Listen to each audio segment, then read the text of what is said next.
Well, here we are once again.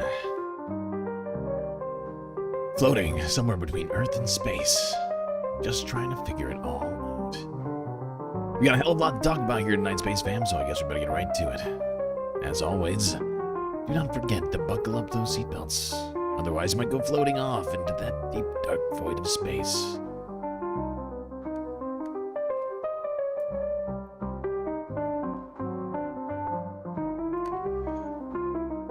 Space Fams, it is good to see you here today.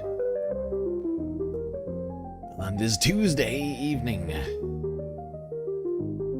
Got a lot to talk about here tonight, but first, shout-outs. Let's see, Mo and Noep, Atticus Among Us, Amanda the Pivot, 123 in the YouTube chat, Jet, and also here, Fishbone, Emily, and on the Twitch chat, Frizzla first, Mo and Noep second, and Banda third. Columbia Rican, Sammy. Banda's also in the Twitch chat.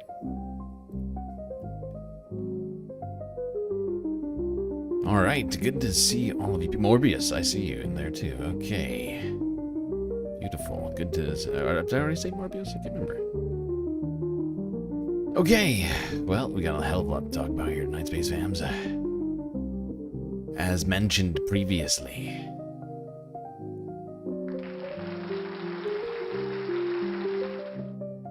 All sorts of topics for us to discuss today. Epstein leak.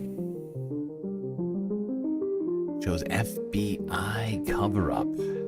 I'm not talking about the accidental release of those Trump photos that you've probably heard about. No. Well, the MAGA Civil War continues at TPUSA.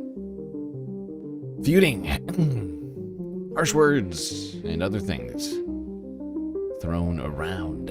Donald Trump unveiling the Trump-class naval vessel and the Golden Fleet. Also,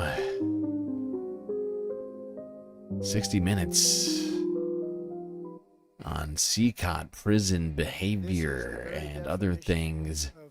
Unintentionally released, one that was intended to be censored by Barry Weiss's CBS. Oh shit, I need my hat. Also, why do I look, something's wrong. I gotta solve something over here. Hat.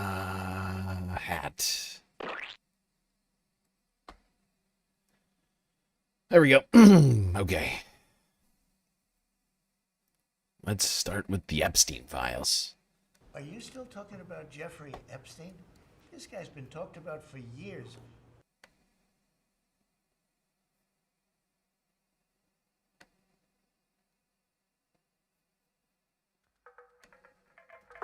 As a sign of good faith and as a show of our transparency, here are the complete Epstein files that we were forced to release by Congress. Remember how we always wanted to release this?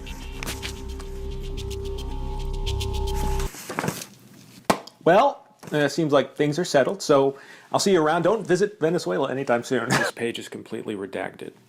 Sorry? Hundreds of pages are redacted. No, we did everything that you idiots wanted us to do. No, this is wrong. Just hundreds of black rectangles. Everything's redacted. No. Why the fuck would you print this? Do you know how much ink you wasted? Ridiculous. Right. Yeah. No, I actually just printed 2 pages, and the rest of that is blank just for... I don't have that kind of ink money. Oh, okay. Understandable. Yeah. Is that it? Well, I actually have no further questions. Thanks for your transparency. Now that I know my favorite president, Bill Clinton, is an evil monster, I have no choice but to vote Republican for the rest of my life. Awesome. Thanks, Jeff, for the question. Well, there you go. That's how everybody's, of course, reacted to these files. Everything's fine. Totally perfect release. The very best release, people are saying it. Everyone's saying. No further questions. Actually, as it turns out, a lot of further questions.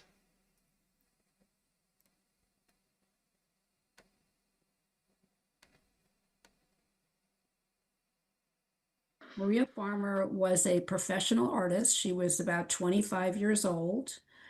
She had graduated from the New York Academy of Art, a figurative arts school in New York, and she was working as an employee for Jeffrey Epstein in New York City. She has consistently and repeatedly said that in 1996, she reported Jeffrey Epstein to the FBI after having reported him to the New York Police Department. She reported Epstein and she reported Ghislaine Maxwell as well for child sex abuse crimes, including child pornography. Illegal. And we've never seen anything before corroborating her 1996 report, but we just saw it yesterday for the first time in 30 years, which is remarkable.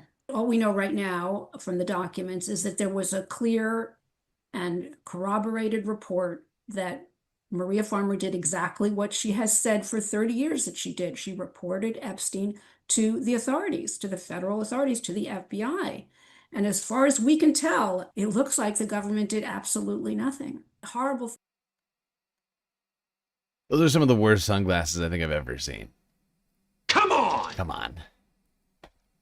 You're a billionaire? And These as are the far as we sunglasses can you wear? tell, Terrible. it looks like the government did absolutely nothing. Horrible things have happened. Have they acted? Have they investigated in even the smallest way? They could. Yeah, if they had just done a little bit of investigating, they could have actually done something about this. She's right. Unfortunately, so many people, time and time again, just chose not to for some strange reason. Some inexplicable reason. I'm just realizing something's wrong. I'm like slouching over here or something. There we go. That's much better.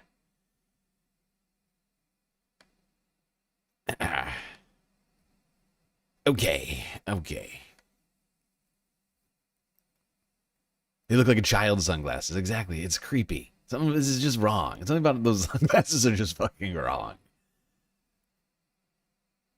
I wouldn't be shocked to hear that he stole those sunglasses from a child. Now, as I mentioned, there are actually, as it turns out, a lot of further questions around these files. Growing outrage over the redactions, the heavy redacting in these files. This was from yesterday.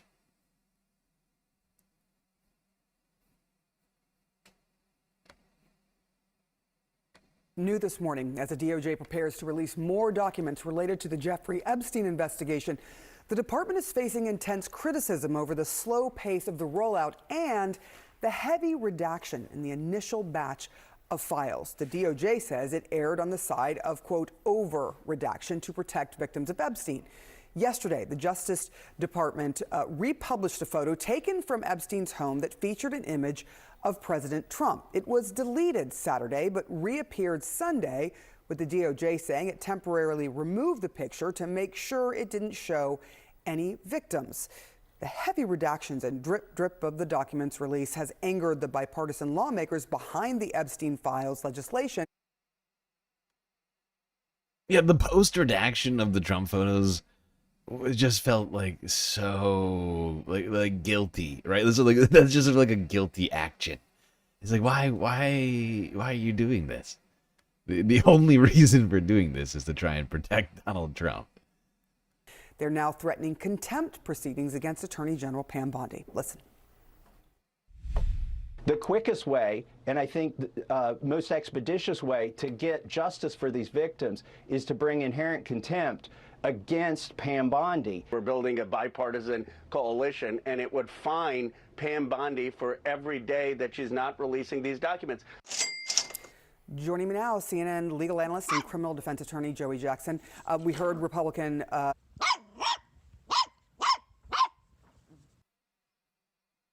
What's that sound? Oh, I hear barking. Man to the pivot's trying to feed like a treat. There you go. She's looking very hungry again. Always looking hungry, that one. Okay. Yeah, I'm slouching over here too. Well, how did this happen exactly? There we go. That's better. Whoa. That's not the right button to press. Okay.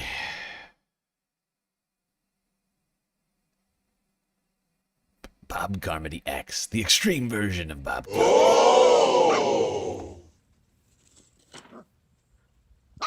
Columbia Rican also feeding like everybody trying to give her puppy treats. I mean, it's Christmas. It is Christmas now.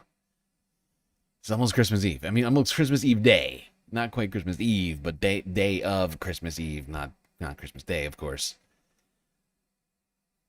But the holidays are upon us. Hanukkah's over, by the way. That's done. How did that happen so quickly? Hold on, I'm gonna skip past this part of this.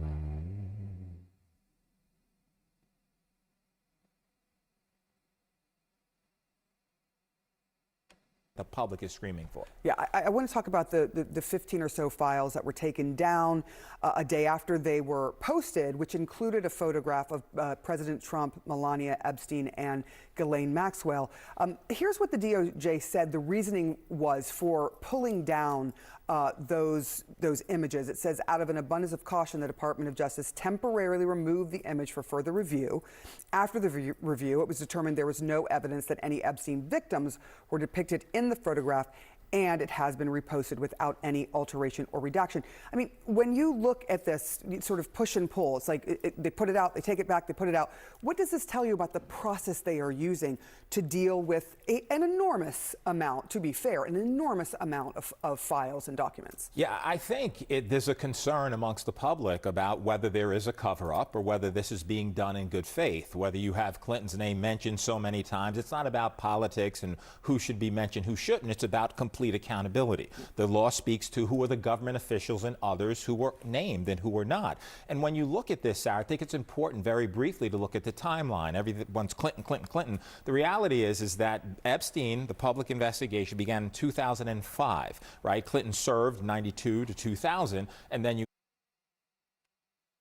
Yeah, who was president during that time? Oh, that's right, George W. Bush. There's an old saying in Tennessee, I know.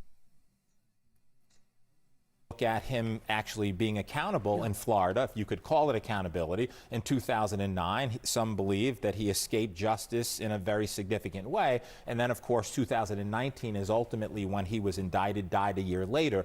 And so I think that if you're going to release it, for law's sake, release it so there are not conspiracy theories. And if you're going to redact...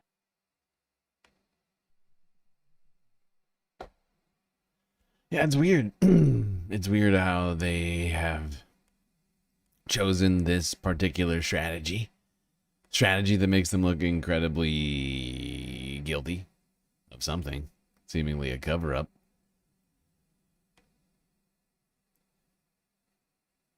Certainly guilty of not wanting to release the files, something that they claimed time and time again was the plan. Paraded around, claiming the files were being kept behind closed doors by Democrats, a cabal. And now it seems like maybe that wasn't true at all.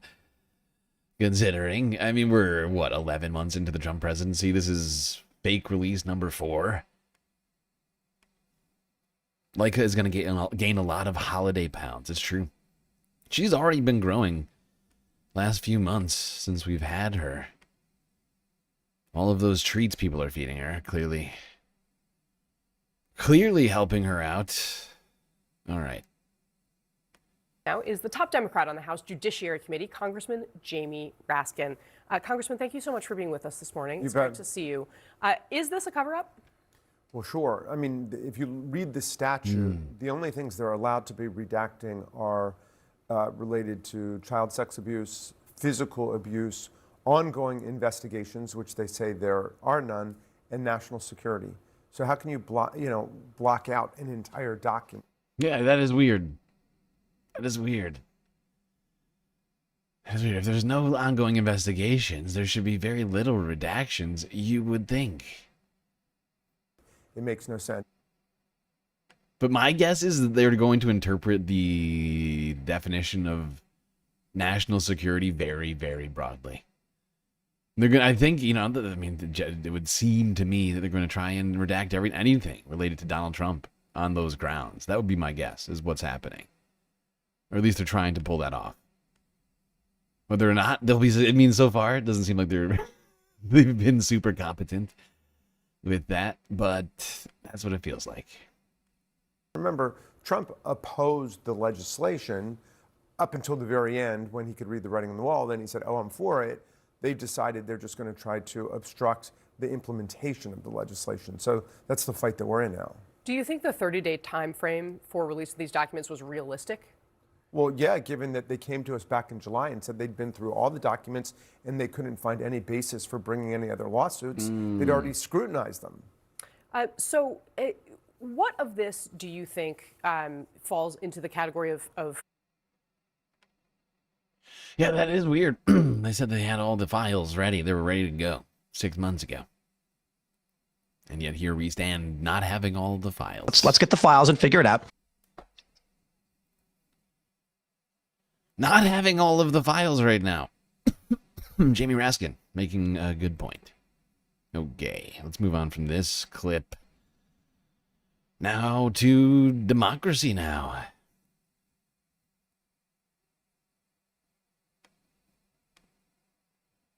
Oh, hey there. Columbia Rican breaking the ice on the galactic content goal already. Gigantifying an emote.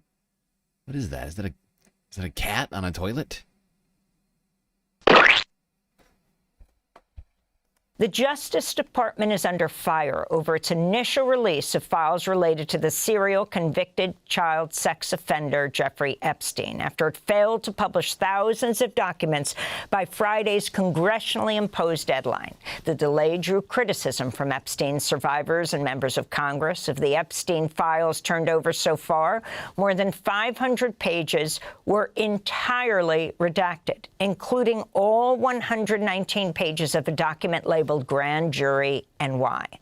One notable document released Friday was a 1996 FBI complaint filed by Maria Farmer, who, along with her sister Annie, was sexually abused by Jeffrey Epstein and Ghislaine Maxwell, who's serving a 20-year sentence. In the report, Maria Farmer told the FBI of Epstein's interest in child pornography. For more than 30 years, the FBI never publicly acknowledged her report, never investigated her claims.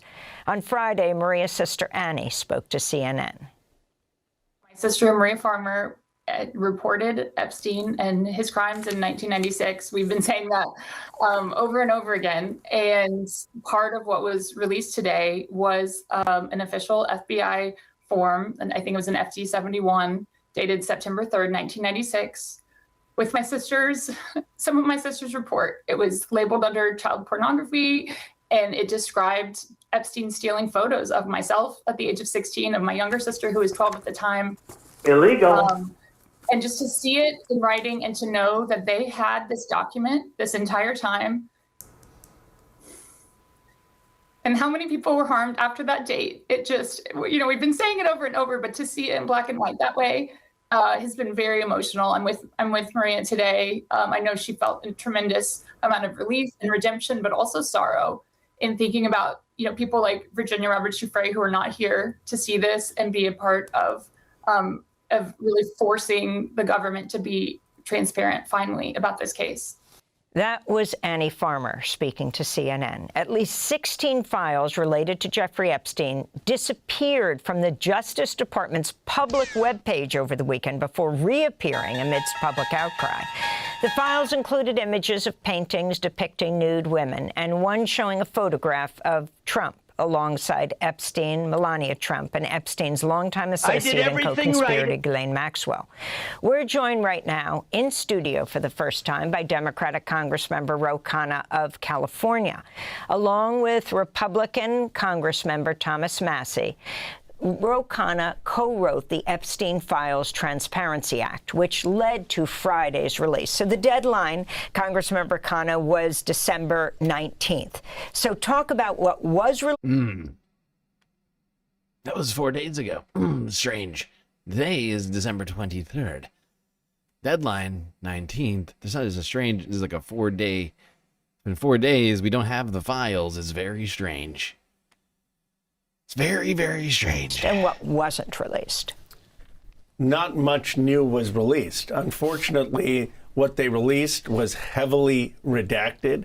They didn't release some of the key documents. The 60-count draft indictment that was prepared for Jeffrey Epstein. Ultimately, he was charged only on 2 counts. We had asked for that 60-count draft indictment. This was the original one, the non-prosecution agreement. The original indictment of what he should have been charged for. In Florida.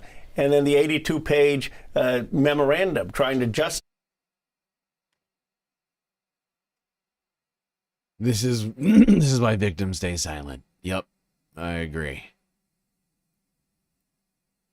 Everybody's being re-traumatized. Yep, basically. And for what? Getting no new information. They didn't release that. So Massie and I yesterday morning said we were going to hold Pam Bondi in contempt. Since then, for 24 hours, they've been backpedaling. They actually now have released an unredacted version of the New York grand jury testimony, the 119-page document that you referred. They're saying they're going to release more documents. They realize the public backlash. So let's see what we get this week. So you've talked about possibly holding the Attorney General, Pam Bondi, in contempt. It's also been floated that you might want to impeach her. What does each of these mean? What's the deadline on each of these? So the House can act unilaterally on contempt, and this will be introduced by Thomas Massie. What the resolution will say is that for every day that Pam Bondi does not release the documents in question, she will be subject to a personal $5,000 fine. And there will be a committee of the Congress, Republican and Democrat, that need to see the documents to determine whether that redaction qualifies as legitimate with the statute or not. That's a lot of money. What is that? It's like $150,000 a month or something like that? We'll be giving her a 30-day grace period to release the documents. But the interesting thing is that Massie has Republicans lined up as well to support this contempt. It's a privilege resolution. That means the Speaker would have to give it a vote. And we're likely to introduce it early in January. But the point is not just to pass it, just the announcement of doing so. And Pam Bondi's awareness that Republicans are upset has had them backpedaling. And all day yesterday, they've been tweeting out unredacted versions of previously redacted documents, explanations for why documents have been missing, and a commitment to be releasing more documents. So you're talking about contempt, and you're saying only the House would have to approve that, not the Senate. And what about impeachment? Impeachment of course, requires the Senate to convict. It would require a majority in the House. It's an option on the table. I think what she's doing is impeachable, but we would want to first do the contempt, and we would want to make sure that we have the votes to be able to impeach. But what is on the table is the contempt, impeachment, and frankly, a criminal referral in terms of obstruction of justice for violating the law, which would apply not just to her or Deputy Attorney General Blanche, but career prosecutors or Justice Department officials who have not complied with the letter of the law. Yeah, they're not complying with the letter of the law. Illegal. Otherwise known as a crime.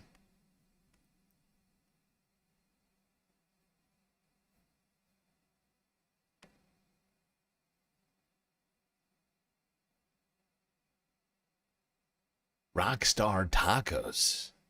Rockstar Tacos. Fascinating. That sounds like a fun place.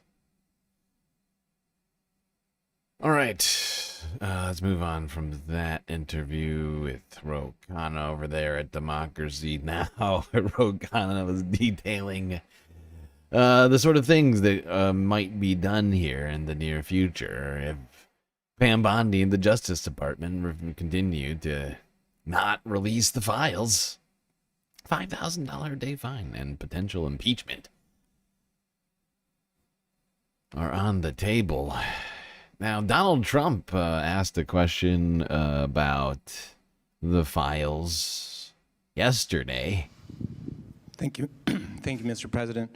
Were you surprised by the number of photos of Bill Clinton in the Epstein files? And can you commit to their full... What? And were you surprised by the number of photos of Bill Clinton in the Epstein files? And can you commit to their full release by the end of the year? Some of the victims were protesting that too many of them were redacted. I know there are a lot of people that are angry about all of the pictures of other people, but I think it's terrible. Look, I don't like... I think it's terrible. Clinton. I've always gotten along with Bill Clinton. I've been nice to him. He's been nice to me. We've always gotten along. Respect him. I hate to see photos come out of him, but this is what the Democrats, most of the Democrats and a couple of bad Republicans are asking for. So they're giving their photos of... It's the Democrat hoax. It's the Democrat hoax. I love it. Donald Trump rushing to the aid, to the side of Bill Clinton. Look, I like Bill's a great guy. He's showing up in the... It's wrong. It's nasty. Okay? Nobody likes it. Just the nasty Democrats. The nasty Democrats and their horrible hoax. They hate Bill. For some reason, the Democrats hate Bill Clinton. That's why they're doing it. Everybody was friendly with this guy. Either friendly or not friendly, but he was around. He was all over Palm Beach and other places. Everybody loved it. Harvard Jeffrey. was his best friend, Larry Summers. And Bill Clinton was a friend of his, but everybody was. I actually threw him out of Mar-a-Lago. And as a person that was in Mar-a-Lago. As a friendly gesture. Mar-a-Lago, this is Mar-a-Lago. It's the hottest place I think it's the hottest place in the world, but it's the hottest place in Florida. And everybody would...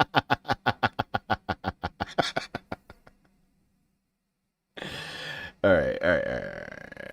Now, I mean, even at this moment in time, I think it's very debatable whether or not Mar-a-Lago is the hottest place in the world. But certainly back in 2009 or something like that. Certainly back in 2009, it was not. There was no debate to be had. It was definitely not the hottest place in the world. It was the hottest place in the world. Many people are saying it. Everyone say it. They were saying it then. They're saying it now. We actually threw him out. But no, I don't like the pictures of Bill Clinton being shown. I don't like the pictures of other people being shown. I think it's a terrible thing. I think Bill Clinton's a big boy. He can handle it. But you probably have pictures being exposed of other people that innocently met Jeffrey Epstein many years ago, and they're highly respected bankers and lawyers and others, and they'll end up, because of guys like Massey, who's a real lowlife, whose polls are down to about 9% by Lowlife Massey, the great state of Kentucky. If you look at 9%, Kentucky is such a great place, but I don't know. They've got a couple of people on there that are very strange in terms of leadership. But Massey's a loser, and he likes it, and that he works with the Democrats. Lowlife loser Massey being used by the Democrats, because what this whole thing is with Epstein is a way of trying to deflect from the tremendous success that the Republican Party has. Like, for instance...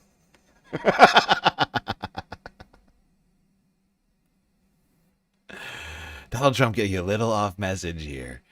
Feels like. Here we go.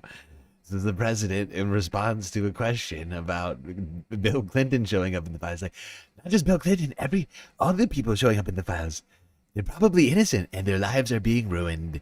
Very highly respected people who don't deserve it, but low life, criminal, nasty, lowly Massey, and the Democrats, of course, are tainting their reputations. People like the great Les Wexner.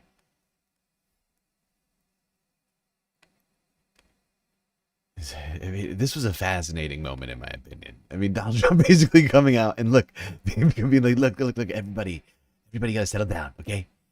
All right, Bill is a great guy. Yeah, all these people who are showing up in the files, they didn't do anything wrong. I did everything right, and they indicted me.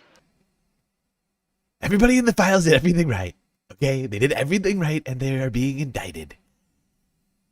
It's almost like Donald Trump is preparing for some sort of moment where he personally is going to have to come out and be like, look, I like everybody else, like Bill Clinton and Larry Summers. Everybody knew him, okay? Everybody knew Jeffrey. Are you still talking about Jeffrey Epstein? Everybody knew him, and I don't know why we're still talking about it. How about you talk about the great job I am doing with the economy? How about that?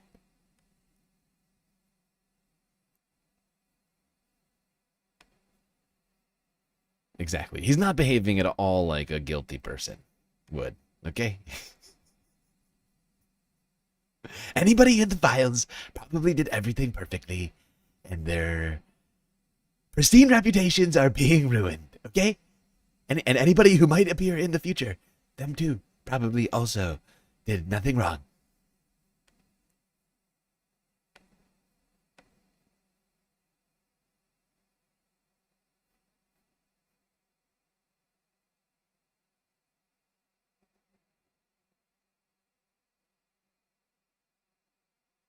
All right, let's go here now to Bombshell Report. Done by Voidzilla.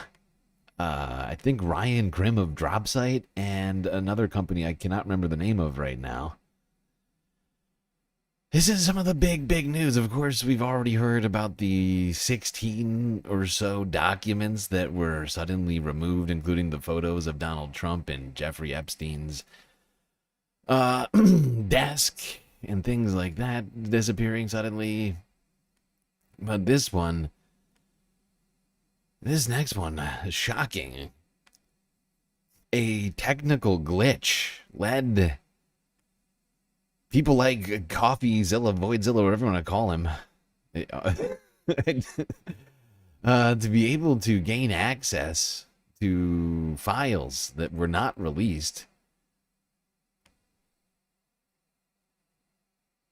leading many, including myself, to think that this may have been a cover-up of epic proportions.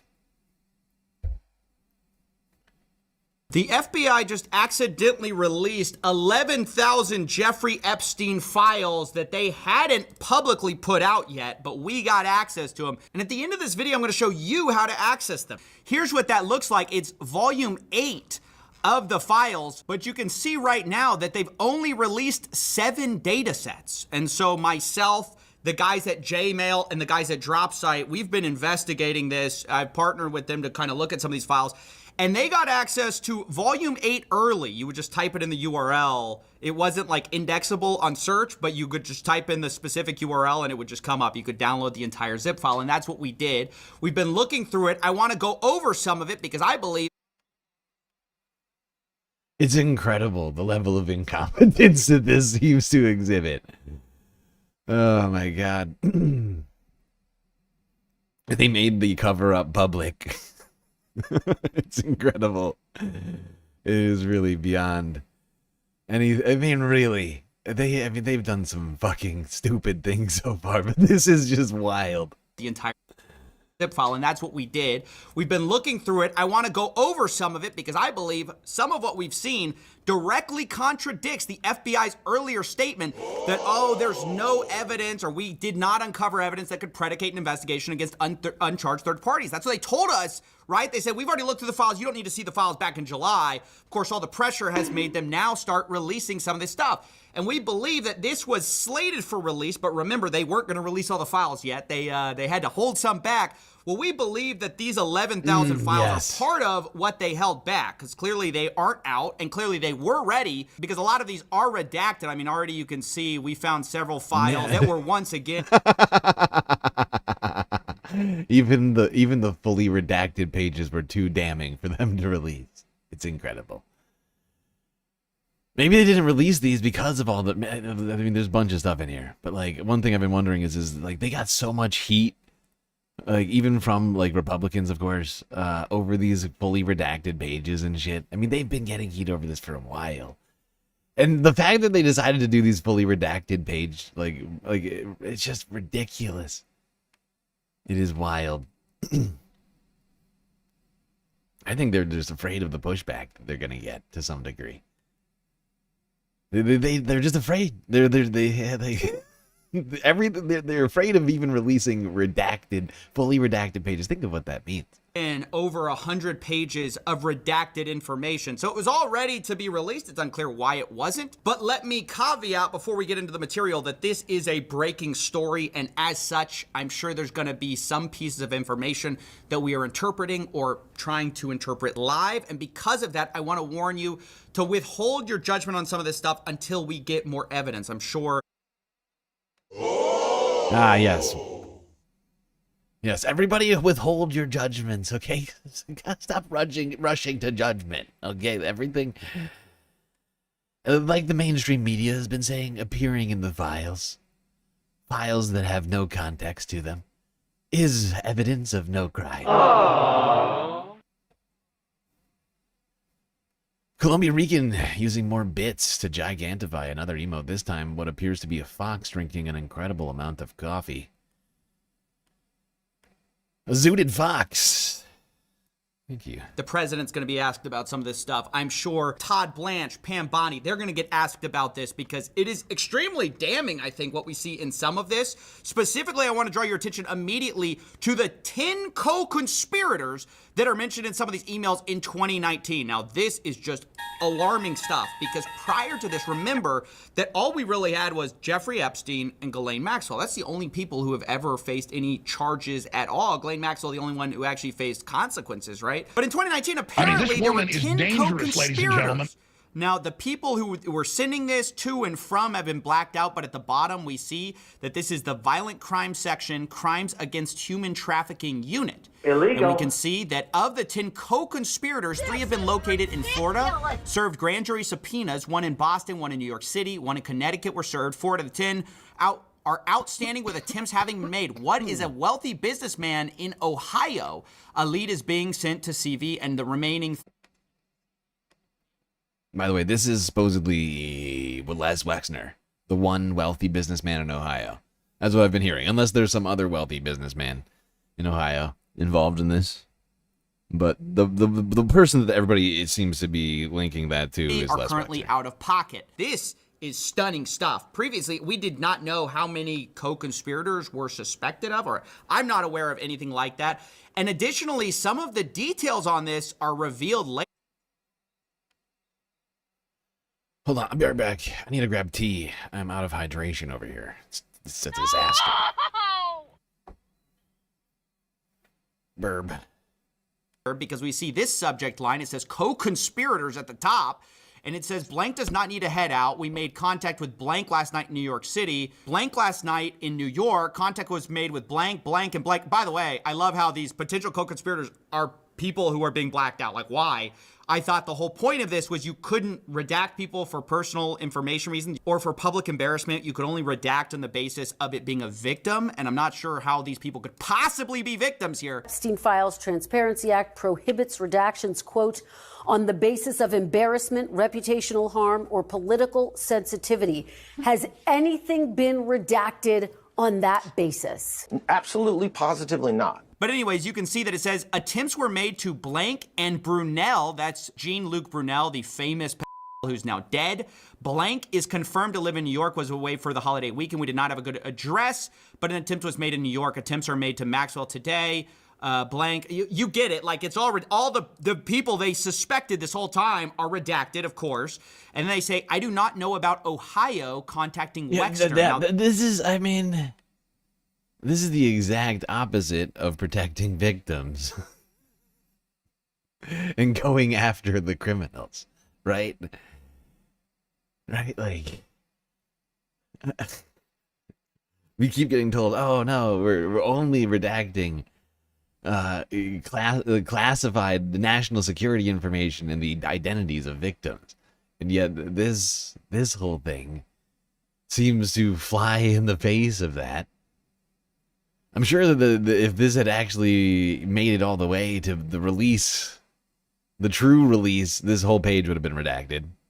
They're protecting. Instead, what they are doing, it feels like, is they're protecting the offenders and doing nothing for the victims.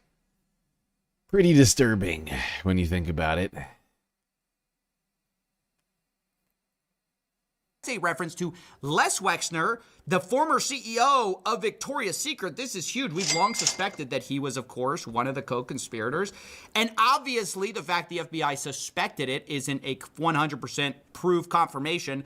But clearly, they were serving grand jury subpoenas. I mean, that must be who they're talking about, one wealthy businessman in Ohio, because later it's confirmed by this whole idea of Ohio contacting Wexner. And you can see at the bottom, this is from the FBI New York. When you get a chance, give me an update on the status of the 10 co-conspirators. This is really bad to know that we knew as early as 2019 the right people to target, and yet our FBI, who's had evidence of this the entire time, or leads on it, has declined to prosecute, right? Because this is what the FBI now tells us. Oh, don't bother. Don't worry about it. That's what they wanted us to believe in July. Fast forward to December, we find out there's 10 guys that they knew about since like 6 years ago. It's disturbing. It is fucking disturbing.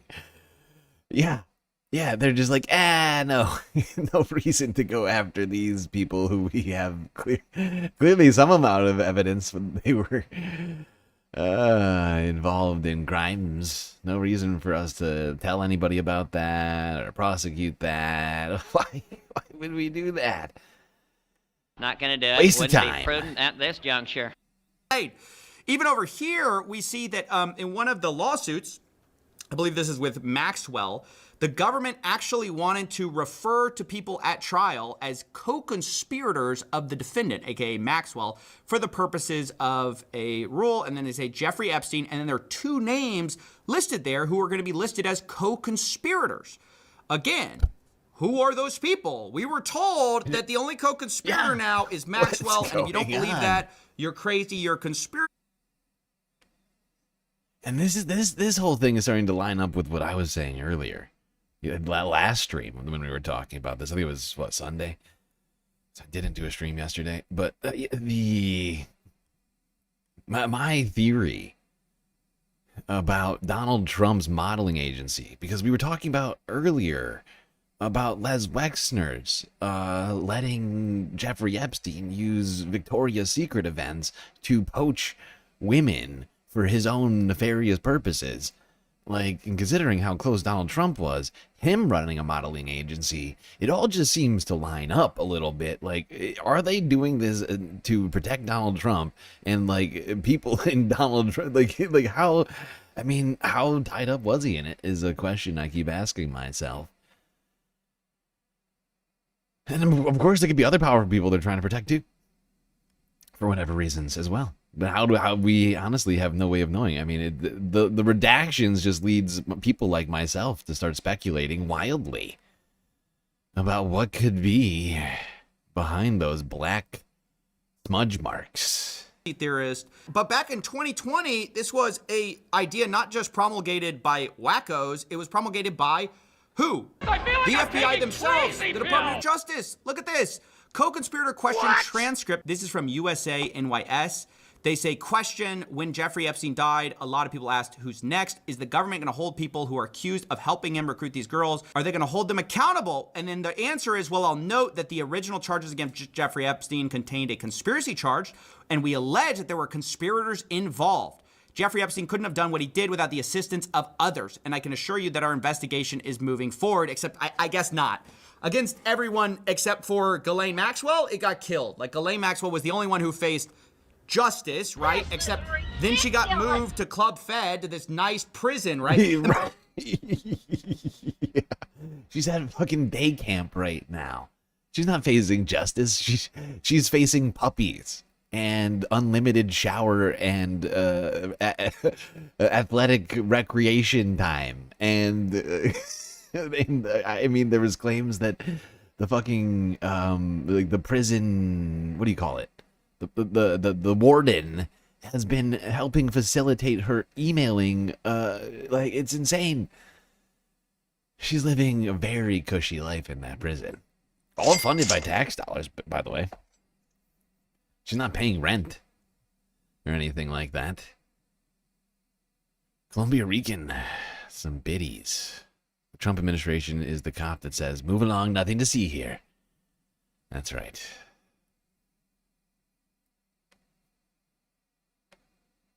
I did everything right and they indicted me. By the way, that a whole interesting interview we saw happen with Todd Blanche, which is Trump's former defense lawyer. So he got grilled on Meet the Press about his relationship. Like, why did Ghislaine Maxwell go to this nicer prison immediately afterwards? And while he declines to comment on it, he says something very interesting. Why was she moved just days after you interviewed her, Mr. Blanche? Donald Trump's own lawyer. By the way, just a reminder, if you, I can't remember the last time you were up in here donating biddies, Columbia Rican, but just so you know, there we increased the number of bits it takes to trigger the robot butler, like to read off your message. I can't remember if it's 50 bits or 100 bits. I'll take a look at that. I'll let you know. But it has to be more than a certain number now. Not a ton, but why was she moved can't just be just one. days after you interviewed her, Mr. Blanche? So that's a Bureau of Prison security issue that I will not talk about. Did you have But I think anything it's to fair do with say it? Did that you at have the- anything to do with it? Let me finish. First of all, I am responsible for the Bureau of Prisons. So every decision that they make lands on my desk to the extent it needs to. But just let me talk about this. Oh, okay. I mean, with that in mind, it sounds to me like Donald Trump's personal lawyer gave Ghislaine Maxwell some cushy-ass prison treatment. Because apparently every decision made in these prisons goes by him. I mean, how else am I to interpret that exactly? How else am I to interpret that? At the time that I met Miss Maxwell, there was a tremendous amount of scrutiny and publicity towards her. And the institution she was in, she was suffering numerous threats against her life. So the BOP is not only responsible for putting people in jail and making sure they stay in jail, but also for their safety. All right, so he's like, yeah, that's crazy. No, I'm not going to talk about that, but every decision lands on my desk. I mean, eventually he goes on to say that, oh, she was in so much danger. We were worried about her safety as a prisoner. I just got to say, there's a lot of concern about Ghislaine Maxwell. Yeah. It's not just that. I mean, remember Donald. Oh shit. Columbia Rican _9505 just cheered 100 bits. Basically the Trump admin is that cop that says, move along, nothing to see here, while holding the actual weapon used for the actual crime and visible so everyone can see it. But no, we are told to believe Trump is innocent, Yasuyu. Mm-hmm. Yep, exactly. Exactly right. Exactly right. Hold on, I'm trying to figure out. Okay, it is 100 biddies. So that was exactly the number that you needed to do. Yeah, no, and also, going back to what CoffeeZilla was just saying, let's not forget that not only does Todd Blanche seem to be very concerned about Ghislaine Maxwell's well-being, Donald Trump literally said not that long ago, I wish her well. I just wish her well.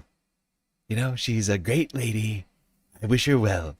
This is, I mean, she is perhaps the most infamous living sex trafficker on the planet, and we're worried about her safety, and we're just wishing her well, apparently. I mean, that's what feels like is going on. I mean, eventually he goes on to say that, oh, she was in so much danger. We were worried about her safety as a prisoner. I just got to say, there's a lot of concern about Ghislaine Maxwell. All of a sudden, I don't know where that came from. There's not a lot of concern about these conspirators that I guess we've swept under the rug, that we don't care about anymore since 2019. Well, I mean, it's the same kind of concern, right, CoffeeZilla? It's the same kind of concern.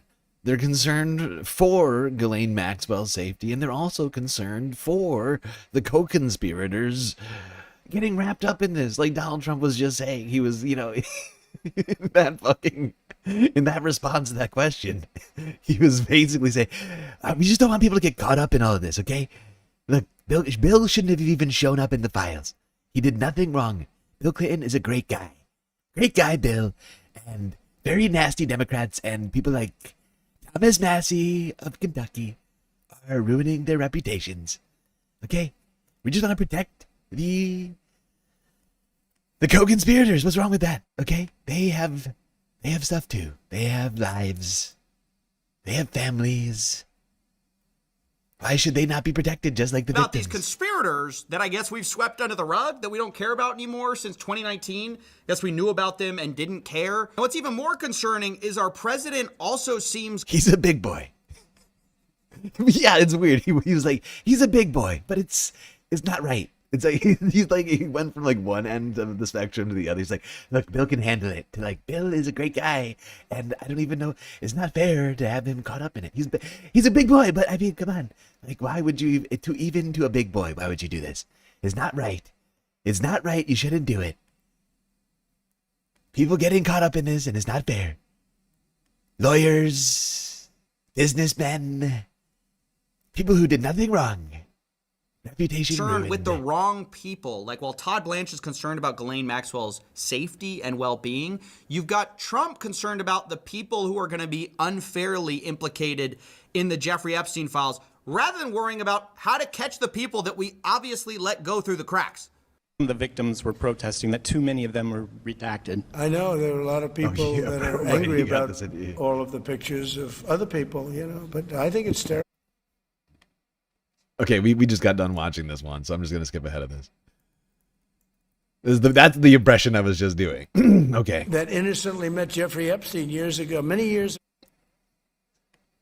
I honestly didn't make it this far in the Voidzilla. I saw like a 60%. I think I made it like this far, and I was like, okay, he's done an incredible amount of work here. We need to watch this. This is relevant and compelling journalism. I'll be honest, he gets off track from here, but the point he was making is that those poor, innocent, bankers who were meeting with Epstein, the poor lawyers who were meeting with Epstein, like all of Epstein's friends are just caught up in this unfortunate thing.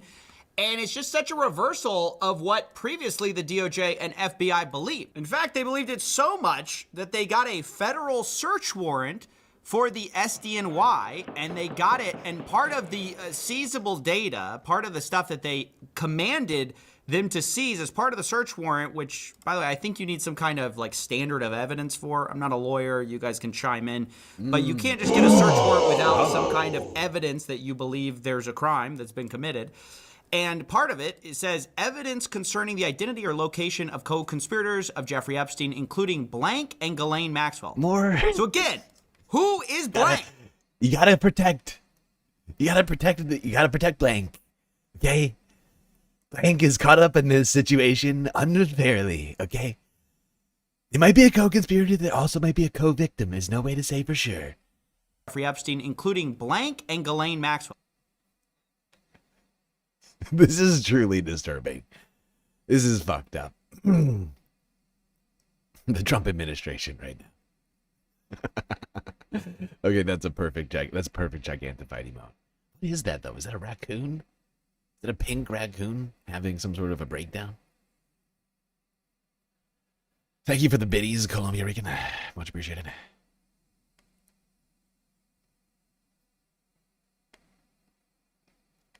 So again, who is blank? Well, they keep redacting the names of these co-conspirators. Blank is innocent. Blank never did anything wrong. Blank did everything right. I did everything right, and they indicted me. Charged, remember, and now they're saying we have no evidence to charge anybody.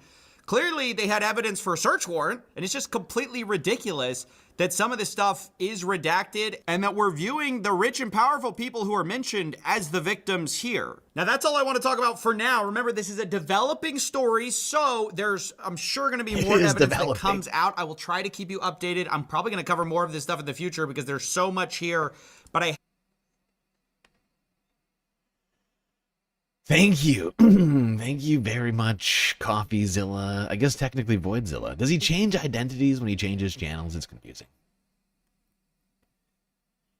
It's confusing to me. Either way, thank you, pal. Great journalism. We're not done with CoffeeZilla, as it turns out. Went on with the breaking points people. Ryan Grimm, Emily, whatever her last name is. Earlier today, 9 hours ago. More about all of this. This incredible bombshell. Incompetence by the FBI leading to the release of files. Unintended Let's release. get the files and figure it out. I made a huge, tiny mistake. Welcome, everyone, to a special breaking edition of Breaking Points. We are joined now by the one and only CoffeeZilla, who has been working at all hours with our own Ryan Grimm, going through, Epstein emails, documents, and all of that. Ryan, tell us a little bit about what you guys have been digging into. Yeah, so also a little background on this unusual collab. I think, Stephen, I reached out to you because you were about to do a version of I like Ryan's little flower magnets. They're very cute. I think, Stephen, I reached out to you because you were about to do a version of Jmail, I think. So Jmail, which at Dropsite, we're working with them. It's jmail.world. You can also find it through dropsitenews.com. Like, they're basically taking as many emails as they could find and making them searchable in like a Gmail format. It's actually brilliant. So then we started working with them because we had lots of other data sets. We had emails from the House Oversight Committee. We also had Ehud Barak's emails, etc. So loading those in there too. I'd heard you were doing them. Like, let's combine forces. And so you've been working with us, sifting through stuff for a while now. And last night, somebody on our team, basically figured out that that the DOJ had uploaded. You correct me if I'm getting the tech right here. So they had uploaded the 8th tranche of the Epstein files, but had not made it indexed yet. But you could find it by just monkeying around with the URL. So we were able to find it, and then the Jmail team, made it searchable. They subsequently took it down. DOJ put it back up. DOJ has now put immediately, up a new version, if not sooner. You can find all the different versions over at Jmail. A lot of interesting takeaways. First, I had never seen before the federal investigators talking about 10 co-conspirators. The only one that was prosecuted was Ghislaine Maxwell. So that's one co-conspirator. It's stunning. I mean, it's truly stunning. Like you said, I mean, they just didn't password protect the data volume. I mean, this is kind of a embarrassing oversight. And so we got to look at it, as you said. I was also trying to put together my own sort of way to pull together all this data, and then we basically got together with the Jmail team. They're kind of the tech guys behind it. But the 10 co-conspirators is the part that blows a hole, in the Yeah, no, this is incredibly disturbing. It's incredibly disturbing that they seem to be protecting the co-conspirators. Winnie Rose, good to see you back in the YouTube chat. It's a pleasure to be back, of course. Being off of YouTube for 3 months and streaming only to Twitch was pretty rough. It's been pretty rough. Not only that, of course, we still haven't seen head nor tails of the nearly $1,000 that YouTube that we earned on YouTube in September, and nor do I think that we're ever going to see it. It would be nice. It'd be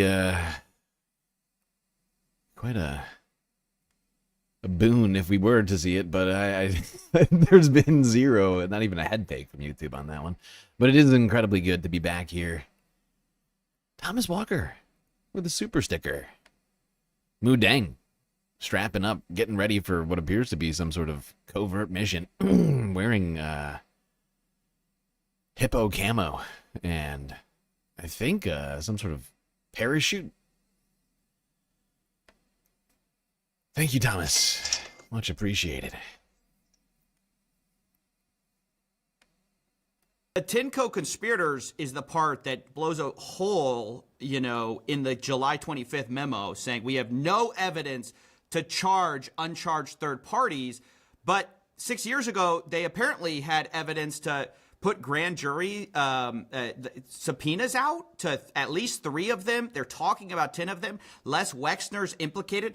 I mean, where did this go? And why don't we see the part that I was frustrated by is if you're going to show us that you suspected Tinko conspirators and you didn't charge them, then we should see in your data where you cleared them, right? Where you said, hey, we don't have any evidence to actually go after these people. We don't see that. We just see, hey, you had 10 suspects and you only went after one of them, which is Ghislaine. I mean, that's where this started for me. And yeah, it just went from there. And if you guys could also explain. Yeah, but I mean, it truly does seem to point to some kind of a cover-up. There's no other way to interpret it, it feels like. Somebody is being protected for some reason, right? Not just one somebody, but like 10 somebodies. It is disturbing. A little bit about because this stuff is interesting too. If you could explain a bit about how this is the document dump from the DOJ, but also, Ryan, I know you have those DDoS emails. They're like, right now what you're doing with building these inboxes is kind of combining all of these different streams of Epstein documents that you have access to, right? Maybe if you could walk us through a little bit of exactly what's being pieced together here, I think that might be helpful too. Actually, you go ahead and take that one. I'll be right back while you explain it. Yeah, sure. So basically how it worked is that there's been so many different data dumps from different sources. On the one hand, you've got the House Oversight who are putting out files that the DOJ is not putting out. Then you've got data leaks from like early Yahoo days. There's been data dumps of Jeffrey Epstein emails that was first reported on by, I think, Bloomberg, and then DropSite got some, and they started putting those out. And it's just kind of fragmented the universe of information on Epstein, and that's why a lot of people, myself included, kind of had the same idea at the same time of... Yeah, I was thinking the same thing, and then Zateo came out with their version of this. I mean, for the first batch of emails, yeah, there's been a lot of people like mobilizing and trying to pool resources to go through all of these freaking files. It's been quite big, massive dumps. That's right. That's what they call them. Everybody is saying it. Columbia Rican, thank you for the biddies over here. Gigantifying emotes like crazy. Including some galactic emotes gigantified in there too. I'm seeing those. Yeah, the fracturing of the data really does sort of necessitate this sort of compiling in one particular place. I mean, technically, let's not forget that this was supposed to be released in that format. Okay? Like, that is something we can't forget throughout all of this, is that even though it's not being released in that format, the legislation, which was passed by, the House and the Senate, Congress, earlier this year, 35 days ago or whatever it was, it included the, what do you call it? Included statutorily a database, a searchable database for people to go through the files. So the fact that people are having to put in any sort of effort and resources into doing such a thing really kind of goes against the spirit of this. Illegal. Once again. Find a place to put all of this together, even the court documents. A lot of those aren't in, the DOJ's kind of document dump. And so there needed to be like kind of an independent place where you can pull it all together and have one searchable database. That's the other problem, is these tools are really bad. I mean, when the DOJ released like their new volumes of data, people were searching names and it wasn't coming up, but those names were in the files. Like even their search functionality was not working at a basic level. And so, yeah, that's basically what this endeavor was to do, is to combine all the data together so that we can really open source it to the public in a way that's useful. Because if you just give a bunch of data that's not processed, it doesn't have context, it's kind of a disaster. And that's what we're seeing. I mean, the fallout of this, it's worth kind of reflecting on, Emily, where we started with this. when we started, obviously they ran on, we're going to release the Epstein files. Then they gave us the phase 1 tranche, which was a lot of reused data. Then they said they're going to have phase 2. Then they said phase 2 is not coming. There is no data. Then it turns out Jason Leopold obviously found that there was what they called a transparency project in March that we never found out about until his FOIA request, and he sued the government to get it. So credit to him for that. But and then on top of that, they called it. It really has been something of a tornado of back and forth. Like we're gonna get the files. Wait, there are no files. The files are on Pam Bonnie's desk, but they're inaccessible. It's just back and forth, back and forth. The files, they're somewhere. We know that there are files, and we'll get them as soon as possible. Here's a binder of completely redacted and already available files. Actually, the Transparency Project was also called the Special Redaction Project. That's a lot of what we're seeing now was the fruit of this Special Redaction Project, obviously, because we have the House Oversight Committee pushing to get those files to the public now, and obviously that's let's now get the files and figure it out. Law, and they were supposed to comply with it December 19th, although they withheld a bunch of data. And this Volume 8, one of the questions that's in my head is, had we not figured out that you could just download it from the internet, when would we have gotten this? Clearly, it was ready. We got the same files that they released, a few hours later in the panic of it. But when was this going to go out? Were they going to hold on to it for a few weeks? Hold on to this postcard from, ostensibly Jeffrey Epstein. We could talk about that. Yeah, I mean, that is absolutely the question to be asking right now. Certainly one of the many questions we need to keep it. Would we have ever seen any of this had people like CoffeeZilla and Brian Grimm and J-Site and whomever else was involved in this project, had they not found this out, would we have ever known of these 10 co-conspirators? I think it's a very important, very valid question. I think we need subpoenas in Congress to ask the questions. This is ridiculous. All these kind of incendiary things where they're just going to hold on to it and why?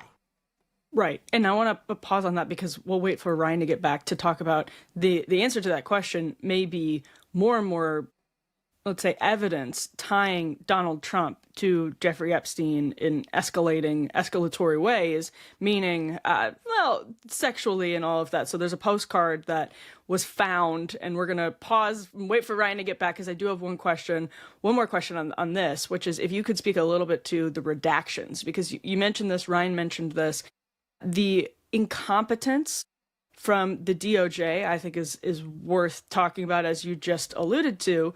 Tell us a little bit about how people realized basically that they could copy the text, paste it into a separate document. And we have, honestly, victims. There was a Jane Doe who talked to the New York Times and said they were horrified because their name is unredacted in these documents. But there are also going to be other people uncovered as the redactions are peeled away by copy and paste, right? That's right. Well, it's some of the redactions, to be clear. So the way you sanitize a PDF, there's a way to do it where you just put a black bar and you sanitize it and you can't remove that. There's also a way where the metadata of that text is still there, and so you can literally copy and paste it. So some of the files, yes, you're right. They just were basically unveiled by a simple copy paste job. Some people have falsely believed you can do that with every file. That's not the case, but it's just some of them. And you're right. I mean, the mantra of this admin has been, we are not releasing stuff because we're going to be. You know what another mantra of this admin has been? Merit and competence. Unrivaled merit and competence. We were going to see. We're going to get rid of DEI. Going to fill agencies with a bunch of, white men. Oh, but no, they weren't necessarily going to be white men. It was all going to be based upon merit, of course. But apparently the merit system that they've put in place is not super functional at this point. With things like this coming up, it would seem a serious lack of competence going on here. Can't even do the cover-up correctly. The mantra of this admin has been, we are not releasing stuff because we're going to be so careful about protecting the victims. But it's like, not only does that not seem to be 100% true, also, there are clearly other people they're protecting. Going back to that 10 co-conspirator email, a lot of those names are redacted. Then you have Todd Blanche saying on Meet the Press, we did not redact any names that were not for the purpose, or that were for the purpose of just embarrassment or like political reasons or whatever. It's almost like Todd Blanche is lying or something. It's very weird. Oh, God. Donald Trump's former lawyer, now Deputy AG Todd Blanche, lying? He would never do that. The guy who had the closed-door meeting with Ghislaine Maxwell earlier this year, that guy, he would never do that, okay? Everybody, take off your tinfoil hats, okay?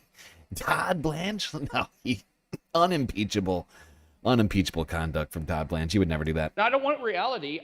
Only victims. But are you saying that the 10 co-conspirators, like eight of them that were redacted, were actually victims? Like, how does that make sense? You cannot square those things.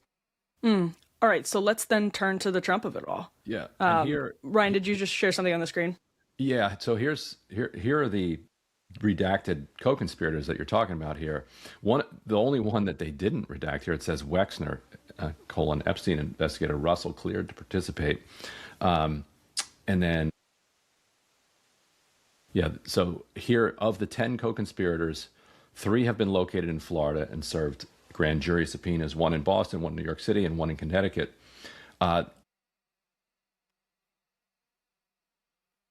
One thing I've been trying to do, but like I don't want to like rush to conclusions, but I've been like on some of these other ones, I've been trying to figure out like who is in Florida. 3 in Florida, right? 1 in Boston, 1 in New York City, 1 in Connecticut. Who are these people?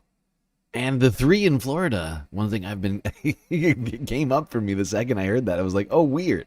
Yesterday I was saying, or whatever, the other day I was literally saying, after hearing about that Les Wexner's basically letting Epstein run wild, poach women from Victoria's Secret fashion shows, Donald Trump being a fashion model, a modeling agency, or whatever you want to call it, magnate, it made me wonder to myself, hey, did he also let Jeffrey Epstein do the same thing at his shows?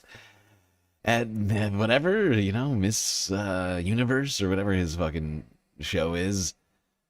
It's a question, but there's at least 3 people located in Florida at the time, 2019. Donald Trump, fairly certain his primary residence was in Florida. And certainly at the time of Jeffrey Epstein's crimes. Makes you wonder. Who could they all be? Connecticut may be Steve Hoffenberg. That's where he was living toward the end of his life. He was Ooh, also, thank you to Columbia Regan for the bits. Almost missed that gigantified emote. You're going crazy with the gigantified emotes today. No, so they had a falling out, so I'm not sure if that could be him. He's no longer alive. That one is a wealthy businessman in Ohio, which. I mean, you got to assume that it spans the entirety, like the 10 co-conspirators, right? You have to assume that this is after a fair amount of investigating or something, right? Like, and you would assume that this spans the entirety of his crimes, right? Of his multi-decade crime spree, right? You wouldn't think it would be just after Donald Trump and Epstein stopped hanging out. That would be weird because the crime started in the 80s or 90s, right? Like, like it would be weird if the list only started in 2010 or whatever. Like, that would be strange. So, appears to be a reference to Les Wexner, unless he had some other wealthy businessman friends in Ohio. Later they talk about, just real quick, later they talk about some of these people specifically, and they bring up Wexner in Ohio. So it's almost certain that that's the co-conspirator. Yes. They're talking about, unless there's 2 in Ohio. But they definitely were looking at Wexner. Ryan, I don't know if you feel the same way. It feels to me like they redacted the names that were not publicly known before this drop. And they... Mm-hmm. Yeah. effectively protecting the co-conspirators. I mean, it's the only way to interpret it, in my opinion. Effectively protecting the co-conspirators who have not yet had their reputations tarnished by this fucking like it's insane. Like I cannot believe just how obvious this is, right? Like it's a full-on cover-up of all of the co-conspirators that the ones that nobody knew about. They're trying to keep that evidence quiet for whatever reason. Who knows why? It could be all sorts of things, all the way leading all the way up to the possibility that Donald Trump was a co-conspirator. There's just no way to get around that fact. They had a long and beautiful relationship, an enigmatic relationship, two good pals with a lot of secrets.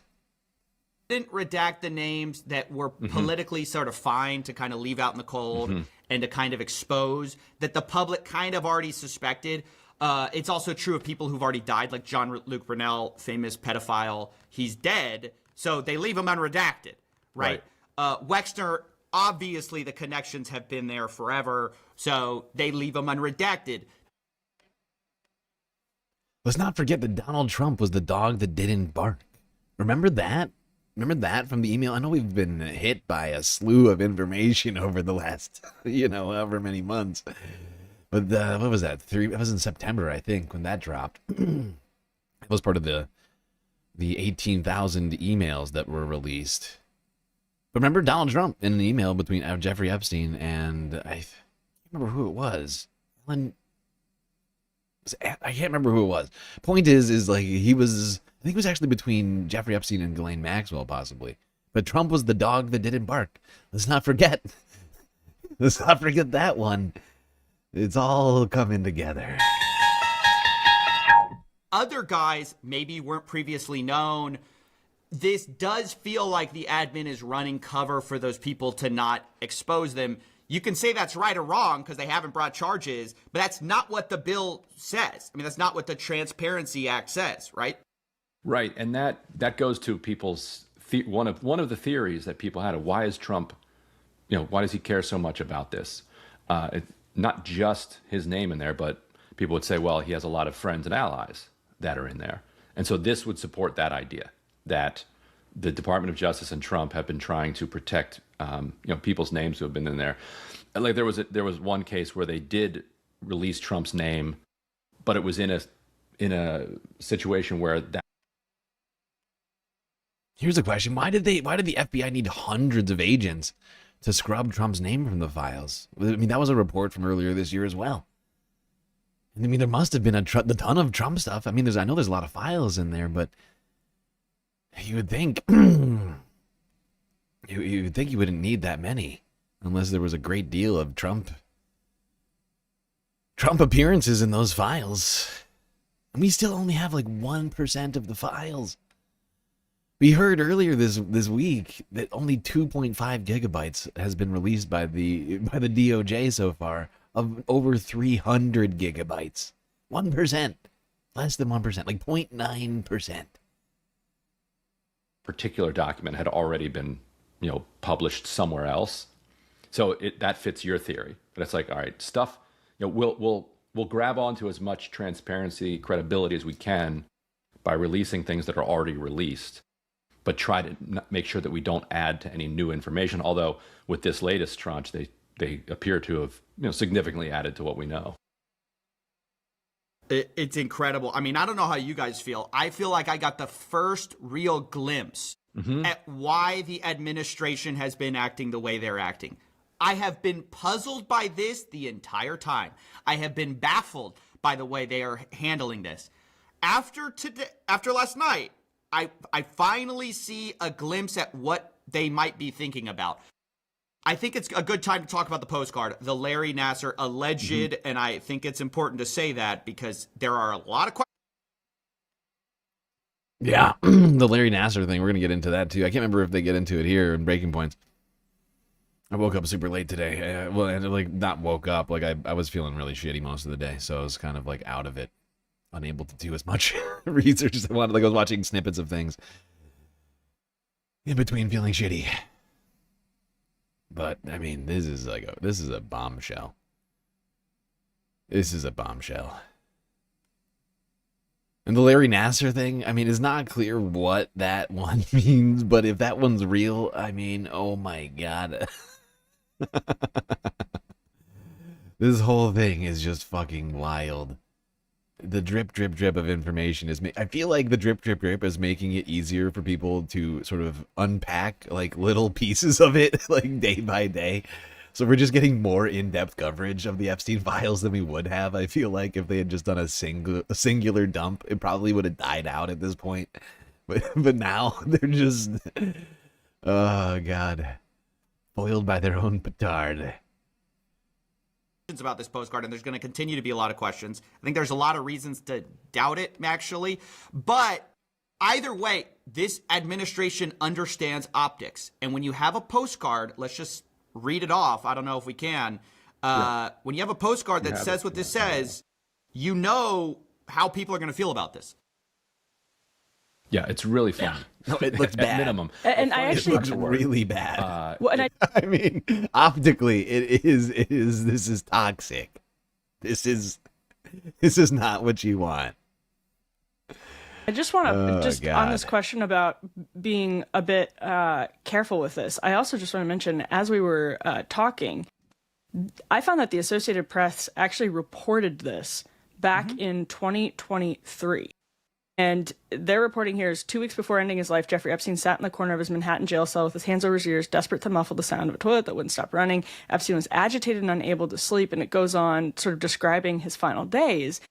But this goes to show that the Associated Press had this Nassar email. Here it is. Well, they knew there was a message, right? But they didn't have the actual thing. They're describing what we're seeing here. It says... It appeared he mailed it out and was returned back to him. This is according to an investigator who found the letter. I'm not sure if I should open it or if we should hand it to anyone, he told a prison official. So anyway, that's all. Just to say that that's the important line. The letter itself was not turned over to the AP. So they knew about the existence of a letter, but they didn't. Can you go back to the letter contents real quick? It's important to read this. He goes, as you know by now, I've taken the short route home. Good luck. We shared one thing, our love and caring for young ladies and the hope they'd reach their full potential. Our president also shares our love of young, nubile girls. When a young beauty walked by, he'd love to grab, snatch. Excuse me, I'm sorry, I'm just reading it. Bad.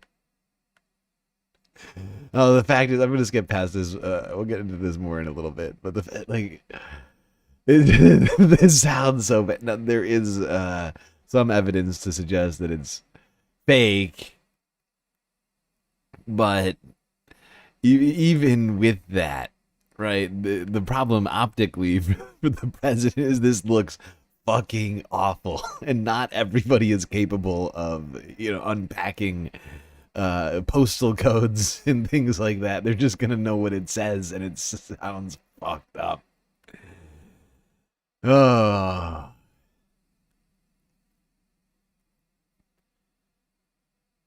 hard to get around that.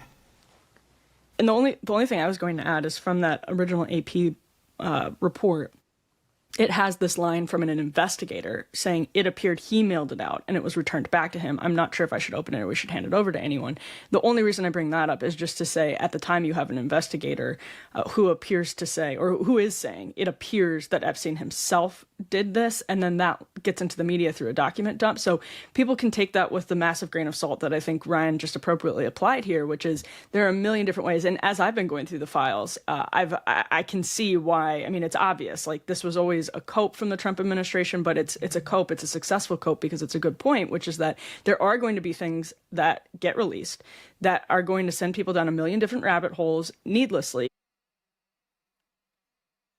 No, absolutely. But like, coming from a guy with such close ties to Jeffrey Epstein, it just makes him sound guilty. That's just my opinion. But if you're already just dangerously close, to this incredibly well-known criminal, and you're saying there's a lot of people who are close to him and did nothing wrong, and including some of the people, I would just like to point this out, including some of the people that Donald Trump has basically in the past accused of being linked to Jeff, like Bill Clinton, right? Like, where he literally just came out earlier. We saw that freaking clip of him coming out and saying, actually, I feel really bad about Bill showing up in the files. It sucks. That sucks. Very nasty. He's a big boy, but why? It's not fair that he gets caught up in all this. He did nothing wrong. And it's like, it's a huge departure from even the things that he's said in the past about all this. Because, of course, he's always distanced himself to some degree from Jeffrey Epstein.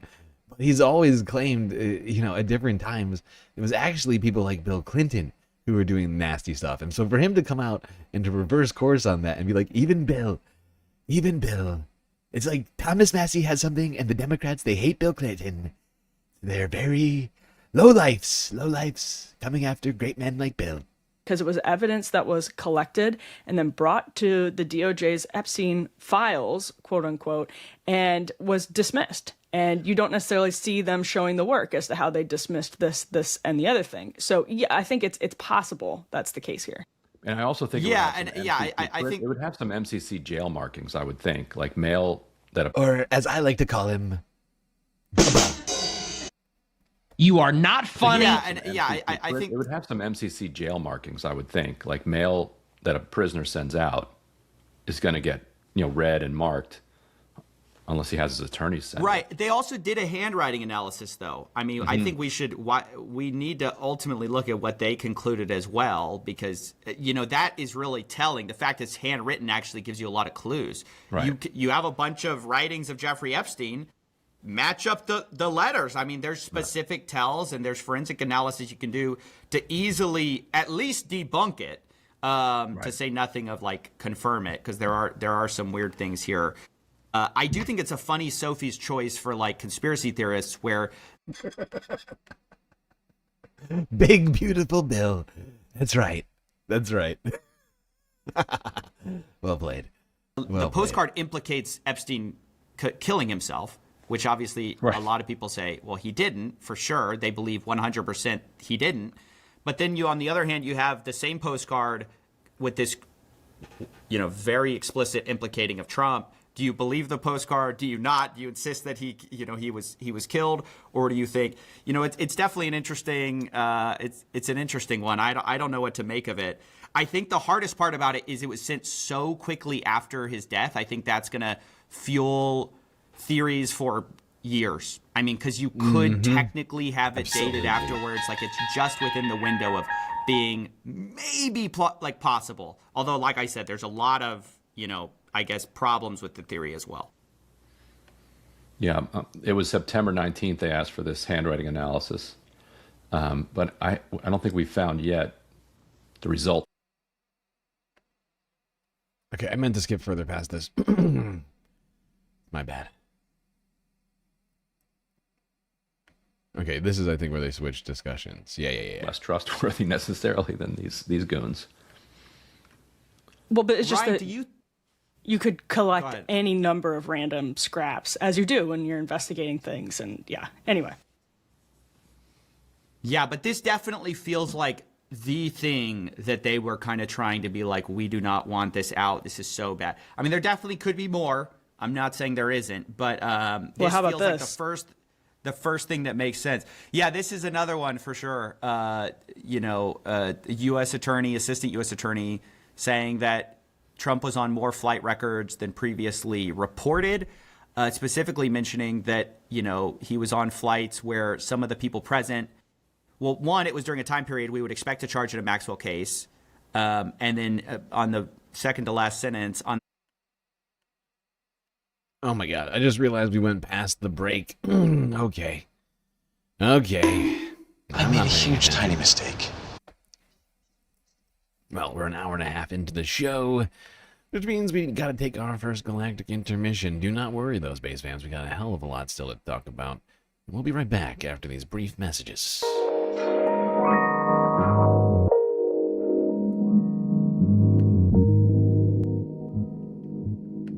All right, everybody, I hope you're enjoying the show so far. If you haven't already, hit the follow button on Twitch and the subscribe button on YouTube.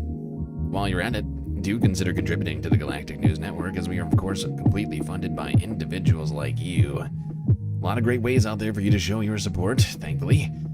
Things like bits, power-up subscriptions, gifted subs, Twitch Prime subs, YouTube, super stickers, super chats, memberships. Gotta restart your memberships, everyone. If you had one previously, they were all canceled by YouTube after we lost the channel. Got other ways, of course, to contribute. Cash App, PayPal, if you prefer your money go directly to funding the stream rather than the bottom line of YouTube or Twitch. But of course, the very best way to get the most space benefits for your Earth dollars is to go on to Patreon, where for the low price of $3 a month, you can get access to a wonderland of space benefits unseen by the rest of the goddamn Milky Way galaxy. Things like an avatar on one of our break screens. That's right, you can be hanging out poolside with me and the rest of the patrons.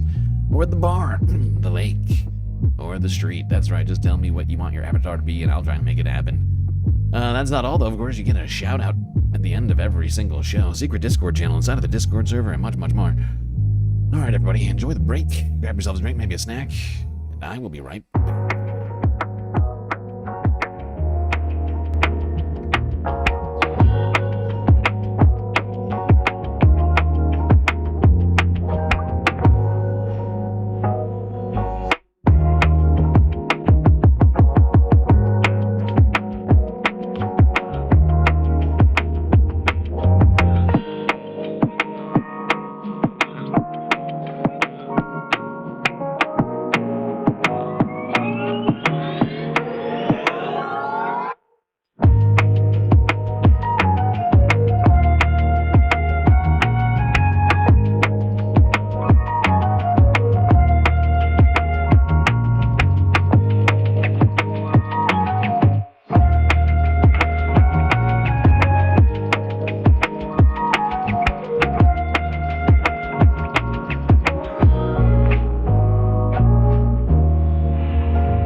All right, everybody. We're back. That's right. That beeping in your ears is intended to alert you to the fact that the show is about to get started once again. So get back to your seats. Otherwise, you're going to miss the beginning of the second half.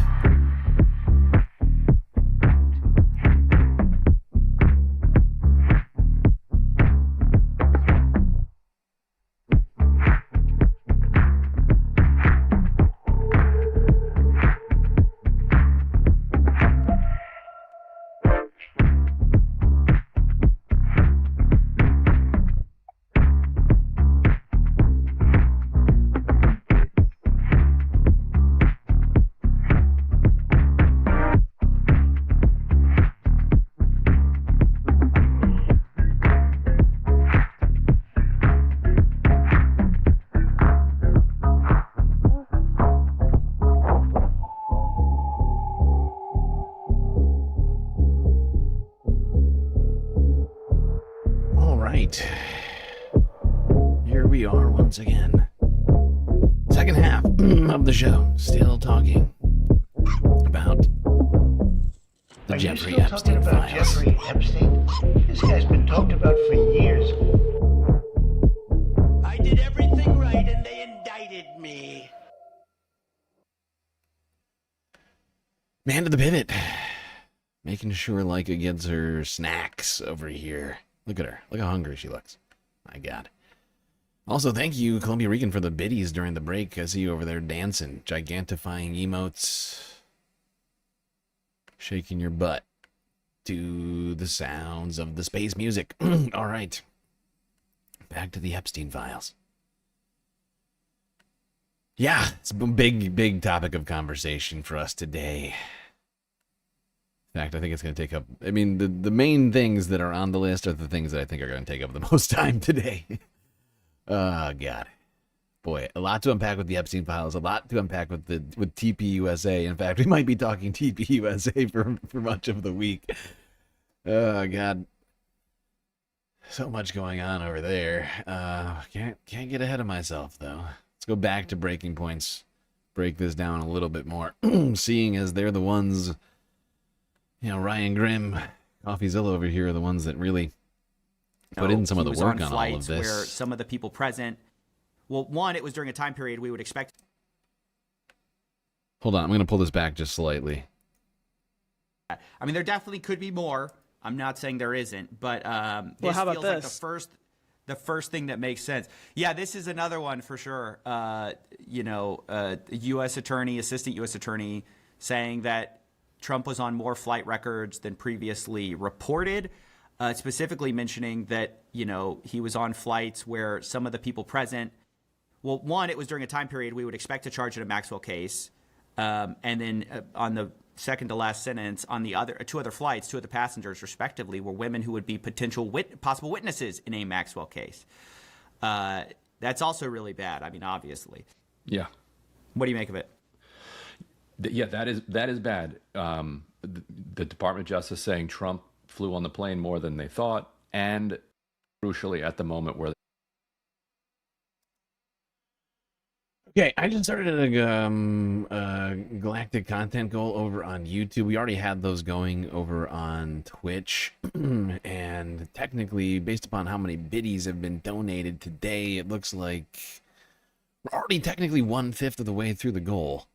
So really, instead of 10, you only need 8 super chats, something like that. If I'm doing the math right. Investigating Maxwell for trafficking, an event. By the way, everybody, we also, of course, as always, count not just super chats. We count super stickers. We count memberships. We count bits and power-ups and subs and gifted subs over on Twitch, Cash App and PayPal donos, as well as new Patreon and or upgraded Patreon memberships. Columbia Regan with a sweet super sticker over here on the YouTube. Thank you very much. Convicting her of it. And okay, who are these two witnesses? What would they say about Trump? That they're not saying that anything happened on that flight. They're just saying he was there, but there were victims on the plane. And also it goes to this, like, I think it so far clears the bar for what people want our public officials to be doing. Like, even if you did not assault these two girls while you're on this plane, what are you doing?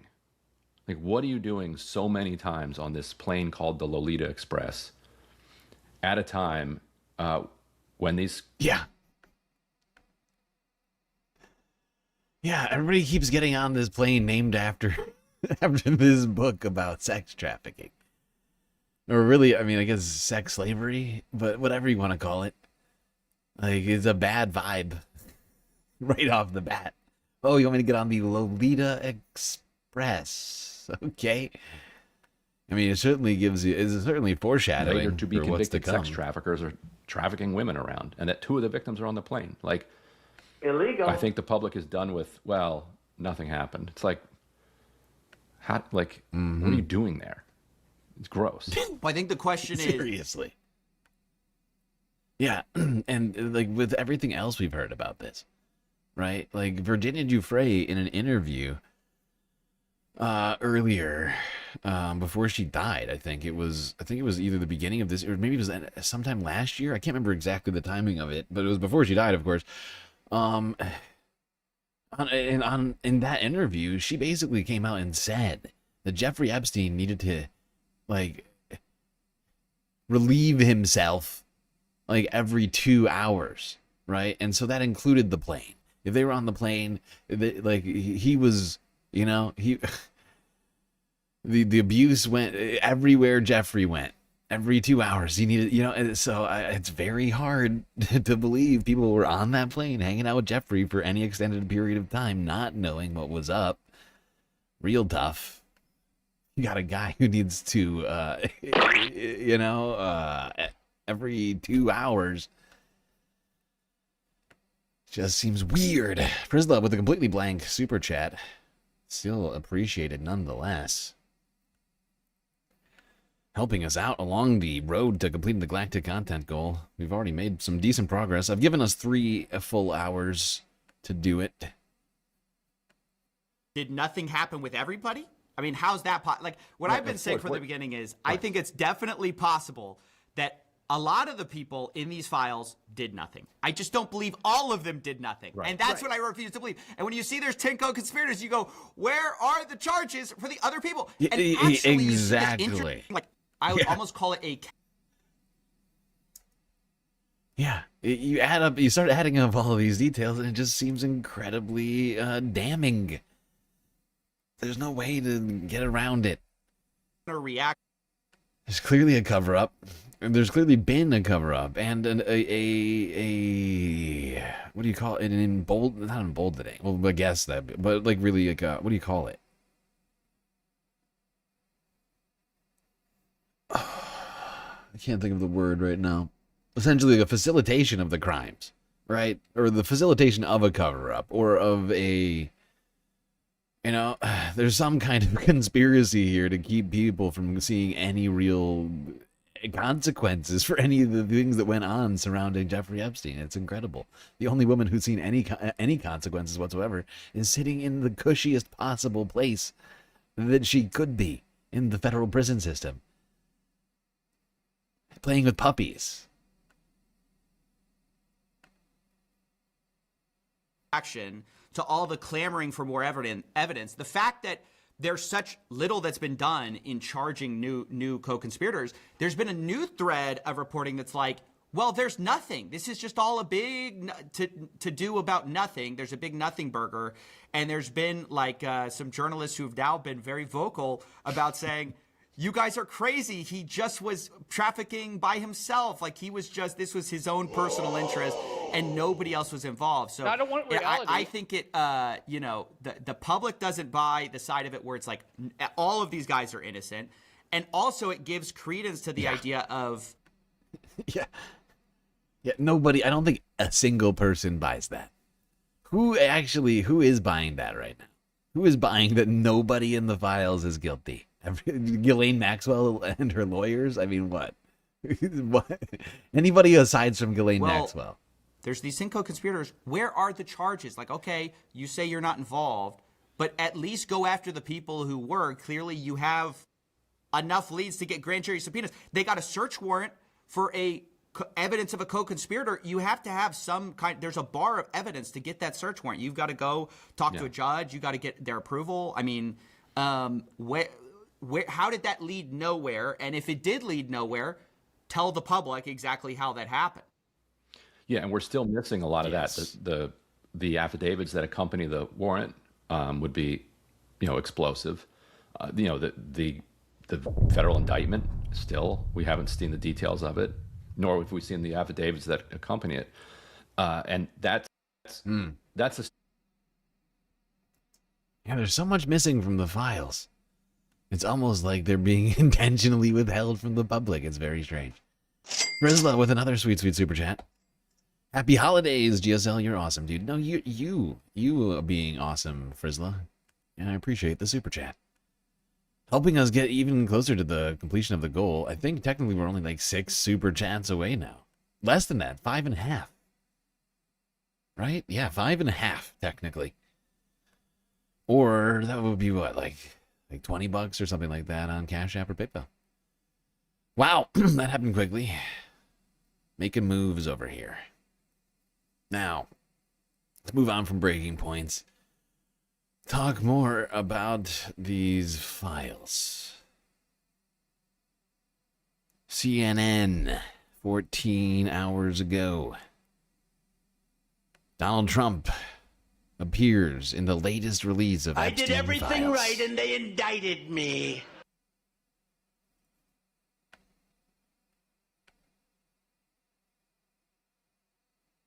The Justice Department has now released a big new batch of documents in the Jeffrey Epstein investigation, and these include new details about Epstein's one-time friendship with President Trump. Look, there is a lot to go through. We said it's like more than 10,000 pages, so we are digging through this, but this is what is seen so far. In a 2020 email, an assistant U.S. attorney for the Southern District of New York wrote that Trump traveled on Epstein's private jet, quote, more times than previously has been reported.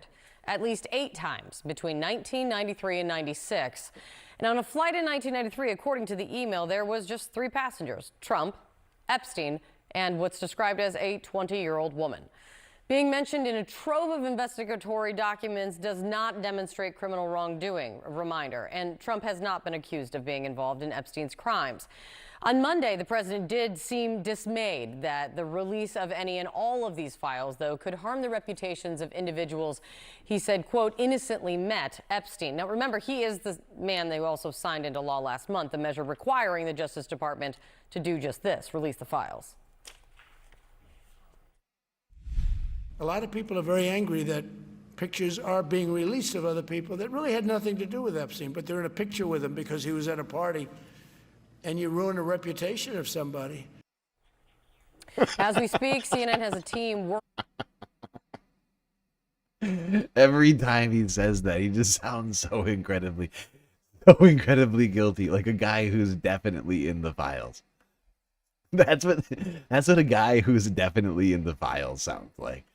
People's reputations are being ruined by this. I mean, nasty, lowlife Thomas Massie and the Democrats. Fake hoax, very nasty hoax. Everybody, this is exactly what that sounds like. Stomach Club, thank you for the sweet, sweet super chat. The Ho to Know. Is that who you are? Everybody's freaking names have changed because now they're using the stupid handles on YouTube. It's very confusing to me. When we left, we had our normal names, and now we have handles instead. I feel like they're trying to dox us, honestly. Not gonna lie. How rude. Very rude. through the documents just released. We are going to bring you the findings as they come in. CNN's Caitlin Polans is live in Washington this morning. A lot to work through, and we're just getting started. Caitlin, what do you have so far? We're just getting started, but the headline here is quite clear. Donald Trump is all over these documents. In that first trove that the Justice Department released on Friday, there were just a few very scant mentions of Trump, including in a picture collected with a bunch of other pictures. In this one, there is already one very illuminating email that was sent during the first presidency of Donald Trump while prosecutors in the Southern District of New York were working on the case against Epstein co-conspirator Ghislaine Maxwell. This is after... What is that sound? Oh, it's a puppy barking. We need more space corgi treats. Running out over here. There you go, Leica. There you go. Enjoy your treats. Epstein's death. And one of those prosecutors writes, I'm going to read from this letter because it is what was new to the prosecutors at the time and what is new to us now receiving these documents. I just want to go back, because this is really the part of this that I want to go over. Because this is fascinating. For your situational awareness. This is from the Assistant U.S. Attorney of the Southern District of New York. For some reason, their name has been redacted, which I find fascinating. And to whom they were emailing also been redacted. For some reason, also fascinating. For your situational awareness, wanted to let you know that the flight records we received yesterday reflect that Donald Trump traveled on Epstein's private jet, many more times. Many more times than previously has been reported, or that we are aware, including during the period we would expect to charge in a Maxwell case. So during the time that the crimes were happening, Trump was on the plane, on the Jeffrey Epstein plane. In particular, he is listed as a passenger on at least 8 different flights between 1993 and 1996, including at least 4 flights on which Maxwell was also present. He is listed as having traveled with, among others, and at various times, Marla Maples, his daughter Tiffany, and his son Eric. On one flight in 1993, he and Epstein are the only 2 listed passengers. On another, the only 3 passengers are Epstein, Trump, and then 20-year-old redacted name. On 2 other flights, 2 of the passengers, respectively, were women who would be possible witnesses in a Maxwell case, otherwise known as victims, usually in this particular context. That's an aside from me. We've just finished reviewing the full records, more than 100 pages of very small script, and didn't want any of this to be a surprise down the road. Huh. I wonder who this is to. This is fascinating, but this seems to be evidence of a cover-up from Trump's first presidency. Wow. I did everything right and they indicted me. Wow. What an email. What a fascinating email. Nadia is getting auto-modded like fiercely over here. I've had to approve like 4 messages for you in the last 30 minutes. Okay. Don't make me feel bad for Tiffany. Oh, poor Tiffany. She's living a tough life. Tiffany who? What? I don't have a daughter. Oh, you mean Ivanka? Huh? Another one? No. Don't think so. You mean the one I stiff-armed at CPAC? That one?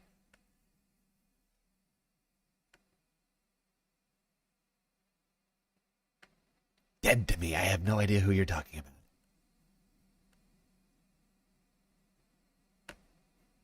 Oh, you mean the wet rag named Tiffany? Yeah.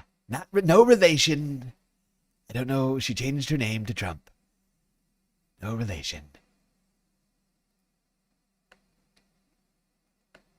Wait, what just happened? Did this video get taken down?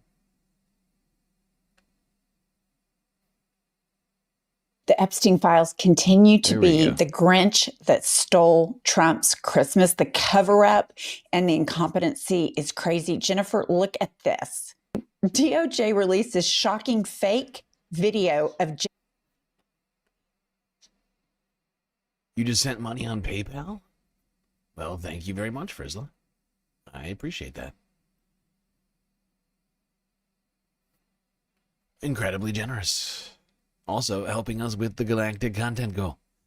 We're getting closer and closer. Jeffrey Epstein suicide as part of a file dump. What in the world is this? Are you still talking about Jeffrey Epstein?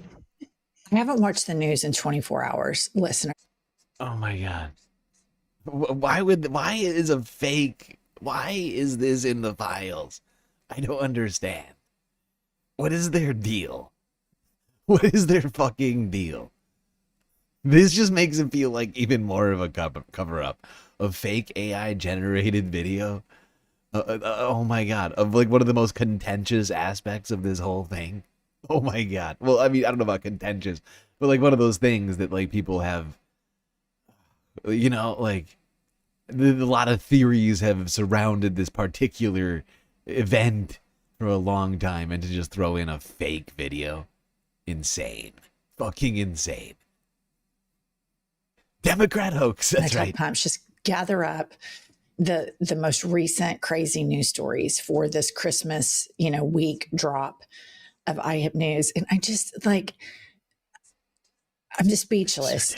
It's just insane that this stuff just goes on and on, and it's just not met with that much resistance. Absolutely. And here's the thing. I watch a lot of true crime. So I feel like that if I were as big of a corrupt criminal committing Trump administration official like Pam Bondi, who's been corrupt for decades, I could cover this shit up better.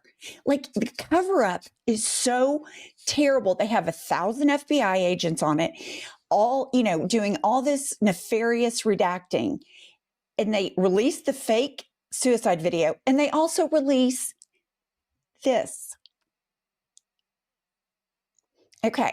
So Republicans Against Trump publishes a report from an attorney at the Southern District of New York, wherein the email says, in a January 2020 internal email, an assistant U.S. attorney in the Southern District of New York wrote that flight records showed Donald Trump travel.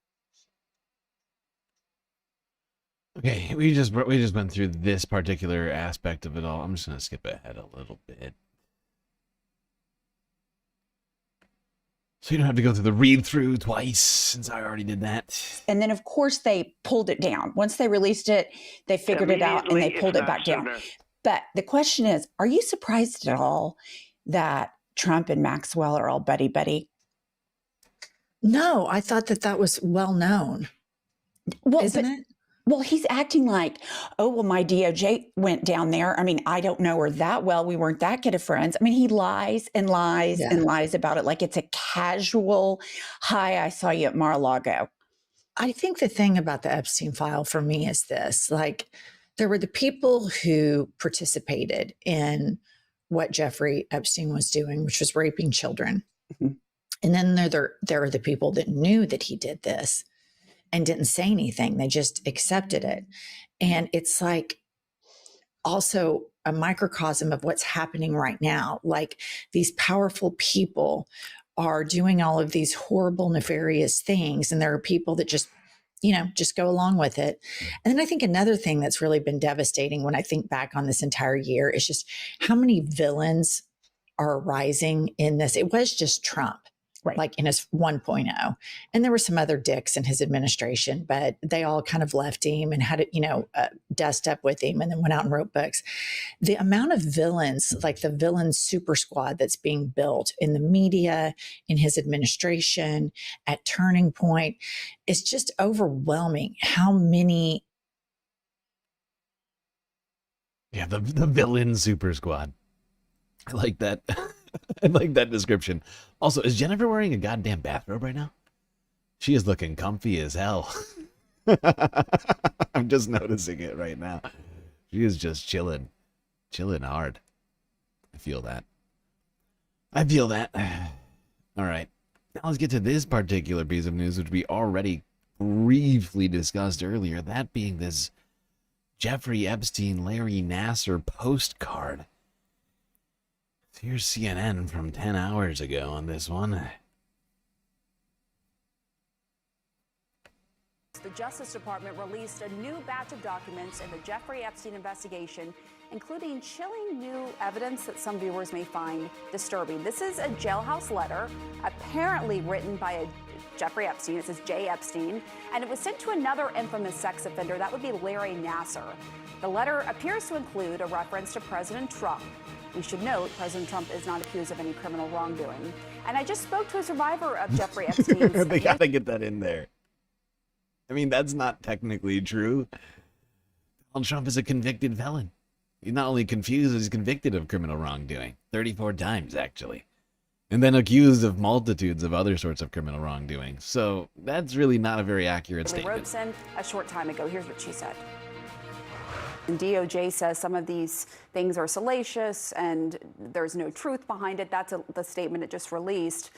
But what do you think about the mention of Trump in that letter and what it said? I think it's very apparent in that specific letter that was just publicized from the Epstein files. I think it's very apparent that there are a group of men that enjoy the company of young women and children. And I think that letter emphasizes that he knew what was going on. And that complicity is enough for me to know you have no business being in the position of power. Strong words there from Haley Robeson. Let's go live now to CNN senior reporter Marshall Cohen join us here in the Situation Room. So walk us through that letter. What did it actually say, Marshall? Yeah, Pam. So let's be really clear about what we know and what we don't know. We have actually been aware for a couple years that Epstein tried to send a letter, or maybe did send a letter, to Nassar from prison. That's been out there. We had never seen it before, and it apparently was in the drop today from the Justice Department. It was written to LN, Larry Nassar, on the envelope, and it was signed by J. Epstein. And it was postmarked just a couple days after Epstein's suicide. No conspiracy there. It's not too crazy to think that prison officials will need to look at stuff before it goes out in the mail. So it's dated just a few days after that suicide, and I will read for you what it said. And as you mentioned, Pam, it's kind of disturbing. This is the letter. Quote, "As you know by now, I have taken the short route home. Good luck. We shared one thing, our love and caring for young ladies and the hope that they'd reach their full potential. Our president also shares our love of young nubile girls," which is obviously the disgusting words Oh of my one. God. Like, I mean, this shit is so fucked up. Like, and yeah, there's some evidence that it might be fake, but just on its face, like this is so bad. Sexual predator to another, but I should make clear that Donald Trump has never been accused of any sexual wrongdoing by law enforcement. That's not true either. That's also not true. That's not true. Donald Trump has absolutely been accused of sexual misconduct by, what's her name? By, oh my God, multiple people. Like, there's multiple people that have accused Donald Trump of sexual wrongdoing.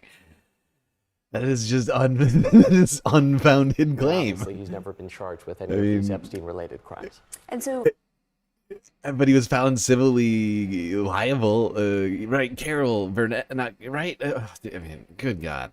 I mean, why are they running cover for Trump right now? He's absolutely been accused. That is bullshit. The short route home reference, do we think that's him talking about dying by suicide? Because it came out a few days after, The right? timeline would seem to suggest so. Yeah.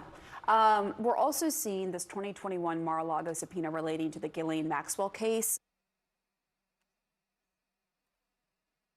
Right, E. Jean Carroll. Thank you, E. Jean Carroll.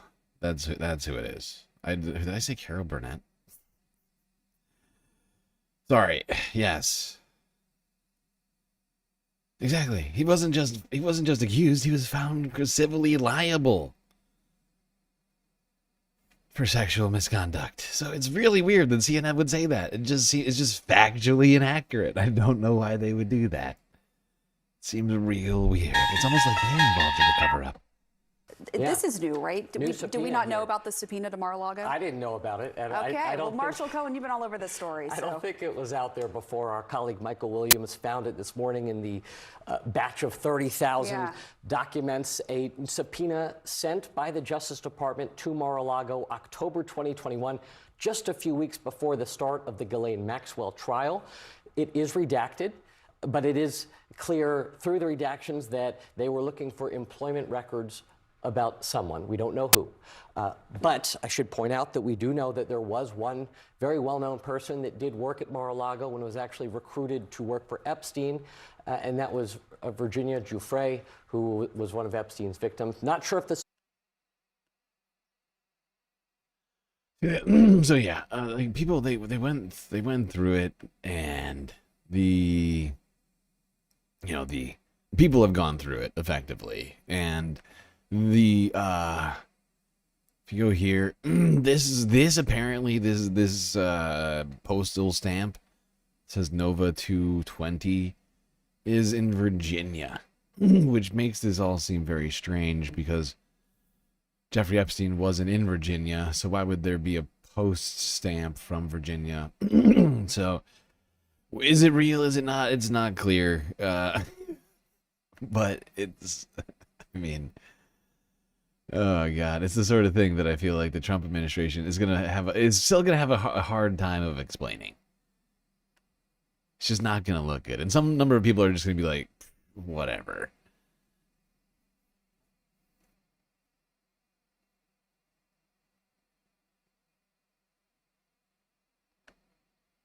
And some people just aren't going to have time to figure that out. And I think some people are just going to hear about this and be like, what now?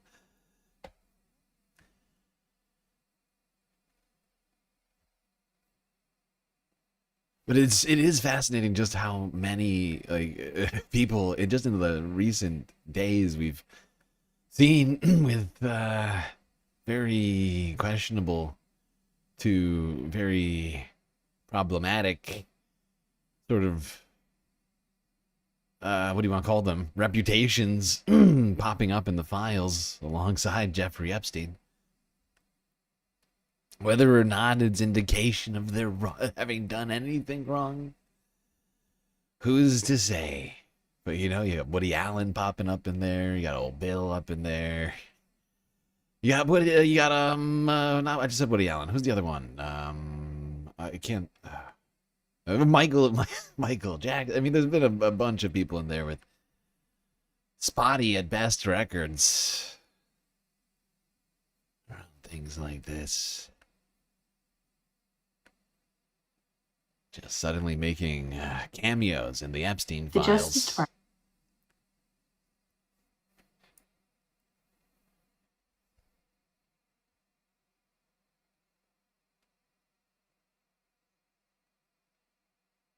All right, let's go. Let's keep moving through this. Oh, wait. Actually, wait, no. I'll do it after this one. One last clip, and then I'm going to read something here. Whoops. Has released tens of thousands of new documents connected to the investigations into late financier and convicted sex offender Jeffrey Epstein. While voluminous, You tried to donate via Super Chat twice and both failed? Did you try restarting your app or something? Because that seems weird. That seems very strange. Why would that happen? has released tens of thousands of new documents connected to the investigations into late financier and convicted sex offender Jeffrey Epstein. While voluminous, the release contained little revelatory information that wasn't already in the public domain. It contains multiple mentions of President Donald Trump, who was friends with the financier before they had a falling out. One of those mentions was in an email from a prosecutor who was flagging that Trump had traveled on Epstein's private plane multiple times in the 1990s. The email was sent in January of 2020, shortly before the filing of a criminal case against Epstein's co-conspirator, Ghislaine Maxwell. It said that Trump was listed as a passenger 8 times between 1993 and 1996. Maxwell was also listed as a passenger on 4 of those flights. The prosecutor who wrote the email said they were doing so because they didn't want the information to come as a surprise. Asked for... Wow. Wow. What's weird is, of course, they have released a bunch of stuff that was apparently surprising to the victims. Victims who were given zero notice of some of this information that included them. People like Annie Farmer had no idea that she was going to get information about her sister's report to the FBI from the 90s. that one, nope. No consideration for the victims on that one. It's very strange. Very inconsistent from the Trump administration, once again. Orm Broomer, thank you for the super sticker. Look like you at least figured out the super stickers. Very nice. Much appreciated. I think that gets us to, like, technically, I think like 6 or 7 super chats now. Right? 7. I think it's 7. I think it's technically 7 out of 10. Because we got 2 half chats. We got 50 biddies from Columbia Rican over on Twitch. And $10 donation from Frizzla over on PayPal.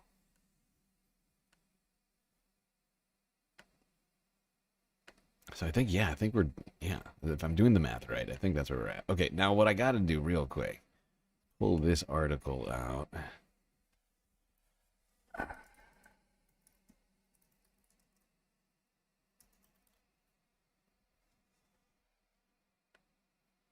Yes.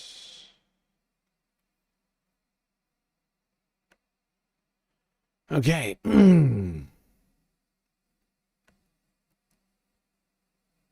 This is from The Guardian.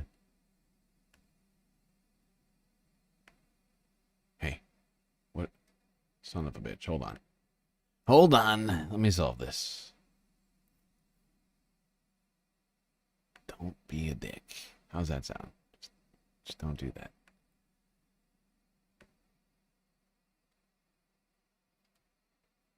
Okay, why is this always causing us problems? I don't understand. I just want to read the article. Just let me read the article. How's that sound to you? Is that so difficult? YouTube featured? Oh, was I on the YouTube featured for you? Wow. Wow, very fancy. They must think people want to watch this show for some reason. Weird. Weird. Because we spent like 3 months not on YouTube. Okay, what if I'm just gonna read this since this is not, for some reason it's not letting me like actually scroll through it unless I take it off of that monitor. I have no idea why. It's highly annoying. So I'm just gonna read this to you. This is from The Guardian, Tuesday, 23rd of December at 12:40 Eastern Standard Time. Some Epstein file redactions are being undone with hacks. Oh, but I feel like you kind of want to see some of these pictures. Hold on. God damn it. You are killing me. You're killing me. You know that? That's what you're doing. People examining documents released by the Department of Justice in the Jeffrey Epstein case discovered that some of the file redactions can be undone with Photoshop techniques or by simply highlighting text to paste into a word processing file. Unredacted text from those documents began circulating through social media on Monday evening. An exhibit in a civil case in the Virgin Islands against Darren K. Indyke and Richard D. Kahn, 2 executors of Epstein's estate, contains redacted allegations explaining how Epstein and his associates had facilitated the sexual abuse of children.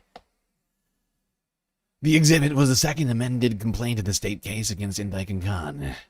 In Section 85, the redacted portion states, between September 2015 and June 2019, Indyke signed for over $400,000 made payable to young female models and actresses, including a former Russian model who received over $380,000 through monthly payments of $8,300, made over a period of more than 3.5 years into the middle of 2019. Prosecutors in the Virgin Islands settled its civil sex trafficking case against Epstein's estate, Indyke and Kahn, in 2022 for $105 million. Plus 1/2 of the proceeds from the sale of Little St. James, the island on which Epstein resided and on which many of his crimes occurred. The Justice Department press release announcing the settlement did not include an admission of liability. Oh, shit. Sasha G gifting 5 sweet Galactic News Network memberships to the community who got them. Joshua Killer. Tamara Chans. Earthbag Homies. Junior Minity. And Ivan Van Veen 2.0. Much appreciated, Sasha. Thank you very much. I think that actually does it on the Galactic, right? That how much is a Galactic membership again? $3? Yeah, I think that does it.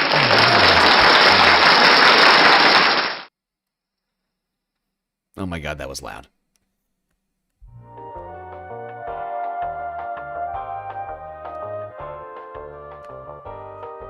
We did it, people.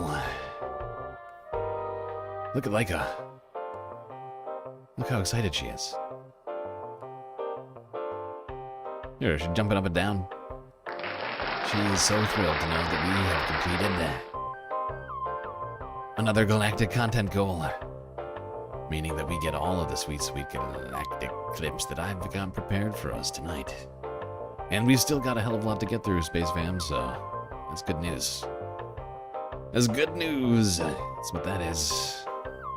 And way before the end of the galactic goal. It's incredible. All right, people. One last chance to bask in the glory. Confetti party ending.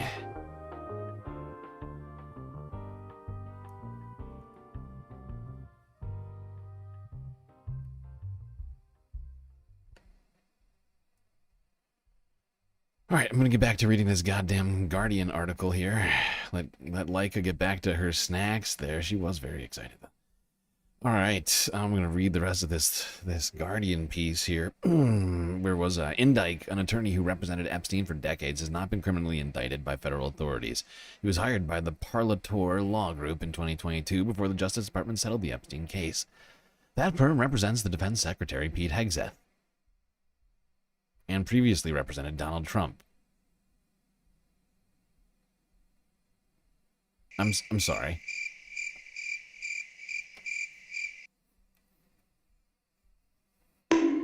What?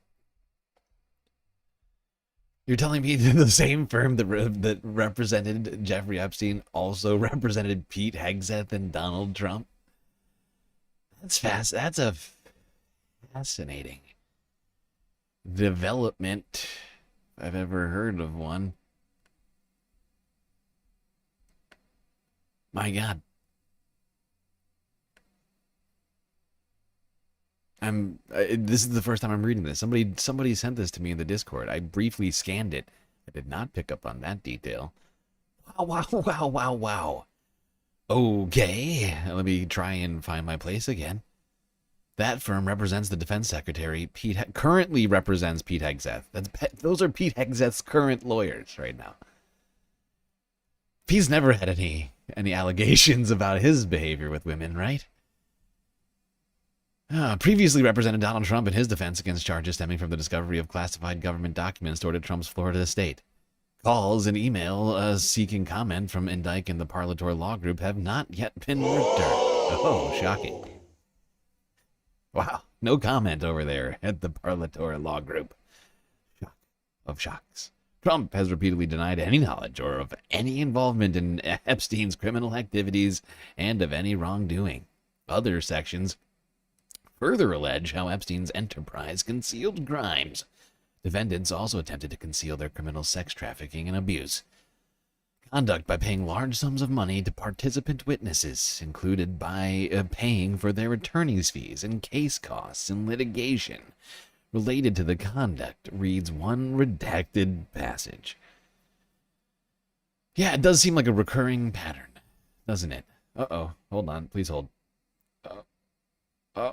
Nope. I thought I was going to sneeze, but no. Okay, we're good.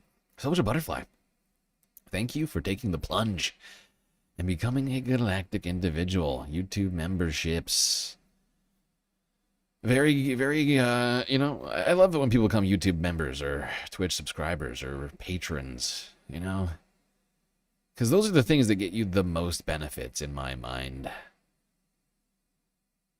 There's secret content over on the YouTube side as well as emotes, and on Twitch, of course, the lack of advertisements and, of course, even more emotes. Actually, we have double the emotes that we have on YouTube over on Twitch.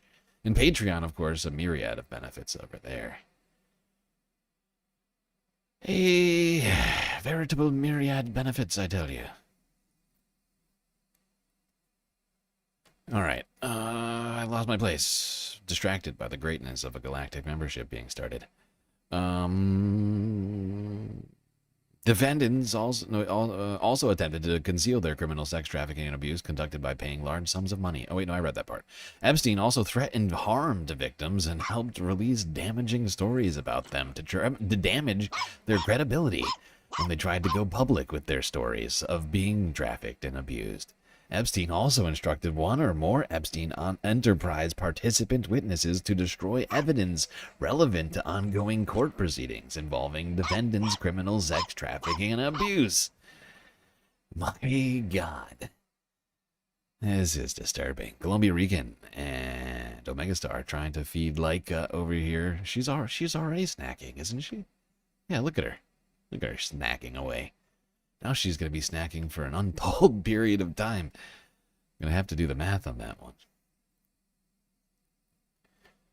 Okay, what was I reading? Yes, okay. Redactions of sections 184 through 192 of the document describe property taxes paid by companies incorporated by Epstein on properties that were not on the balance sheet for some of those firms. For instance, Cyprus's balance sheet as of December 31st, 2018 did not reflect any assets other than cash of $18,000. Further, Cyprus reported only $301 in expenses for the year ended December 31st, despite it paying $106,000 in Santa Fe property taxes on November 6th. That sounds improper. Similarly, in 2017, Cyprus reported as its only asset cash in the amount of $29,000 and expenses of $150, despite it paying $55,000 and $113,000 in Santa Fe property taxes during 2017. It's very strange. This all sounds, once again, very improper. I'm not a tax attorney, though, so it's hard to say. The Epstein Files Transparency Act, signed into law last month, permits the Department of Justice to withhold certain information, such as the personal information of victims and materials that would jeopardize an active federal investigation. Now, of course, there is no active federal investigation ongoing right now, so really that second one, not really relevant, unless there's unless they've released some sort of new investigation I'm unaware of. Not an excuse at this time. They gotta get that in there, though. Every single news outlet's gotta get that in there every single time. Fascinating.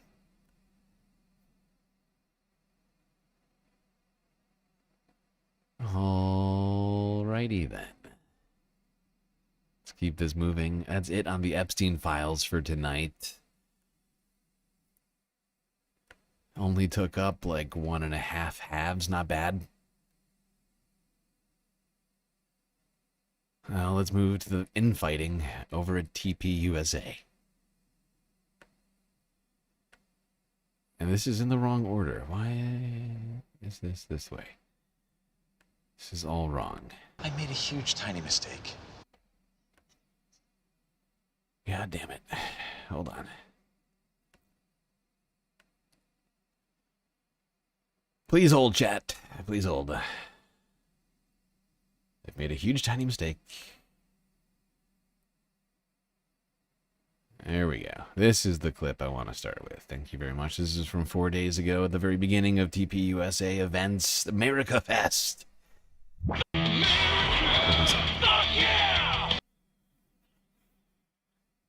America Fest.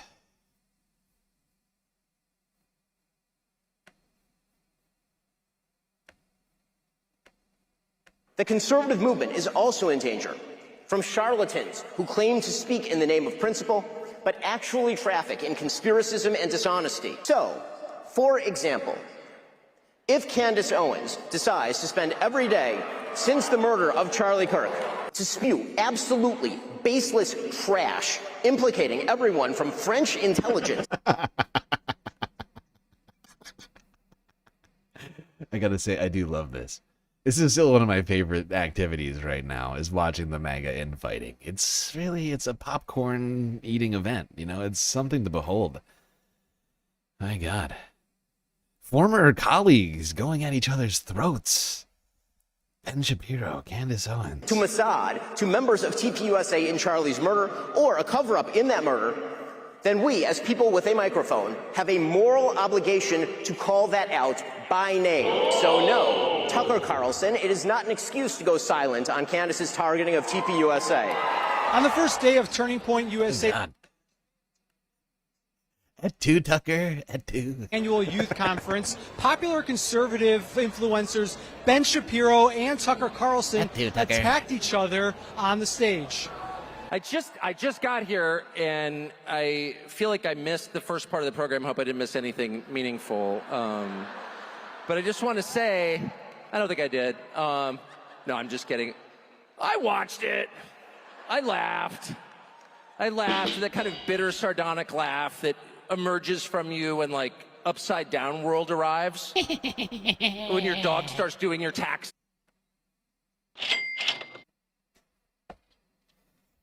the bitter, sardonic laughter of Tucker Carlson. And, like, Upside Down World arrives. When your dog starts doing your taxes and you're like, wait, it's not supposed to work this way. To hear calls for, like, deplatforming and denouncing people at a Charlie Kirk event, I'm like, what? This is hilarious. Tensions have threatened to There it is. There's the deeply bitter, sardonic laughter of Tucker Carlson. It's hard to do it. It's hard. It's hard to find it. I can't find the bitter sardonicism, I guess. I'm struggling on that part of it. Ay. My God. A Turning Points USA event sullied by canceling and deplatforming. Tucker makes a good point. This is not what Charlie stood for. By the way, how long has it been since Charlie said something racist? If only there was like a Nightbot command for something. It's an event that was focused on memorializing Charlie Kirk, the late founder of Turning Point USA. And they also show a growing chasm in the Republican Party over Israel and its war in Gaza. There are many young... Oh, God. Oh, the infighting is hitting an epic Republicans who are increasingly vocal and raising concerns that Trump's alliance with Israel does not reflect an America First agenda. Forgive me, because killing... Oh, God. God, how dare they? How dare they forget America must be first? People who committed... Yeah, I didn't want to call him out on the chasm thing, but since Chad's doing it, yeah, I don't think that's how you're supposed to say that. Crime is immoral. It will always be immoral. And people who do it will be punished for it. And nations that endorse it will be punished. See, I was going to let it slide. Aren't I a good guy? You know, I was trying to be a good guy, but chat, I get it. I too noticed it. And people who do it will be punished for it. And nations that endorse it will be punished for it. That's a fact. And you are seeing now a very intense effort to convince you otherwise. Candace Owens responded to Shapiro, who is Jewish, by doubling down on her unfounded conspiracies that somehow is unfounded. How dare you claim that anything that the great Candace Owens says, the clip queen, the views queen of YouTube. You can't do that. How dare you? How dare you suggest her claims are unfounded? Are they even claims? Candy is just asking questions, man. Come on. Orb rumor. The sweet super chat. or actually super chat. Yeah, I guess it's a super chat. Blank super chat. Nonetheless, still much appreciated.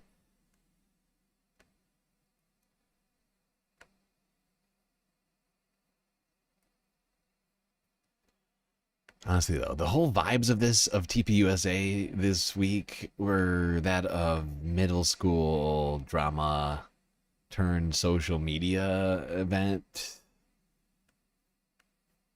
Like, if you spent millions of dollars on high school drama, that's what Turning Points USA and the subsequent drama that ensued, I would say, that's how I would describe it. I guess. It's a fascinating look into the right-wing ecosystem at this time. Now, in response to some of those words Ben Shapiro had to say, one Candace Owens, not only, Tucker was actually at Turning Points. I don't know if Candace was even invited. I don't get the sense she was. But she certainly wasn't there. But on her podcast, she had some things to say. Oh, did she have some All things right, you guys, happy Friday. Well, I just want to start by saying that it's pretty obvious that Ben Shapiro is terrified. We can all see that now that Charlie Kirk is dead. He seems to be taking multiple stages and demanding an allegiance to Erica Kirk. In fact, it almost seems like he's demanding that nobody inquire further about Erica Kirk. It's odd because Ben had no allegiance to Charlie Kirk when he was alive. So what is it about Charlie's widow in particular? Exactly. Ben Shapiro, fake friend. Candace was ride or die with Charlie. Okay? Quit coming out here trying to pretend like you were besties with Charlie. Can't do that. Candace isn't going to let you do that, That is okay, inspiring Ben? his very public nervous breakdown. Personally, I think he knows something about her. That is what I am sensing, that he knows something about Erica Kirk. And every time he speaks, I grow more certain that Israel might be involved with 9/10. So let's keep investigating. Welcome back to Candace.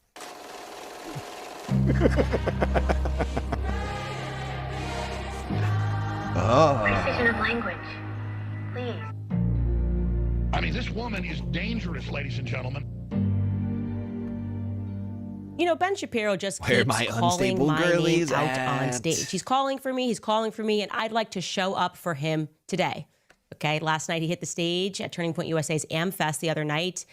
And I'd like, first and foremost, just to let you all know, some people noticed that he wasn't on the AmFest list for years, and all of a sudden he's back on the speaker list beginning in 2024. I want to let you know how that actually happened. So the story goes, obviously, that in 2024, Ben fired me in March. Well, he would say management fired me. But firing me wasn't enough. He wanted to make sure my reputation and livelihood was also destroyed. Of course, what Oh my God, it's almost like a cabal. It's like a cabal of people who had it out for Candace. Ben Shapiro at the head of it. Oh, God.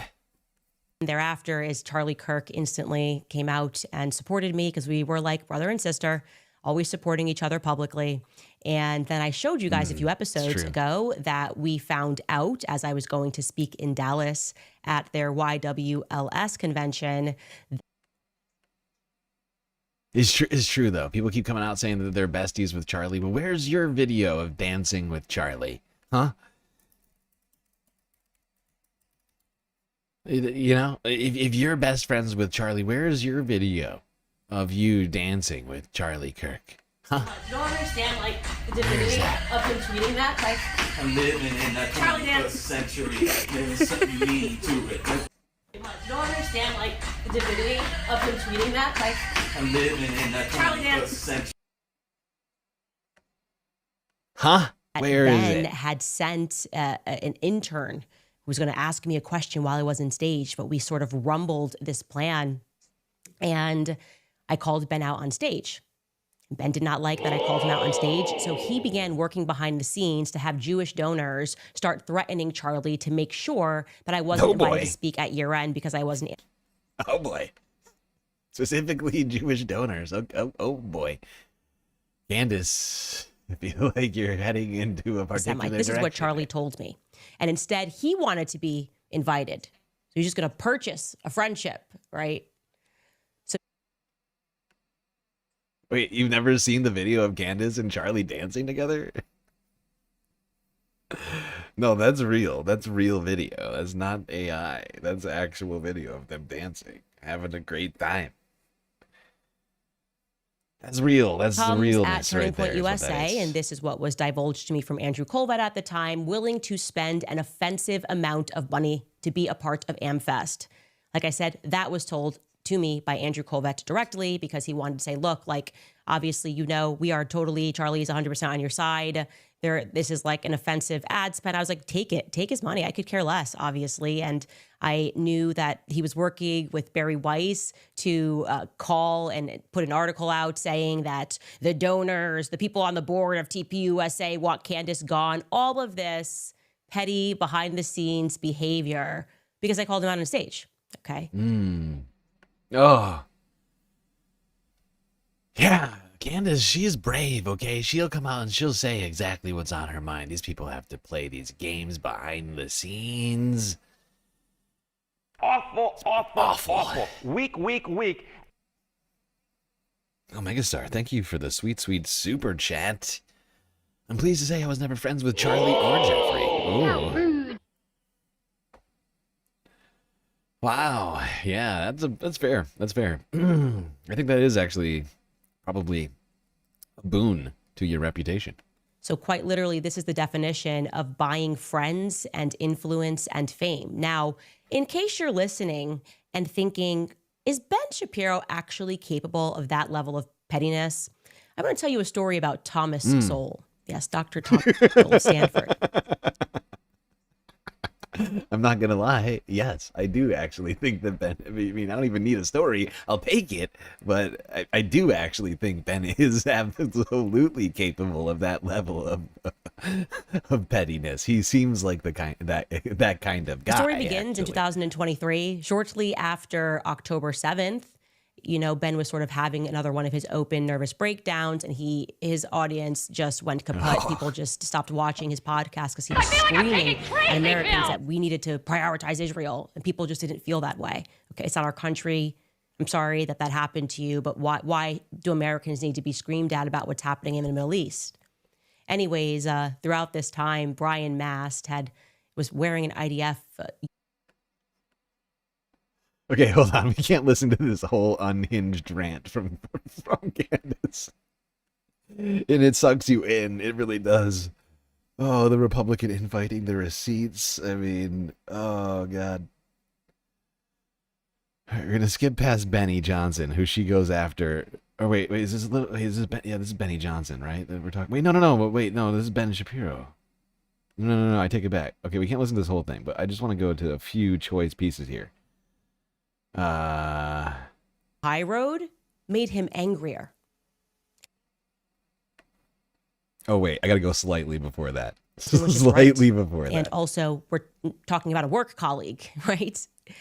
Somehow, me taking the high road made him angrier. So here's what he did. Elsewhere in my interview with Tucker, he asks me who I look up to, who I like. And I told Tucker the truth that it was my dream to meet Thomas Sowell. That when I first got into politics, I read a ton of Thomas Sowell books, and I had tried many times to meet him. And obviously he's aging, but I really looked up to Dr. Thomas Sowell. And here's that clip with me and Tucker. Who do you listen to when you're trying to figure out? I mean, some of the stuff comes at you so fast, and you're talking almost every day or writing almost every day. Who do you read or listen to try to make sense or bounce ideas off of? You know, I have been obsessed with Thomas Sowell, and everybody knows that. I am pretty much a Thomas Sowell. No kidding. We know this, okay? It's not shocking that you're a Thomas Sowell lover. We don't need this clip. I forgot. Okay. Check my Cash App for no particular reason. Okay. So I'll do that. Ben saw that. He decided, Thomas Sowell, hey, that's your dream. You love Thomas Sowell. He thought that was an opportunity to get even with me for taking the high road after he insulted me on stage because he's deeply jealous of Tucker Carlson for reasons that I cannot quite understand. Ben had his team reach out and schedule an interview with Thomas Sowell which they paid for an offensive amount of money, I presume, to effectively purchase a black man who has no idea what's going on. He's very old, he's in his 90s, to hurt my feelings, okay? Interview with Tucker is on the 15th. I think it premieres on the 16th. And Ben gets Thomas Sowell, who he doesn't care about. I'm working at the Daily. Wow. So wait, let me understand this. Not only has she now accused Ben Shapiro of slavery or of buying a black man, but also doing it to get back at her or to hurt her feelings because she wasn't invited. That does sound incredibly petty. That sounds, Candace is right. This is certainly, I mean, if this is true, incredibly petty of Ben. My God. At this moment, and I'm about to give birth in 3 days, but this was supposed to be like an F you, Candace, for taking the high road and saying that genocide is always.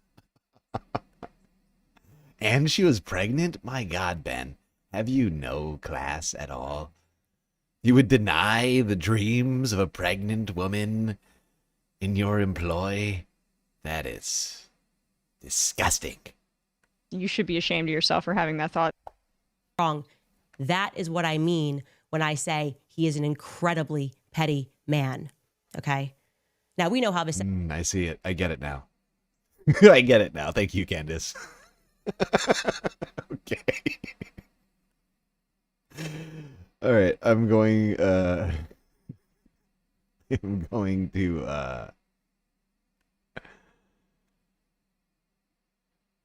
to skip ahead a little bit in this epic rant from Candace. I hope you don't mind. It's like an hour long.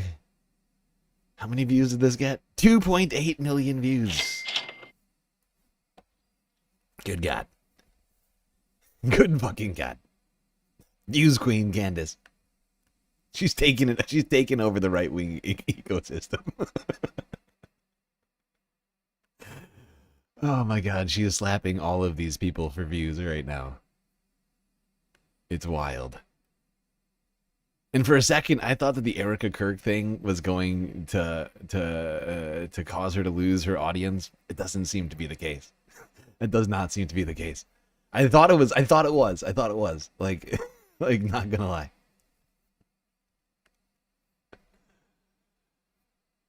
But she's still getting those views. Although the comment section on this video regarding Erica Kirk, people, we'll get to that, actually. I think we'll get to that in a second. If there is going to be one solitary person who convinces me, who has convinced me that the public is justified in looking into Erica Kirk, it is Ben Shapiro, okay? Didn't like Charlie. You're telling me he's just obsessed with defending the honor of his widow? No, he's fearful. He's fearful of something about Erica Kirk. He just keeps calling out Erica Kirk on stage, demanding allegiance to Erica Kirk. Who are you? Actually, who are you? Why are you in this conversation? Why were you so quick to say that you would pick up his bloody mic and carry on? And didn't you just like fire half of your force that was involved in Daily Wire Kids, only to then drop $1 million on Charlie's show? Again, weaseling your way into the chair when you weren't invited to go on there, but Matt Walsh was. That's what you do. You even deal behind the scenes to make people think that you're liked. It's embarrassing, really, Ben. It's truly, honestly embarrassing. Why are you not embarrassed to be alive? I don't understand it. You should be ashamed of yourself for having that thought. Wow. Shots fired. You should be embarrassed for being alive, says Candace Owens to Ben Shapiro. I honestly, I rarely agree with Candace, but lately I found myself agreeing. She is right. Ben should be embarrassed of that. I'm not gonna lie. She's hit the nose right on the right on the head there. So his general demeanor is starting to make me think that there's something there, right? The Fort Huachuca thing, it's definitively compelling, I would say. I am learning also that Fort Huachuca has ties to Liberty University. And okay, All right, we're not going to unpack this whole Fort Huachuca thing. I don't have it in me. I don't have it in me right now. I think that's good enough because I'm trying to stay focused on the TPUSA thing. And this, I mean, technically it is a TPUSA thing, but it's just so much to unpack. She's got, look, Candace has a lot of theories, okay? She's got a lot of theories about a lot of stuff. And I think one Candace theory per stream is probably good. It's probably good, considering. I mean, she's always got theories over there.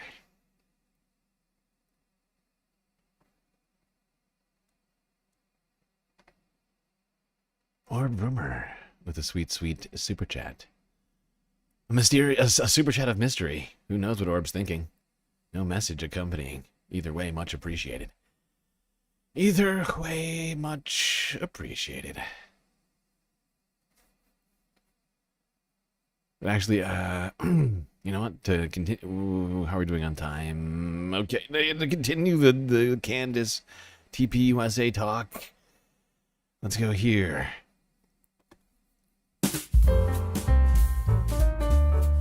Quack, quack, quack, quack, quack, quack, quack, quack. What? We're live.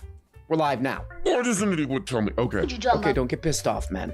Do your mantra. Do your stupid goddamn mantra, man. Humra. Okay, it's not working. Okay, just be pissed off. It's okay to be pissed off sometimes, okay? Hey, guys, welcome back. Happy holidays. Happy Hanukkah, all this crap, man. I am sorry. Oh, by the way, speaking I wanted of happy to give holidays, you something special. Just want to say thank you to a megastar for helping to pay the galactic bills over here. It's much appreciated. The galactic goal, the galactic financing, the deficit seems to be completed here, if we've done our calculations correctly. Taking it down. Taking it down. Wait, I still have a dreidel up, but Hanukkah's over. Gotta take this down, too. Okay, that's on YouTube. It's true. It is on YouTube.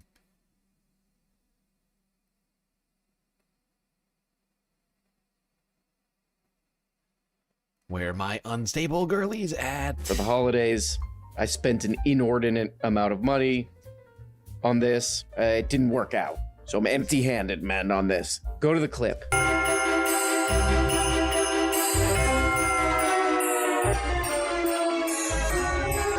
So I'm sorry about that, guys. You know, Another Christmas, empty-handed. I'm so sorry. I think that thing's a scam. they got me on that one, okay?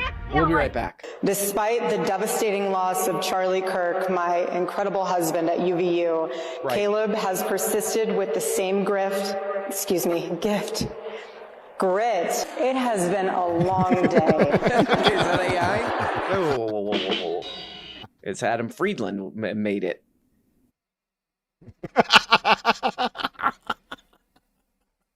Okay, he does kind of look like Adam Friedland, let's be real. Genuinely. Oh, God. But, yeah, I love that Freudian slip there. Your grift for so long. I mean, your gift. I mean, what is it again? I can't hard to... Words are made tough. An appearance. Let me crop in on that. It's just too French.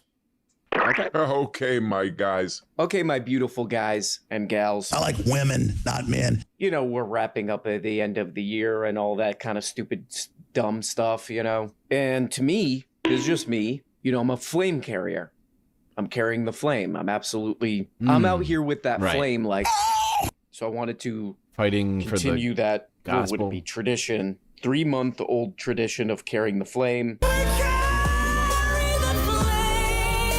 By taking a look at this thing, what is the thing? What is the thing called? Hold on, I can't read. It's a small in the corner. America Festival. America Fest. America. Huh? And a tragic event happened. A guy is gone, and to honor his legacy, a bunch of people got on a ridiculous stage with fireworks and sparks and smoke and $1 million+ LED screen to fight with each other for clicks, views, and money in honor of him. Let's make that. You're a little baby. Turning Point USA, you can do it. Stop, man. Come on. And now, ladies and gentlemen, Rob Schneider. Cut your meat. I really do wonder how many times Rob Schneider gets stopped, you know, in LA or whatever, at whatever stupid place he goes to in LA. He gets stopped on the sidewalk. Rob, say it. Rob, say it. Also, why is he dressed like a vampire? What is up with this outfit? I don't understand. What's going on here? Is he going to be attending a covening or something in the near future? I've said it 250,000 times just in the past 2 years. Rob! I swear to God, Rob, say it or you get that and this. Okay, calm down. You can do it, you know. You can do it! Okay, a lot of this crap is going to get just lost on the internet because if people watch this, they comment on it. They're like, oh, this guy told this guy to shut up. This guy called this guy an idiot. You know, to honor the passing of one of our greats, to really honor this legend amongst men, what we're going to do is have this ridiculous looking stupid thing with smoke and sparks, a stupid looking reflective floor and trap beats and all this. We're going to do that. We're going to... The wrong Rob died, says Josh. I assume you're talking about Rob Reiner. God, it's true. I can get behind that. I can get behind that statement. Wrong Rob died. It's true.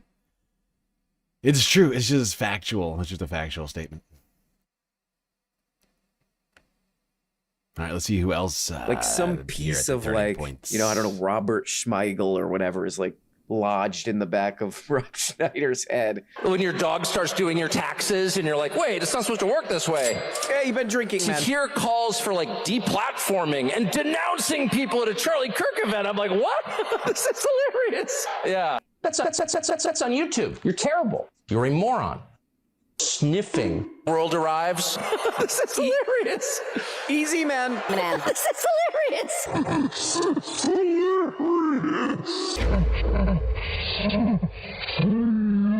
You cannot tell another human being to shut up, even shut up racist, because you don't own him. Oh, right. Okay, sorry. He is an independent, autonomous person created by God as an individual. Okay, so that's where that belief comes. God bless you. Right. Yeah, exactly. That makes sense. Because God did that. I believe that. God did that. I believe that. Jesus, I say that. Calm down, man. None of that. As you think through, like, what should this movement be, and what side should you take on the conservative civil war? Whoa! Stop, man. You already know the answer. You're on the side of America first.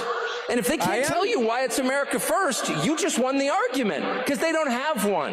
Shut up, Nazi is no different from shut up, racist. I didn't say anything. It's a little more anything. annoying, actually. America last, actually. Let's check. It's actually more annoying. It's actually more annoying, says Tucker. I'd prefer to be called a racist than a Nazi. Interesting. He's got preferences over there. GNN is back. It's true, J-Rock, we're back. After 3 long months relegated to Twitch streams, we're now multi-streaming. Once again to YouTube and Twitch. We've gotten the channel back. We've gotten the channel back. We haven't gotten the money back from September, but we have gotten the channel back. And that in itself is a huge W. A holiday W for us all.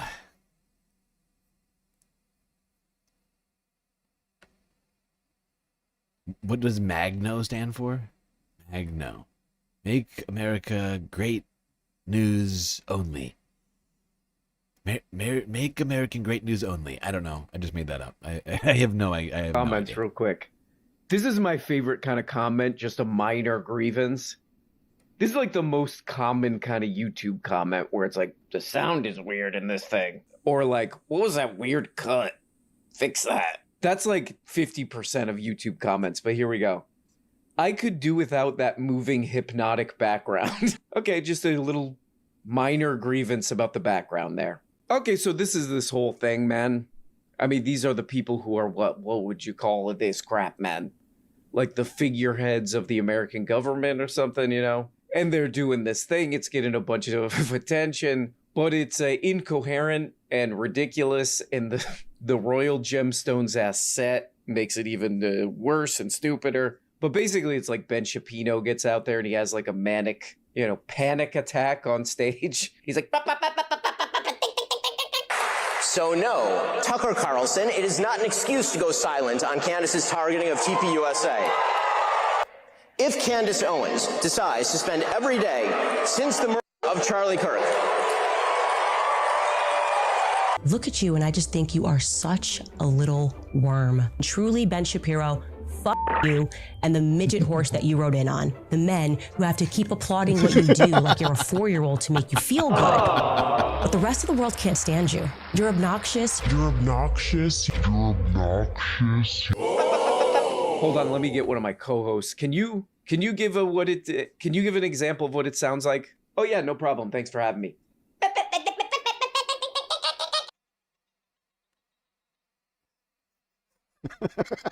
This is honestly, this is one of the great tales of 2025. The infighting between the biggest talking heads on the red-pilled internet space, if you will. It's really glorious. Something to behold, truly. God. Came just in time for the holidays. All right, well, we're 3 hours into the stream, which means it's time for another quick galactic intermission. Do not worry, though. Of course, we'll be right back after these brief space messages.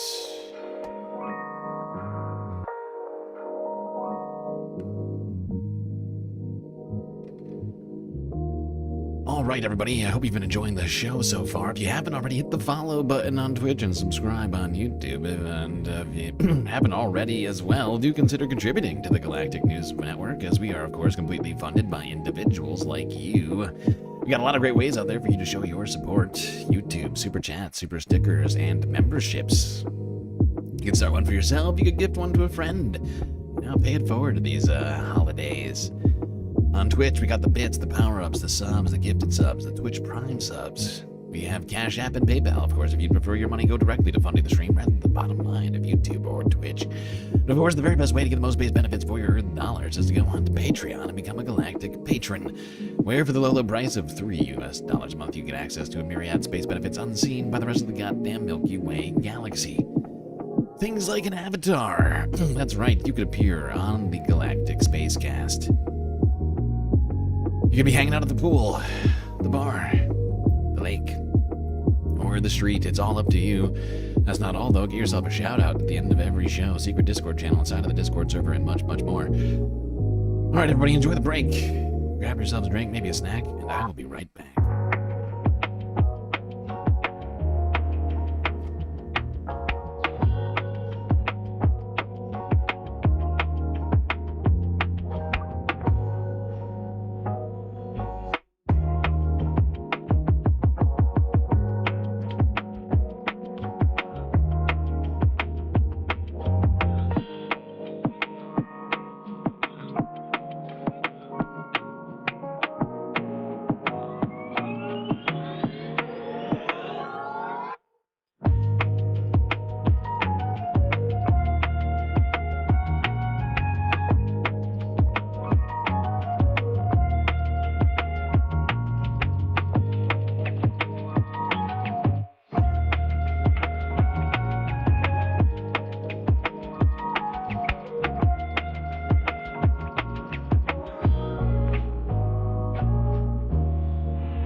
All right, everybody. We're back. Time for you to get back in your seats. Otherwise, you're going to miss the beginning of the third half of the show.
If a man commits a crime, do we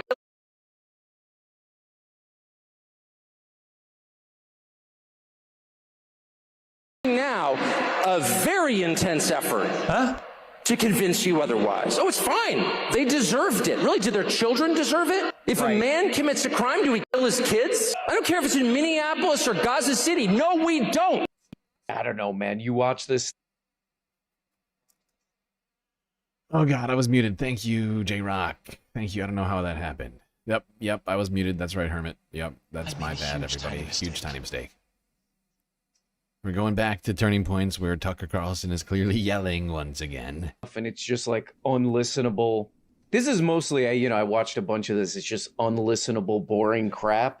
Meaningless, boring crap. Just junk, And it's like, we've been seeing all these videos, people uploading these, videos. They're like, oh my god, there's a civil war on this side, this like half of the country, there's a civil war. Oh shit, man, god damn it, there's a civil war amongst these groups. And it does look like that if you watch this. It's like the guy goes up, and then these other people come out and they go, that guy's a moron, that guy's a little twerp. I gave him a wedgie, that guy, and he was asking for it, if we're being completely real on this. But then you listen to like the other side, you listen to Tucker Carlson, it's just like, it's also meaningless crap, because like ostensibly or whatever, this whole split, the split on this side is about Israel, and Tucker Carlson makes this, if you just listen to it, it's kind of a compelling, on the surface, it's kind of compelling. He's like, it's wrong to just bomb civilians. That's sick. Illegal. That's wrong also. And it would seem like this would kind of affect this audience. It's like, that's ungodly, that's unchristian, we don't do that. But Jesus, then like, I this say is that. everything Tucker Carlson in the same speech. He's like, Trump is awesome, JD Vance is awesome, America #1 is the best. America first, other countries suck, yada, yada, yada. And it's like, if you read about this stuff at all, like Israel is basically a creation of the British and the United States. And if you read more about it, it's kind of like a military and surveillance. Okay, hold on. I'm gonna skip ahead of some of this here. Once again.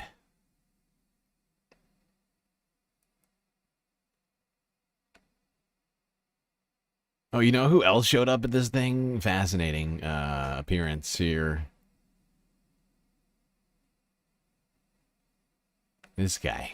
This guy. This guy showed up. You're mean. Toilet poop. We are at Amfest. Merry Christmas. Oh, hell yeah. How many views on this? Okay. This is getting some views. The actual Equal. fuck is going? What in the fuck is going on? News. If it ain't got views, then it's toilets. If you ain't getting views, then you need to cut your meat. That's what we say here. Please. Please spread the message far and wide to the mountaintops. So God bless that. This is another guy who... This is another guy who came on stage to like pyrotechnics and, you know, trap beats. Russell Brand. Oh, now Russell Brand. To spread his amazing message. To spread his amazing and profound message, which is basically live, laugh, and love, and we need a Christian nation. He said, Christianity has not been tried and found wanting. God bless you. It has been found difficult and left untried.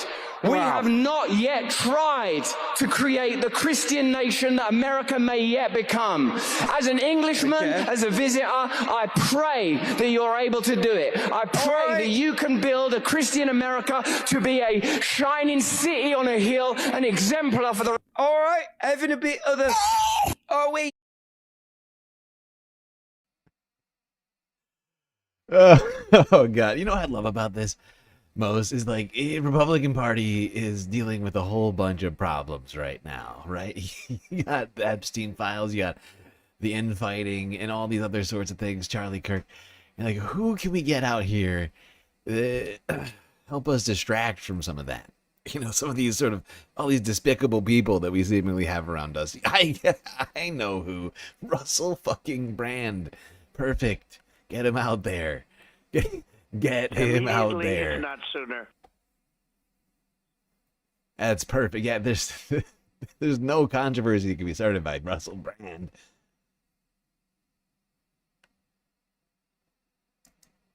Okay, so that's Russ there, you know. I don't know. You know, I think like most people, I've always found Russell Brand as like a mildly... Come on, that's not nice. This is not nice. This is not me saying this. This is some other guy that I heard, a mean guy. And I want to actually send a message to that guy. Shut up, man. You know, this guy said Russell Brand is like a mild... Shut up. How rude. You shut it. How dare you?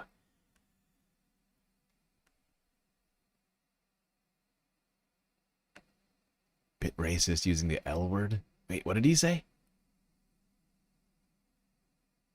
I took my headphones off for 2 seconds. I might have missed something in there. What did he say?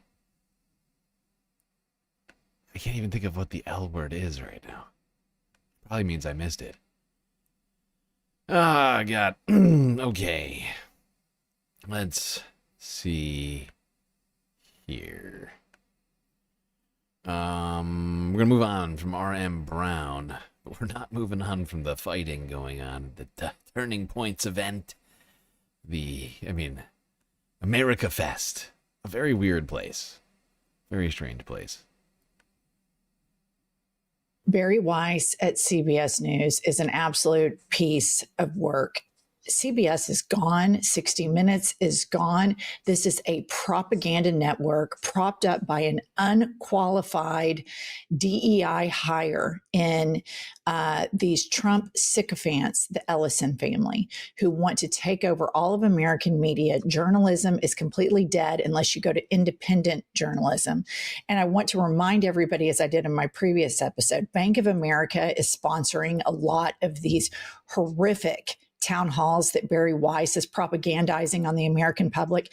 If you have accounts at Bank of America or a credit card at Bank of America, you have agency, you have autonomy. There are other banks you can use. They aren't jack shit without our money. Boycott CBS, boycott Bank of America. We'll be releasing a lot of other boycott lists later because we have to get serious about this. Put up this post, Kylie.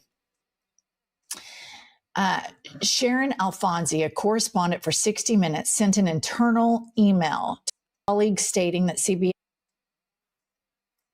Wait, is LIMEY a derogatory term? I've heard that so many times I've never thought of it as being at all derogatory. Is that are you merely pretending to be offended by this? Editor-in-chief Barry Weiss spiked our story about the Trump administration. Hold on, we're going to talk Barry Weiss later. I'm skipping this part. Sorry, everybody. Sorry, everybody. But I got Barry Weiss set up for later tonight. Got a whole segment on that. Completely separate from the Turning Point situation. Sphere and see where we are a year from now with Ben Shapiro. Is he invited to speak at Turning Point USA? My bet, he's long gone by then. Well, it's going to be interesting because the CEO of Turning Point USA is Erica Kirk, and Erica Kirk is very much aligned with Ben Shapiro, very much in alignment with everything that he prioritizes.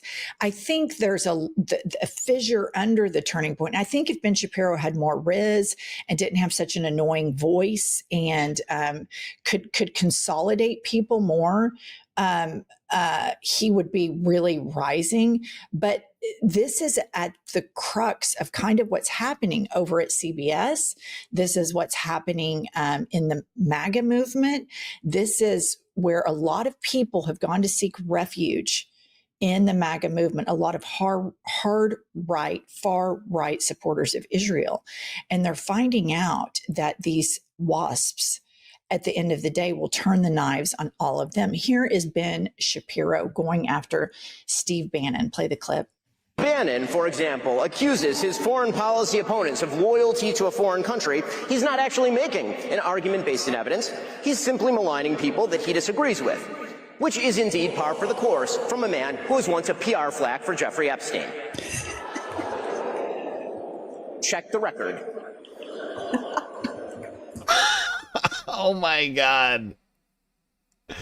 I missed that part of it earlier. They're throwing Epstein file shade around here. Wow, wow, wow. Pumps. Here's the thing. They're all fighting with each other. Megyn Kelly and Steve Bannon are mad at Ben Shapiro, and they're all mad at Tucker Carlson, all that. Because here's why. They're all cruel as fuck. They don't give a shit about anything or anyone but themselves. They will throw anybody under the bus. And here's the thing. He's right about Bannon.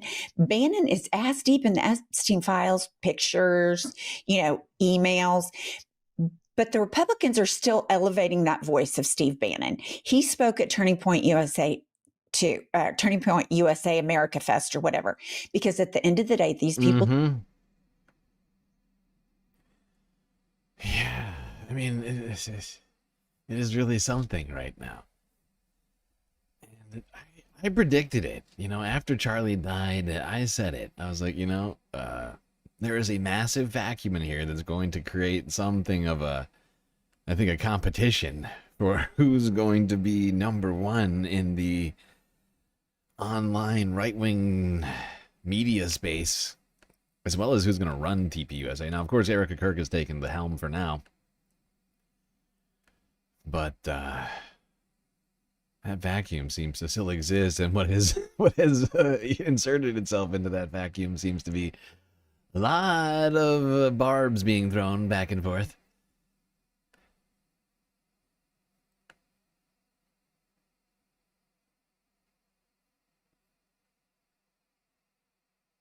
Okay. All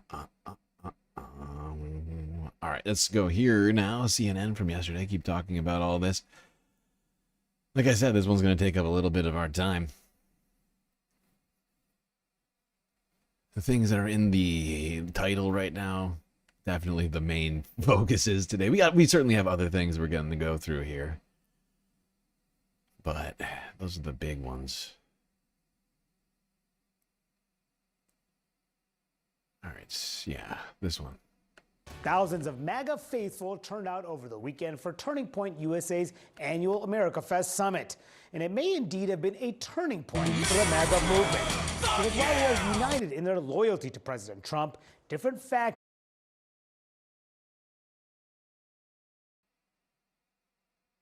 Jerry, good to see you. So good to see everybody turning up for the streams. I've only been back what it feels like, I think it's just a few days, I guess. And yet, Been seeing so many beautiful faces I've been missing since we've been only streaming on Twitch for the last 3 months. Who's feeding Leica over here? Dark Sparkle. Okay. Puppy treats. By the way, everybody, if you haven't met her yet, if you look over here, over my left shoulder, to your right, in the corner of the screen, little galactic space corgi by the name of Leica, who was named inside of the Galactic Discord. The Galactic Newsroom Discord server decided her name.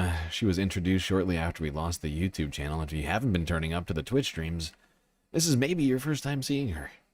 You can on Twitch by redeeming space dollars, something that you earn by watching the stream.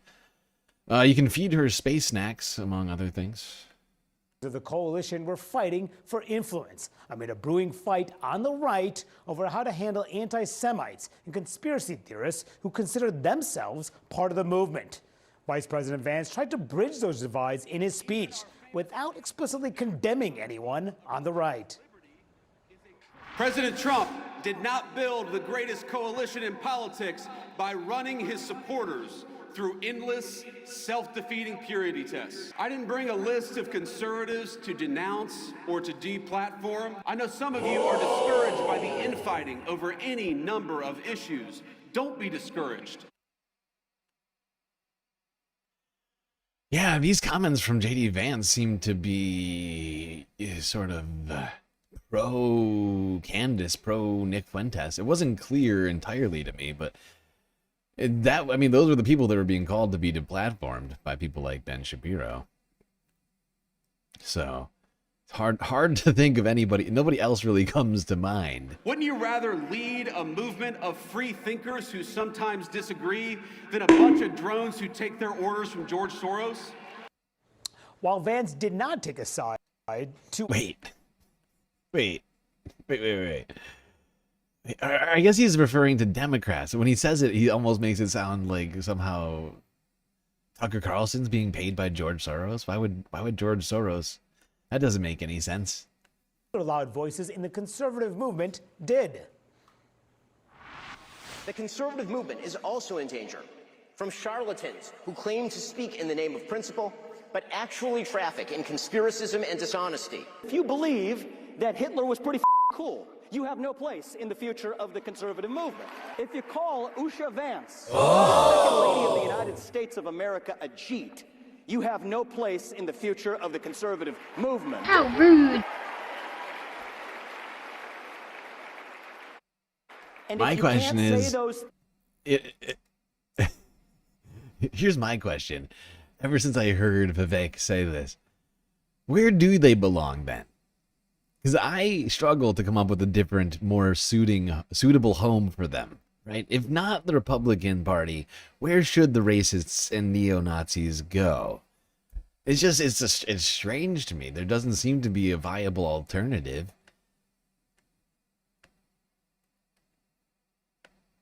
Without stuttering, then you have no place as a leader. I'm joined now by a trip. No place as a Republican leader. That's weird because that's exactly where I think you belong. But okay.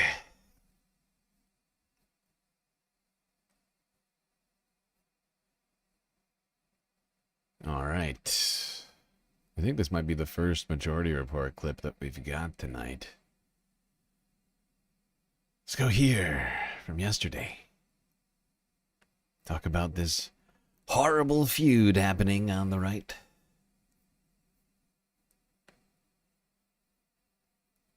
And Candace Owen now, she no longer has TPUSA as her sort of main target, but she needs to continue on. Yep. It's going to be tougher for her to tack back to Israel did this because she sort of blew past that into its TPUSA. So now she's got to go on to something completely different, which is build off Ben Shapiro, the person, and in the same way that Megyn Kelly is building off Barry Weiss, the person, and extrapolate what is the quality of Ben Shapiro that is really problematic. Yep. And oddly enough, for Candace Owens, it turns out not his politics, not his support of Israel, It's the Jew thing. I am done with it. This one is so fully off of the mother effing plantation. Truly, Ben Shapiro, fuck you and the midget horse that you rode in on. And I say that on behalf of the world. I know you're going to get applauded by Konstantin Kisin and Andrew Christ is King Clavin and all of the people, the men who have to keep applauding what you do like you're a 4-year-old to make you feel good. But the rest of the world can't stand you. You're obnoxious. You have absolutely no values that exist outside of the Talmud. You describe yourself as a Talmudic Jew. All right, pause and it. I've See, learned now, what's in okay. that Talmud. So I was with her up until the point about the Talmud. Is Andrew Clavin Jewish? I just want to check that did she? I don't think so. I didn't think so. No, but this is very similar to what Megyn Kelly just was. Now, I actually had to look into this because I don't know. I didn't have to. I felt compelled to look into this.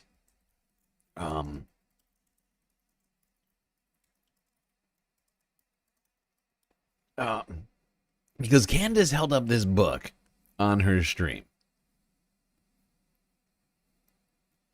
And it's titled The Talmudic Jew. And I had this weird feeling about it. So I started looking into it.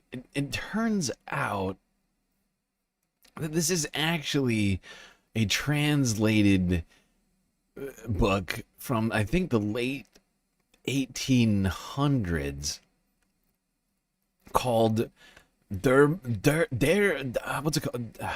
Der Talmud Jude. I think it was a German anti-Semite who wrote this book. It's got no affiliation. It's got no affiliation to the actual Talmud. It is the writings of a very anti-Semitic man from a very anti-Semitic time. Hold on. No, don't do that. A guy by the name of August Rolling. This is the guy. The book first appeared when Bismarck inaugurated his anti-Catholic legislation as a retort to the attacks made by liberal journals on the dogma of papal infallibility on Jesuit textbooks. The book was extensively quoted by the Catholic press, but it did not become a political force until the appearance of anti-Semitism and the Tiszatzlar affair in 1883. Franz Delitzsch defended Judaism against the attacks of Rolling. But basically, I mean, this is just like one of the big anti-Semitic texts of the day, if you will, of the late 1800s. That she just happens to have an English version of the text. How to do on some level, like go at them personally, which again I have no problem with in and of itself. But now extrapolating out the Jew part. Now, incidentally, where she's going with this Talmud is a complete lie. The book that she's referencing was written by a famous anti-Semite who passed on years and years ago. Not the Talmud itself. Look, the Talmud is no different than any other religious book where it's all talks about, like, you know, stoning women who are, you know, on their period, or, magic happening, or horrible stuff, without a doubt.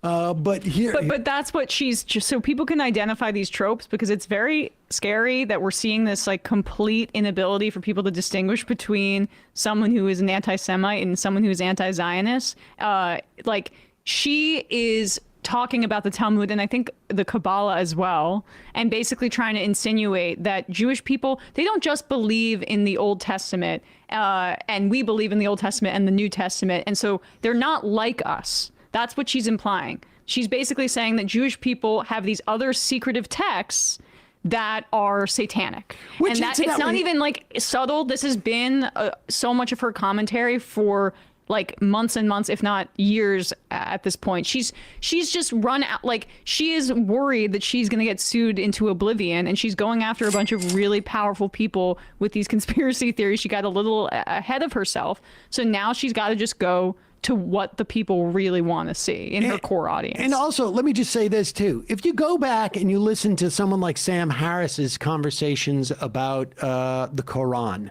this is the same playbook. I personally have a problem with all religious fundamentalism. I find it very problematic, particularly when that fundamentalism, defines your worldview. If you want to live in your own enclave and live that fundamentalism, fine, as far as I'm concerned. But you still need to, you're a citizen of a country and you have to follow civil laws, and your fundamentalism shouldn't dictate. But the way that these Islamophobes, anti-Semites, the way that they operate is they go into these texts and pull stuff out. You can pull the same things out of the Christian Bibles. Any fundamentalism is bad, but it's all like the secret stuff that is, They secretly believe this. Have you read the Quran? Yeah. What Sam Harris would say, like I have. Have you read the Hadith? Is that what it is? And sort of like the commentary associated with it. Like it's all the exact same strategy. Go ahead. And I encourage other people at home to learn what is in that Talmud so that you know what Ben thinks of you, because he doesn't just hate me, he hates you too, white men. He hates all black people. Using that book as a reference for what Jewish people are thinking at any given time is maybe one of the most anti-Semitic things I can think of doing. It is wild. Everybody go read this incredibly this will help. It is disturbing. She needs help. So that you know what Ben thinks of you, because he doesn't just hate me, he hates you too, white men. He hates all black people, okay? If he's following the rules of the Talmud, I mean, when I say hates, they think that we're animals, that they have a right to own us, that they have a right to make us worship them, that they have a right to lie to us. Can you that also, they have a I'm right sorry. to sue us.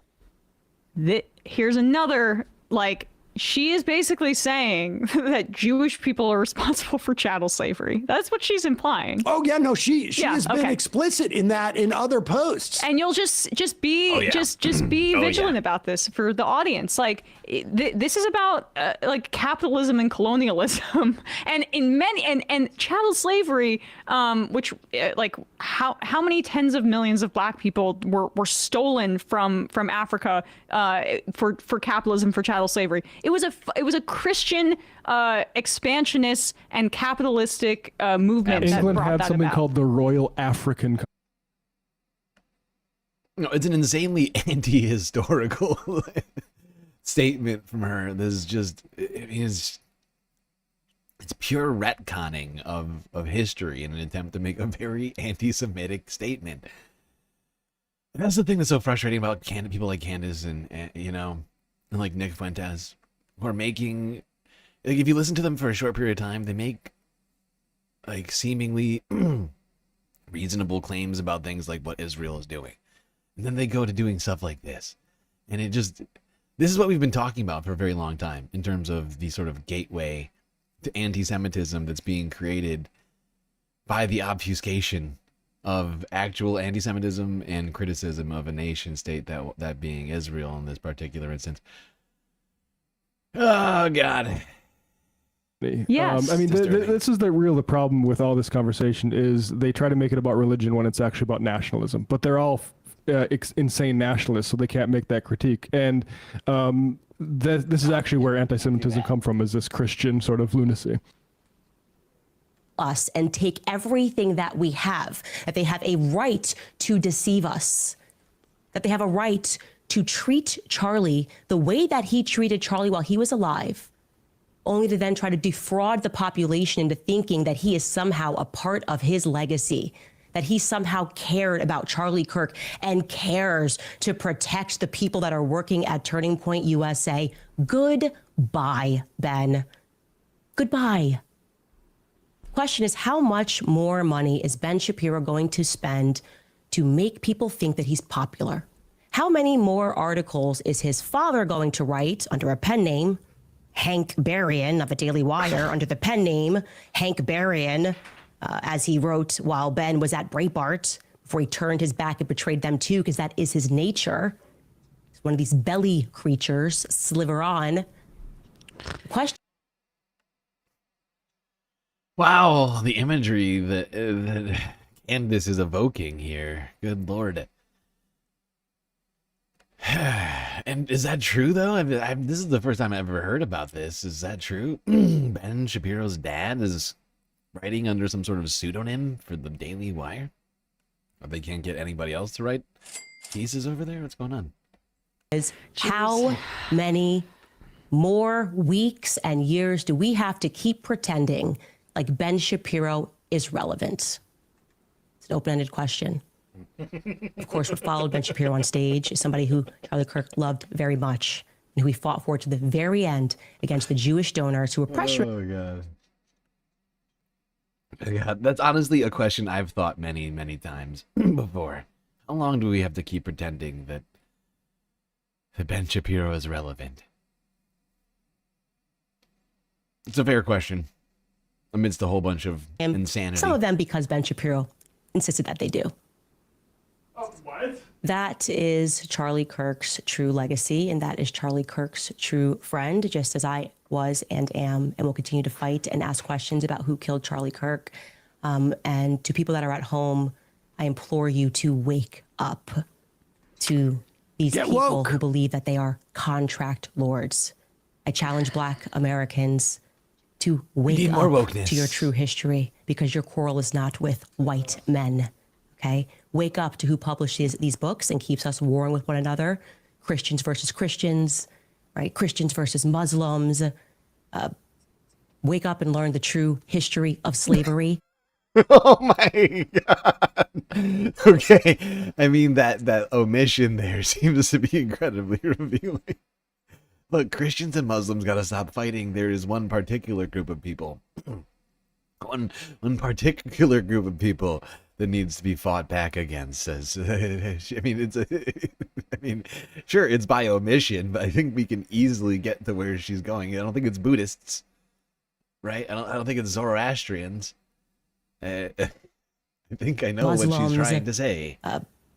Wake up and learn the true history of slavery, because that wasn't exactly a white men sport, okay? Jewish people were the ones that were trading us. Jewish people were in control of the slave trade. Pause it for a Oh second. my God. This is an out-and-out lie. Were there Jews who had slaves? Yes.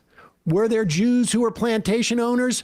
Maybe just a couple. Not that many, actually. The vast majority were not Jews. In fact, the overwhelming. There was very few Jews in America. Were there Jews who owned some slave ships? Undoubtedly. But this was not run by Jews. It was an industry that was set up by the British, some instances the Dutch, and it was not Jews. Anglicans. It was not Jews. Were there, I'm sure, some Jews who owned a couple of boats? Without a doubt. Yes. Were there, and like I say, did Jews have slaves? Probably not like in the big numbers, because Jews were not plantation owners. Yes. Exactly. History tells us that is just ahistorical. There's not a large number of Jews in the United States at the time of slavery.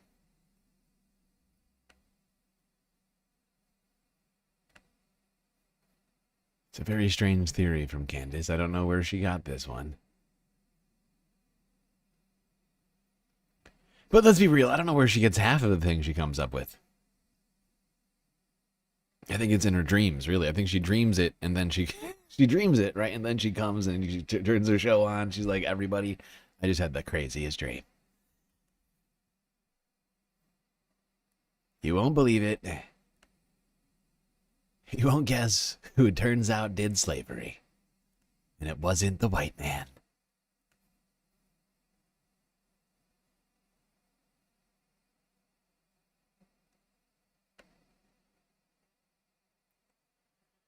Okay, one last clip, and this discussion of TPUSA. Move on to some other stuff here. On the ground at America In Fest. 2028, as what I've seen so far, I support J.D. Vance all the way. I think he has done tremendous work as vice president in fostering our country for the better. and I can see him doing a lot of good and continuing Trump's work in the future. I would love to hear her name one specific thing that she thinks that JD Vance has done so great. Just one specific. My favorite part of his speech, when he talked about bringing God back into this country, how we're founded on Judeo-Christian values. If we turn from God, we don't have anything. We won't have a country. The only thing that If we turn from God, we won't have a country. Really? truly served as an anchor of the United States of America is that we have been, and by the grace of God, we always will be a Christian nation. I just love on how well him and Trump have worked as a team, and I feel like I love on it, you know? I can't read, but I love on it. I love Trump and then Vance. It's great. Freedom. JD Vance is learning a lot from Trump, but also in the position that he is now, and I'd love to see him step into that role, and I'm excited to see what he would do and what he's capable of as leading the country. We are These people are so fucking vapid. They have nothing original to say. It's incredible. free thinkers. We're going to have these disagreements. We're going to have our own thoughts. And the fact that he's creating a space where we can all do that and realize that it's okay to do that, I feel like that's really strong for the party. I feel like that's going to build us stronger, and it's going to really show people what we're all about. We can learn. Okay, now before we leave this discussion, there's one last thing I want to talk about when it comes to America Fest. And it is a display I found to be just, honestly, kind of shocking.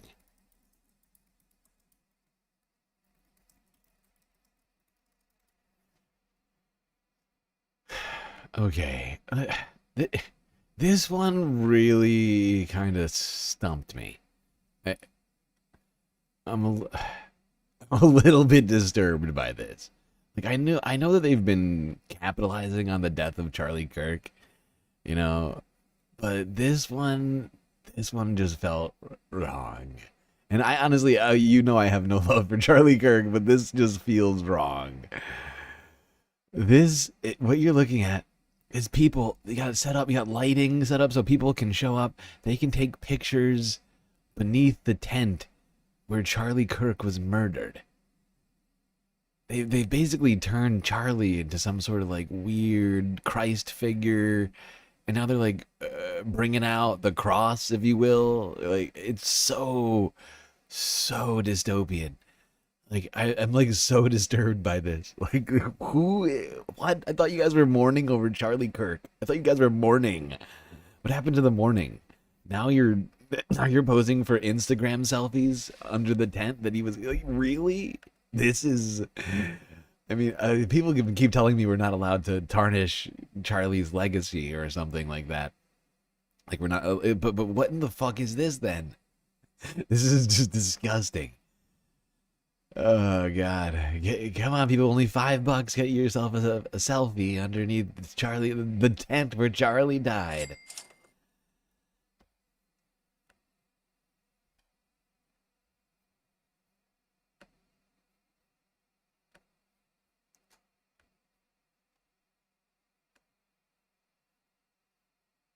I'm beyond. Like, I cannot understand whose idea that was and or why they thought that was a good one.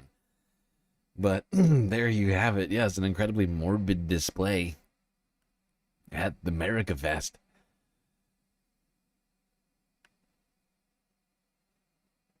All right, let's go here now. CNN from 2 days ago. Let's talk about the 2028 election.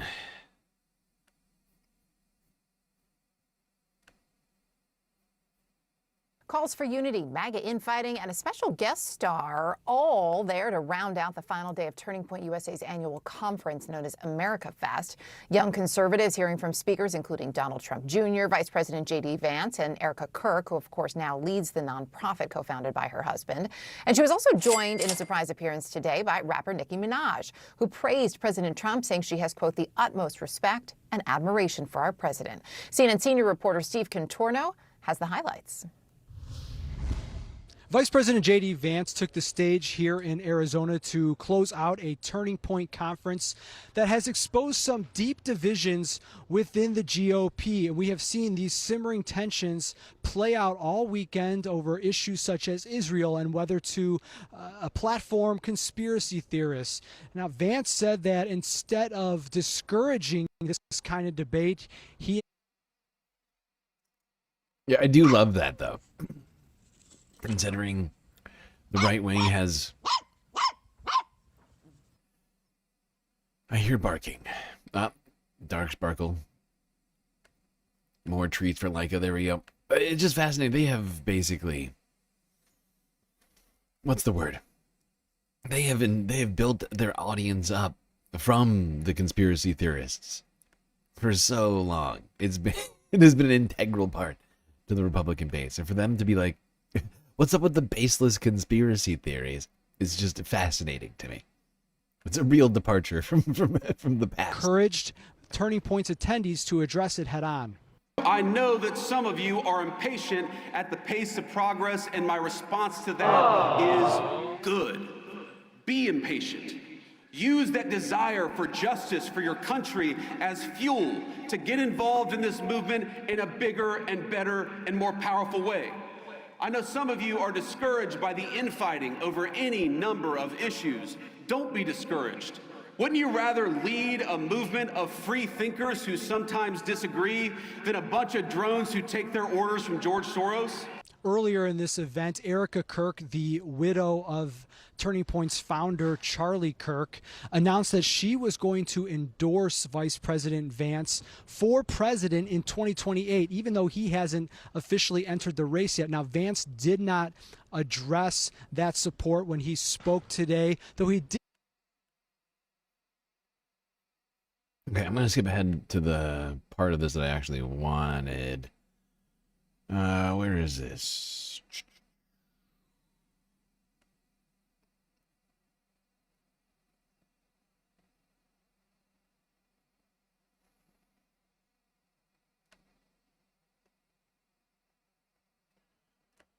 Here they are. Found it. The list of Republican hopefuls. Or actually 2028 hopefuls. We got Republican and Democrats in here, I think. Where is it?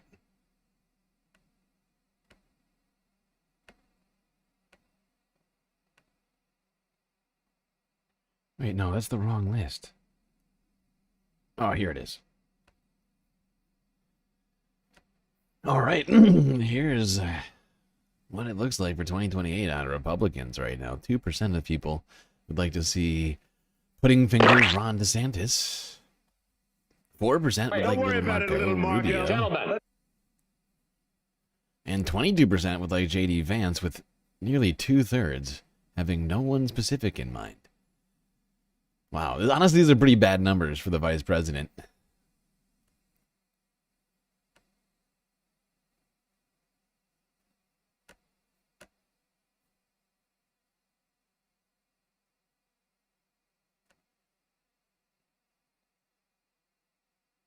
And it kind of illustrates the fracturing in it, right? Like this massive undecided vote right now, even with J.D. Vance being the fucking vice president right now, people are like, most people are like, I don't know. Who? It's interesting. It's very interesting.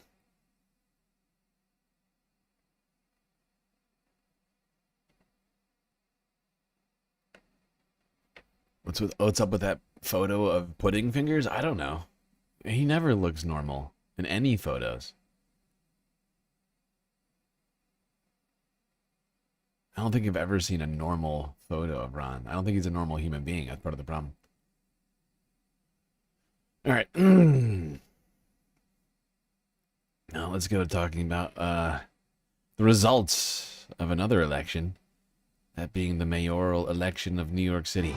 New York Inauguration Day. City, it is the leading city in the entire world, not in the height of its building, but in the services to its people.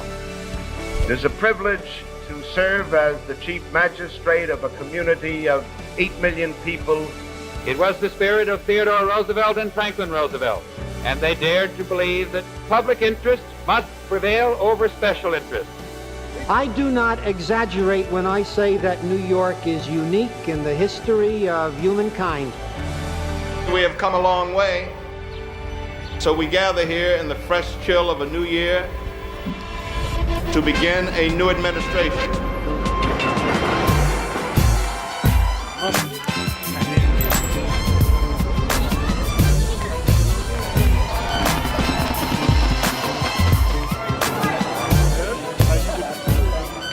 Dreaming demands hope. Dreaming demands solidarity. Dreaming demands work. If this campaign has demonstrated anything, it is that our dreams can become reality. This is not my victory. This is ours. There we go, January 1st. 1 week away. Almost exactly 1 week away. Zohran Mamdani to be inaugurated as mayor of New York. It's very exciting.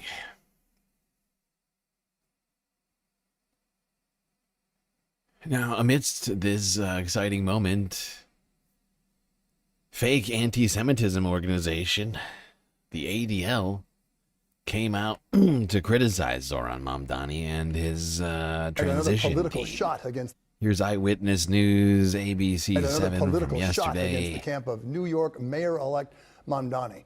The Anti-Defamation League claims 1 out of 5 people in Mamdani's transition campaign committee have in the past made or shared anti-Israel or anti-Jewish statements. Well, the mayor-elect apologizing during his campaign. As we all know, those two things are not the same Anything thing. untoward. He may have said it in the past several times against Israel. But he also points out there is a difference between anti-Semitism and political criticism of Israel.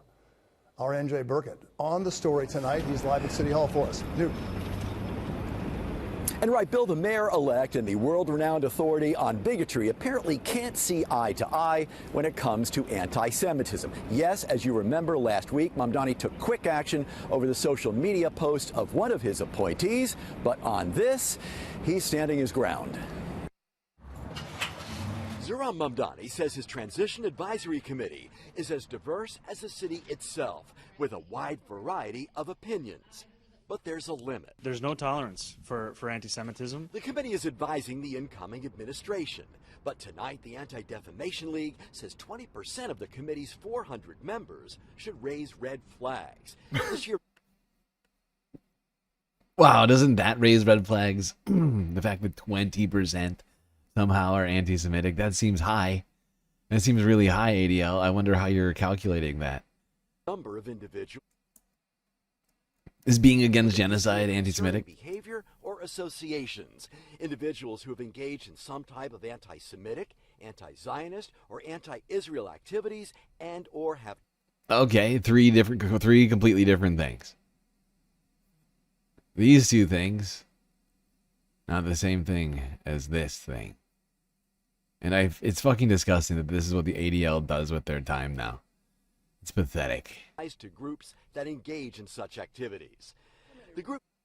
The volume's low. It is quiet, isn't it? It's at 100% over here. Some have praised Louis Farrakhan, the leader of the Nation of Islam. Others allegedly praised the October 7th attacks in Israel. Last week, the city's first Muslim mayor-elect was quick to accept the resignation of one appointee after the ADL revealed her anti-Semitic social media posts going back to 2011. Over the weekend, he posted a video celebrating Hanukkah with actor Mandy Patinkin. Today, he suggested the ADL's focus is too broad. We must distinguish between anti-Semitism and criticism of the Israeli government. The ADL's report oftentimes ignores this distinction, and in doing so, it draws attention away from the very real crisis of anti-Semitism we see not only just in our city, but in the country at large. ADL officials insist it's not that simple. If it's anti-Semitic in his view, he will most certainly condemn it, and we appreciate that. It's just that his view of what's anti-Semitism is less expansive than Less expansive than the insane definition that the ADL has cooked up. Yeah, that's probably true. Oh my god. Yeah, I think most people think that the ADL's definition of anti-Semitism is a little too expansive. That's my personal opinion. They seem to think that just everything is anti-Semitism now. I used to actually have respect for the ADL. Long, long ago. That is now gone. Alright, speaking of places that I used to have respect for, let's talk about the HHS. Let's talk about the HHS, which has been taken over, of course, by lunatic Robert F. Kennedy Jr.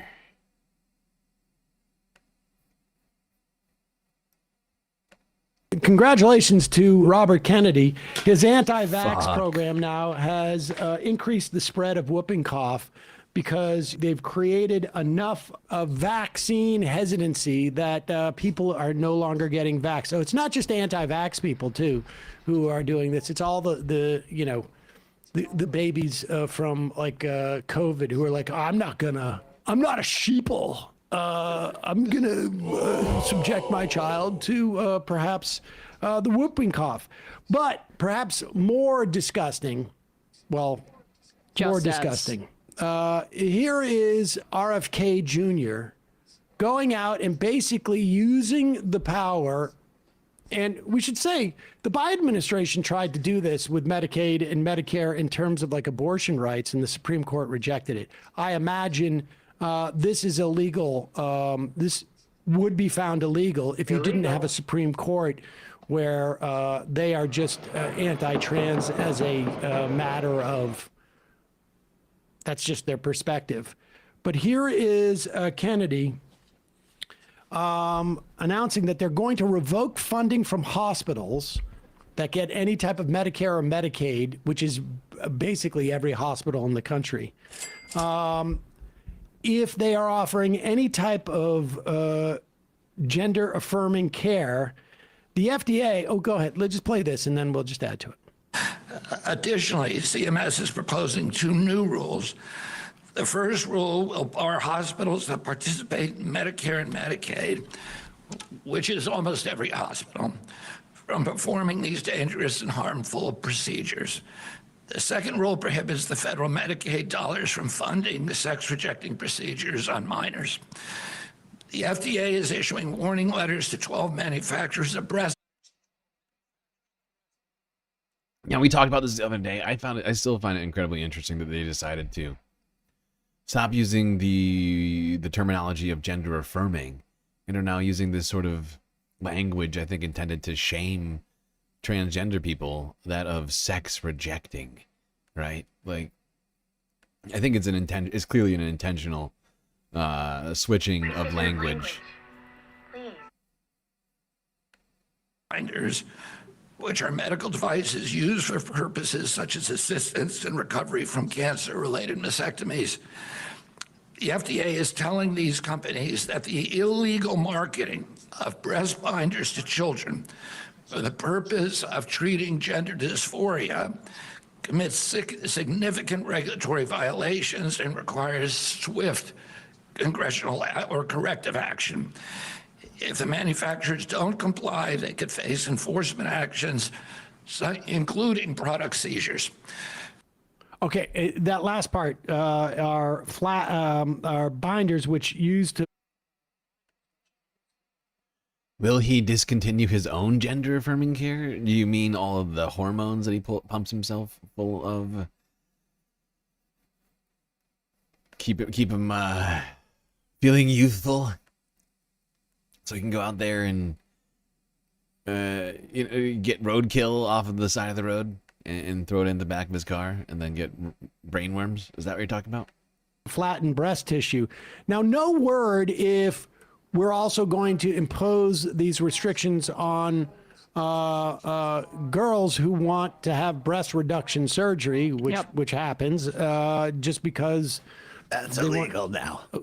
You got illegal. You got to go with Check what in with God me gave first. you. Yeah. Unless, we should also say they say minors, but it's anybody under the age of 20. So now you're a minor if you are 18 or 19. In this instance, according to the Trump administration. Yeah, I found that incredibly fascinating. It's like, even if you're 20 years old, still a minor. Sorry, no gender affirming care for you. So this is. They're just, building their case. Well, it's not even just the surgeries. What's amazing, like they use the image of the graphic imagery of surgeries to use it to ban basically all gender affirming care broadly for minors if you're going to be using the government, which is the largest payer for healthcare in this country. Not even if you're using the government, if the hospital gets any funding for anybody else on Medicaid or Medicare, which is of course every hospital. And this comes on the heels of the House yesterday. I headlined this, passing Marjorie Taylor Greene's, just, the new right-wing populist that we should all be working with, the Protect Children's Innocence Act, which passed mostly along party lines, but the bill, if it becomes law... No, seriously, though, in response to what she's talking about with Marjorie Taylor Greene, yeah, but everybody who's out there trying to launder Marjorie Taylor Greene right now is fucking insane. Like, they're just engaging in the same exact thing that lost the 2024 election. The bear hug the Republicans. If we can just get all of the Cheneys on stage at once with at least 2 or 3 billionaires, that will get us a few suburban Republican votes and will win us the election. Right? Now, fuck off. Fuck off, Marjorie Taylor Greene. You're insane. She is an insane person with deeply problematic views, and nobody should be looking at her as a fucking ally. If anything, it's just a fun thing to talk about and watch the chaos ensue in the Trump administration. She's not, she's not a reliable source of anything but open healthcare providers to nonsense. Felony charges, up to 10 years in prison if they treat young people under the age of 18 with puberty blockers, hormones, and surgeries. The legislation would also punish anyone, including parents, who consent to or transports a minor to care. So it's never been about, the surgeries, which they use because, surgery has graphic imagery, creates anxiety in people. That's what they try to deploy. It's never been about that because they're also going after puberty blockers and hormones. Now, puberty blockers are used on cisgender children quite frequently. We'll be curious to see if that applies to them as well, because sometimes puberty starts too early and medically it's appropriate for a pediatrician to use that on somebody. Yep, they're just creating a very vague sort of regulatory system that is intended to disincentivize or discourage people, doctors and patients alike. Well, while we're talking about health care, let's talk about the health of the president.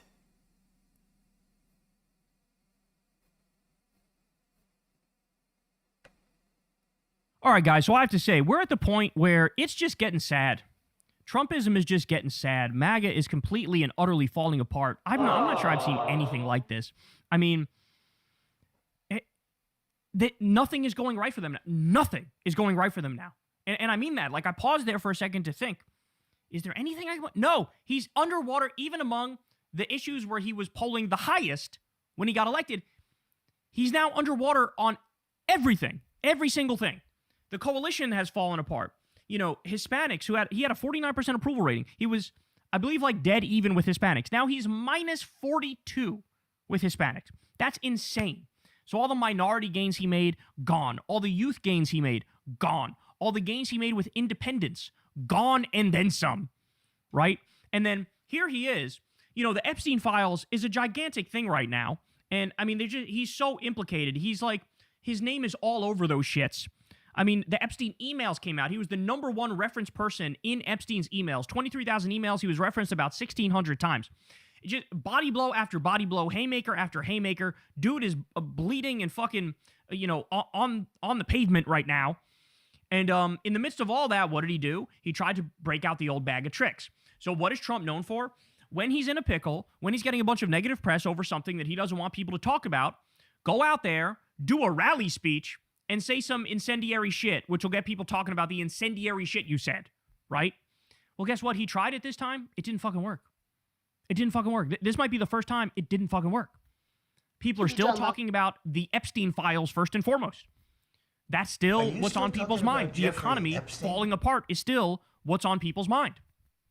The destruction of the East Wing of the White House illegally and the building of the Epstein Memorial Ballroom, that's still what's on the top of people's mind, right? The illegal and offensive war against Venezuela is still what's on people's mind. He tried to distract, and it didn't work. So he goes to Rocky Mount, North Carolina, and this is now beyond parody. Listen to this. Here we go. Look at this moment. He's also trying to distract from the fact that there's reason to believe he may have Alzheimer's, allegedly, right? Getting the MRI, could be because of that drug Leqembi that you got to inject every 2 weeks or so. He's got the bruises on his hand from the injections. He's getting the MRIs. People are connecting the dots, right? And so here he is trying to distract. And look at this. This is like, if I made this as a parody, you would say, "Come on, Kyle, that's a little too over the top." I had perfect health, and they reported his health is perfect, and they interpret that. And the fake news interprets when the doctor says he's got perfect health, they go, "What does he mean by perfect? There's something wrong with the president. These people are sick." You know what a participation trophy is? It's almost like they're giving him a participation clap. I would. Great job, sir. Clap, clap, clap. Great job on that perfect health that you have. There's no evidence that your health is having any problems. Perfect MRI. No one has ever seen one as perfect as the doctor said. Wow, sir. Very best MRI I've ever seen. Yeah, he does seem to be floundering on this situation. Why is he so worried about everybody thinking he's in perfect health? It's strange. It's very strange. All right, let's go see what Don Jr. had to say about the plans of Maha.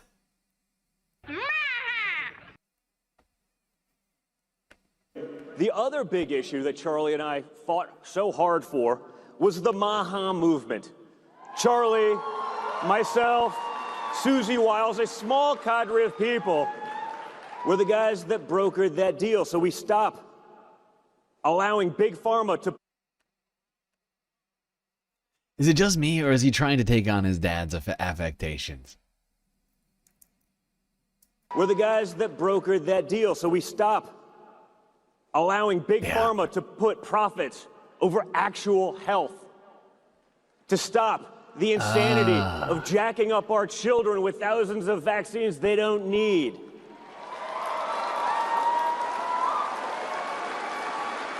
Profits don't matter more than health. And when you do need actual health, they're fighting to make sure that Americans pay less than Europe.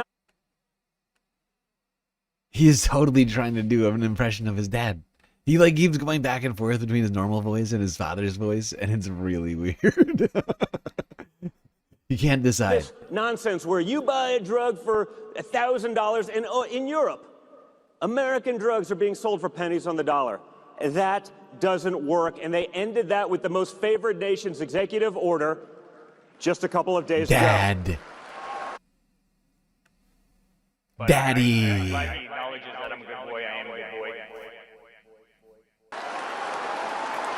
And the big one of the ones I've been fighting since 2015. I didn't realize it would even turn into a thing because it was always so insane to me. The transgender issue. There's going to be no more castrating our children for big pharma and medical profit. That bullshit ends now.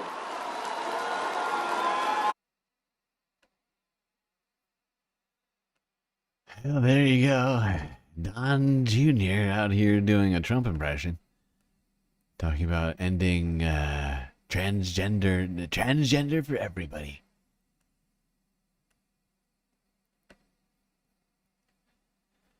Okay.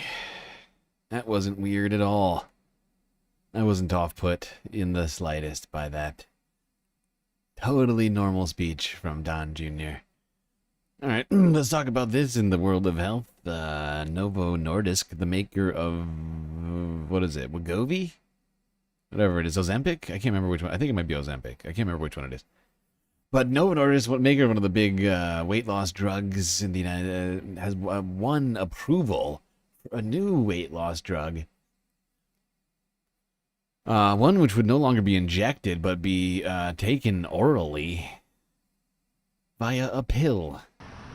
The U.S. Food and Drug Administration approved Novo Nordisk's weight loss pill on Monday. The 25-milligram pill is made of semaglutide, the same active ingredient in injectable Wegovy and Ozempic. The pill will be sold under the brand name Wegovy. A 64-week late-stage study showed participants who took 25 milligrams of oral semaglutide once daily lost more body weight on average than those on a placebo. The pill was approved for chronic weight management in adults with obesity or overweight and at least one related health condition. This expands the patient pool at a time when obesity-related healthcare costs are climbing. It could help open a door to tens of millions of untapped patients in a global market forecast to be worth some $150 billion a year by the next decade. The approval could help spur a turnaround for Novo after a rocky year of sliding shares and profit warnings. Its injectable Wegovy faces slowing sales amid intense competition from Eli Lilly and pressure from compounded versions. Shares of Novo jumped 8% and Lilly fell 1% in extended trading after the approval announcement. David Moore. There you go, quick business slash health story. A new version of the weight loss drug made by Novo Nordisk, now in a pill form. Approved by the FDA. Which I assume means that it'll probably be available sometime in the near future.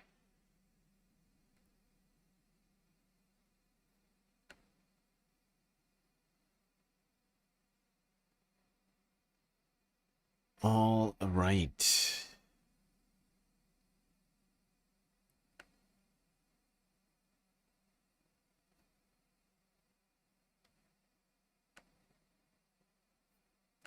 How are we doing on time? All right, we'll do one more story and then we'll go to another break. This one I figured we should watch again. This is a frustrating one for me. I think frustrating for a lot of viewers here. Which is why I feel it's necessary for us to watch it one more time.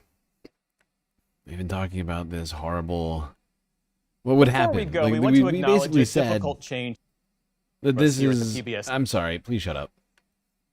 Please, thank you. We basically said that this was going to happen.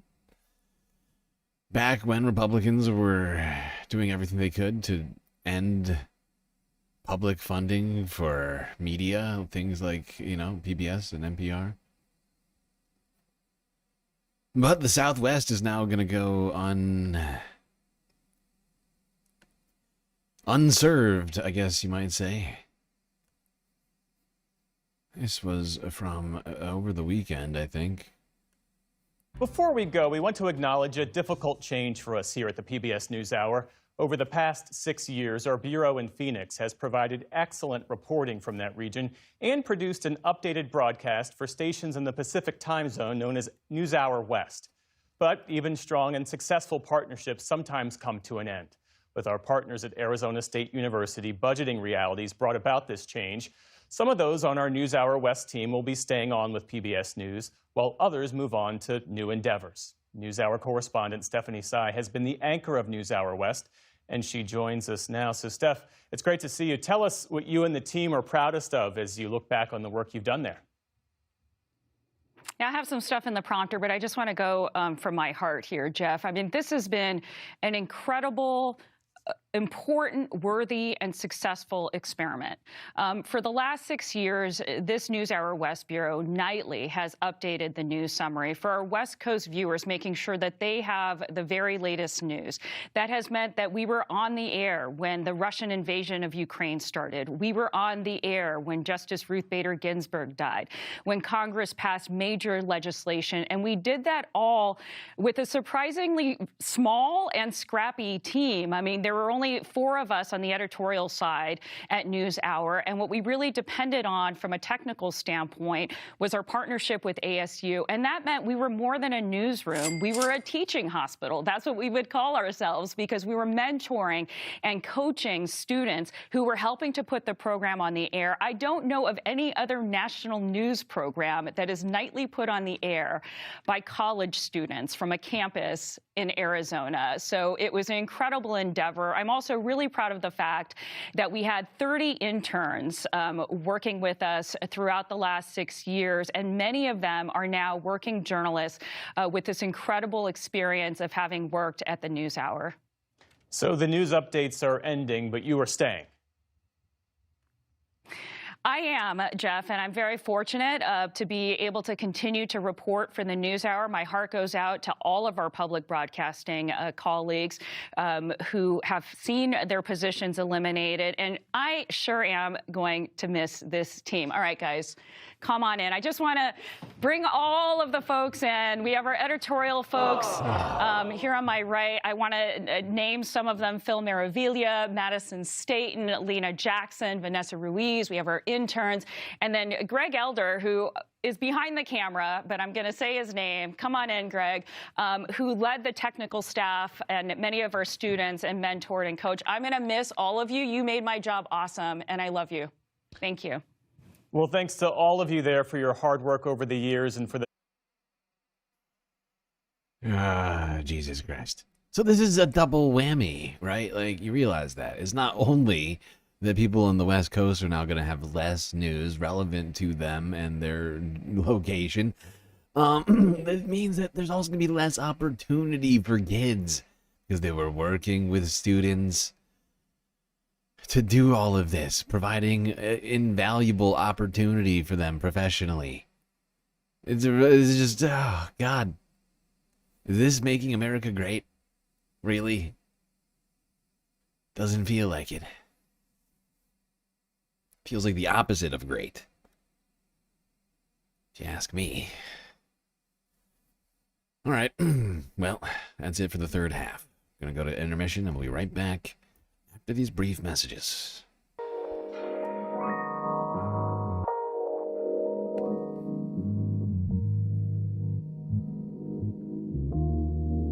All right, everybody, I hope you've been enjoying the show so far. If you haven't already, hit the follow and or subscribe button, whether you're on Twitch or YouTube. While you're at it, do consider contributing to the Galactic News Network, as we are, of course, completely funded by individuals like you. That's right, without your donations, we would cease to exist.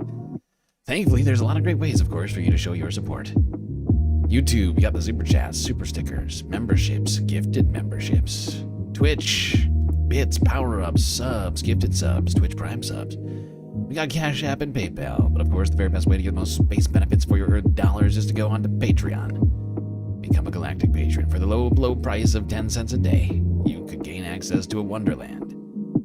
Space benefits unseen by the rest of the goddamn Milky Way galaxy. Things like an avatar on one of the break screens and much, much more.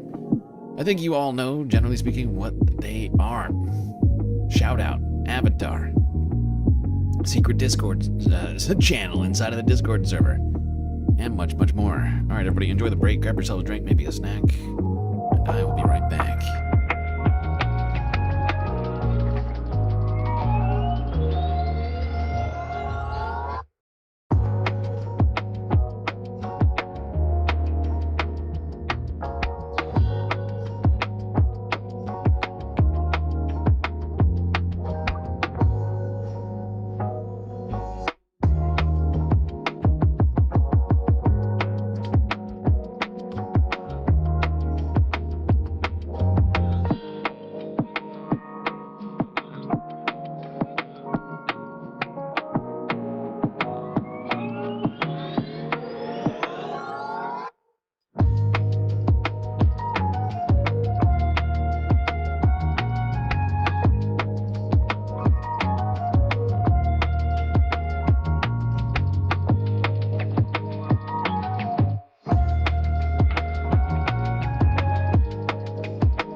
All right, everybody. It's that time once again. Time for you to get back to your seats so that you do not miss any of the sweet, sweet galactic content that we've got planned for you tonight.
All right, we are so back, everybody. Fourth half, it's about to begin. So hopefully you've already taken your seats. You got snacks, you got drinks, everything that you needed to get done during that break. Because we still got a hell of a lot to talk about. If anything, we've really got the bulk of the stream left ahead of us. I know that sounds crazy, but it's true. Somehow I'm looking through my list and we aren't even halfway through what I have prepared for us tonight. So buckle up. Let's talk about the economy. And affordability, a word that's been, it's a new word nobody's ever heard of.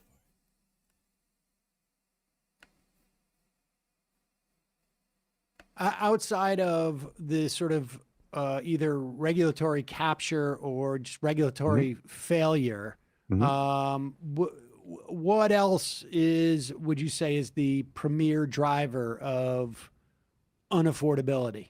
Well, we tackled it from a number of different angles. So we did a piece on middlemen that have been inserting themselves into various transactions in the economy, everywhere from real estate to healthcare in a big way. So example being pharmacy benefit managers, which sit in the middle of pharmacies, health plans, and drug companies. And as it turns out, take a bunch of profit off the top for themselves and make drug prices higher. So that's an example, middlemen. We did another story on wages. I mean, low wages is one of the reasons why people can't afford everything. There was a great Rand Institute study that showed that wages as a share of national income have gone significantly down. The woke Rand Institute, for the last 50 years, and if they stayed at the level they were at 50 years ago, the American people, the American worker, would have $79 trillion more dollars than they did what now? Under the current circumstances. 79 trillion? What would you drum up? Then the American people, the American worker, would have $79 trillion more dollars than they did under the current circumstances. And that includes $3 trillion just in the last year studied, which I believe was 2023, $3.9 trillion more, just if wages stayed at the level they were at in 1975. I want to make this a little bit more explicit for people so they understand. That is, when we talk about wealth inequality, that's what we're talking about, because the economy is still generating this wealth. It's just a question of how it's being distributed. Right. And in 1975, it was distributed far more broadly. When the economy made $100, 95 of it went to the people, and $5 maybe went to the top 5% or 10%, or I should say, the top 1%. Sometimes we talk about this in terms of the wage productivity gap. So productivity is sort of a measure of how much the economy is producing at any one time. And for decades, that tracked right along with wages in a very tight, separation between one another. And that started to break off in the late 1970s. And ever since, productivity has kind of soared while wages have stagnated. And that leads to this huge gap that we're talking about. We got this gap right here. And I think, but again, it's important. Somebody got. I just did the math. It's like $214,000 per person. $214,000 per person. If you divide 75 trillion by 350 million people, that's the number that you get. Ah, that would be nice. Actually, 200 grand. What do you think, chat? Money, right? Like the delta between the light blue line and the dark blue line. The light blue line is wages. The dark blue line is the amount of money that's being generated. Somebody got that money. It just wasn't workers. Wasn't you. It wasn't me. And that actually leads to what I think is one of the most interesting pieces that's in the series. And it's about how inequality drives unaffordability. So you say that, somebody got that money. And those people that got that. By the way, that includes babies, right? Like even babies. So if you were like a family of 5, it'd be like an extra $1 million or something like that. A little over it, actually. Like $1.1 million. Cha-ching. They are spending it at higher rates and at more pronounced rates than the people who have barely enough money to, gain basic necessities. Sometimes what this is called is a plutonomy, which is kind of a portmanteau of plutocracy and economy. That was something that was coined 20 years ago by Bank of America in a research note. And they advised companies, well, look, the rich are doing all the spending, so you should target your prices and you should target the services that you provide to the rich. And we have seen studies since, more recently, that say that the top 10% of income earners are doing. They've literally taken the Chris Tucker strategy. Follow the rich white man. No reason to even worry about the poor man. To 50% of the consumer spending. And so this leads to a concept in marketing called premiumization. So instead of a hairdryer costing $15, there's a premium Dyson hairdryer that it comes. Speaking of Epstein files, didn't Chris Tucker also appear in the Epstein files recently? Did I hear? Is this just a rumor? I feel like I heard this like within the last week, and I just can't remember if I like hallucinated it or not. And apparently dries your hair better, I guess. And I've heard about this thing. Costs much, much, much more than just a basic hairdryer. And the problem is that the rest of us who aren't rich aren't immune to those marketing considerations. And so we see the same ads. We feel, this same premiumization that goes on in the economy. And it interacts with social media in a way where, influencers and people who are trying to sell products like that, they present kind of a depiction of the economy where you deserve the finer things in life. And ultimately, this ends up raising prices where we're paying more for things that we're told are premium, whether they are or not. We're told that they are premium products, and whereas we would have settled for something different years ago. So, yeah. And isn't there also a dynamic, though, that in the market, I mean, it doesn't, obviously, maybe not so much in the hairdryer market, although I would imagine, look, if I have a store and I have one product that is going to make me a 20% markup, the premium hairdryer, I'm going to give that shelf space.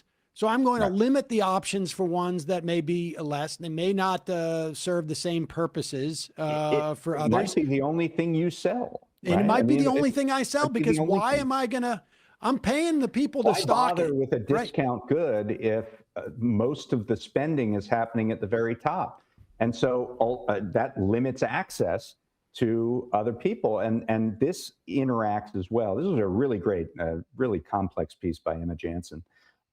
This interacts as well with the access to cheap credit that we have. So we have kind of this FOMO economy, right? Where you see all these experiences and you feel like, hey, I work for a living. I want to be able to experience, some of these finer things. And the way I can do it is because there's a buy now, pay later thing that tells you, oh, don't worry, you can buy that in several installments and you can pay it off over time, and you don't have to worry about it. You can get what you want. You can get the... Yeah, and the buy now, pay later bubble continues to grow right now. And it's a problem. It's a big problem. Because if it ever goes south, people start losing jobs, not able to pay back those loans. Those loans balloon quickly because of the interest that's associated with them. It's much higher than most credit. Yeah, gets you in real big trouble real quick. All sorts of fees for late payments. It's been the buy now pay later has been described as basically a, what's it called? Like a vortex, like a debt vortex, essentially. Like a black hole of debt. It's the same thing as pay. What do you call it? Payday loans, right? It's just they're just on apps now, though, right? You used to have to go to a physical place to get a payday loan. Now you can just do it on an app. Klarna. Whatever. It's a bunch of these out there now. All right, we're going to stay on the economy here. Move it along. This, one thing that might be adding to unaffordability is this issue, a trend in 2025, that being an increase in layoffs and no increase, in fact, a slowdown in hiring. Places like this town getting hit now, Nebraska. Tyson laying off 3,200 workers in a small Nebraska town as of yesterday. Here is the Associated Press. The Tyson plant gave its notice of a layoff procedure, warn notice, over a week ago. They'll be closing their facility as of January 20th, impacting 3,200 individuals for the community of Lexington. The general mood of the individuals coming in for our services. Now, you know what this place is? You know what kind of jobs these are? These are manufacturing jobs. If I'm not mistaken, these are counted as manufacturing. And it's weird. I thought Trump was going to bring back the manufacturing. We're losing 3,200 jobs For the here at this community of plant. Lexington. That's strange. The general mood of the individuals coming in for our services, of course, is anxiety. What do I do next? Will I have a job? Where do I go? And what do I do from here? Tyson workers make up about 3,200 of the population of 11,000 of Lexington, and so they have a great impact upon the culture, schools, and everything that a community is comprised of. I have 4 kids. My oldest is 21. I have one that is 13. I have one that is 11, and I have one that is 8. So when I told them, their reaction was to cry. They were mad. And I'm guessing that was just a reaction because they were heartbroken. They don't want to go anywhere. This is their home.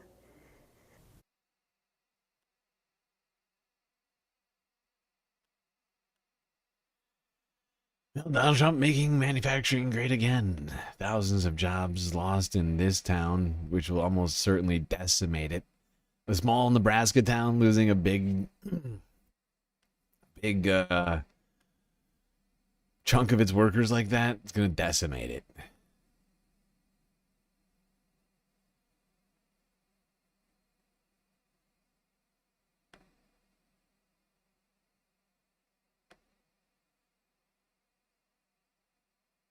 And yet we are also dismantling the social safety net, while more and more people are struggling to find work and or losing their jobs. It's not good. I mean, unemployment rate ticked up to the highest it's been in almost 5 years on the last reading.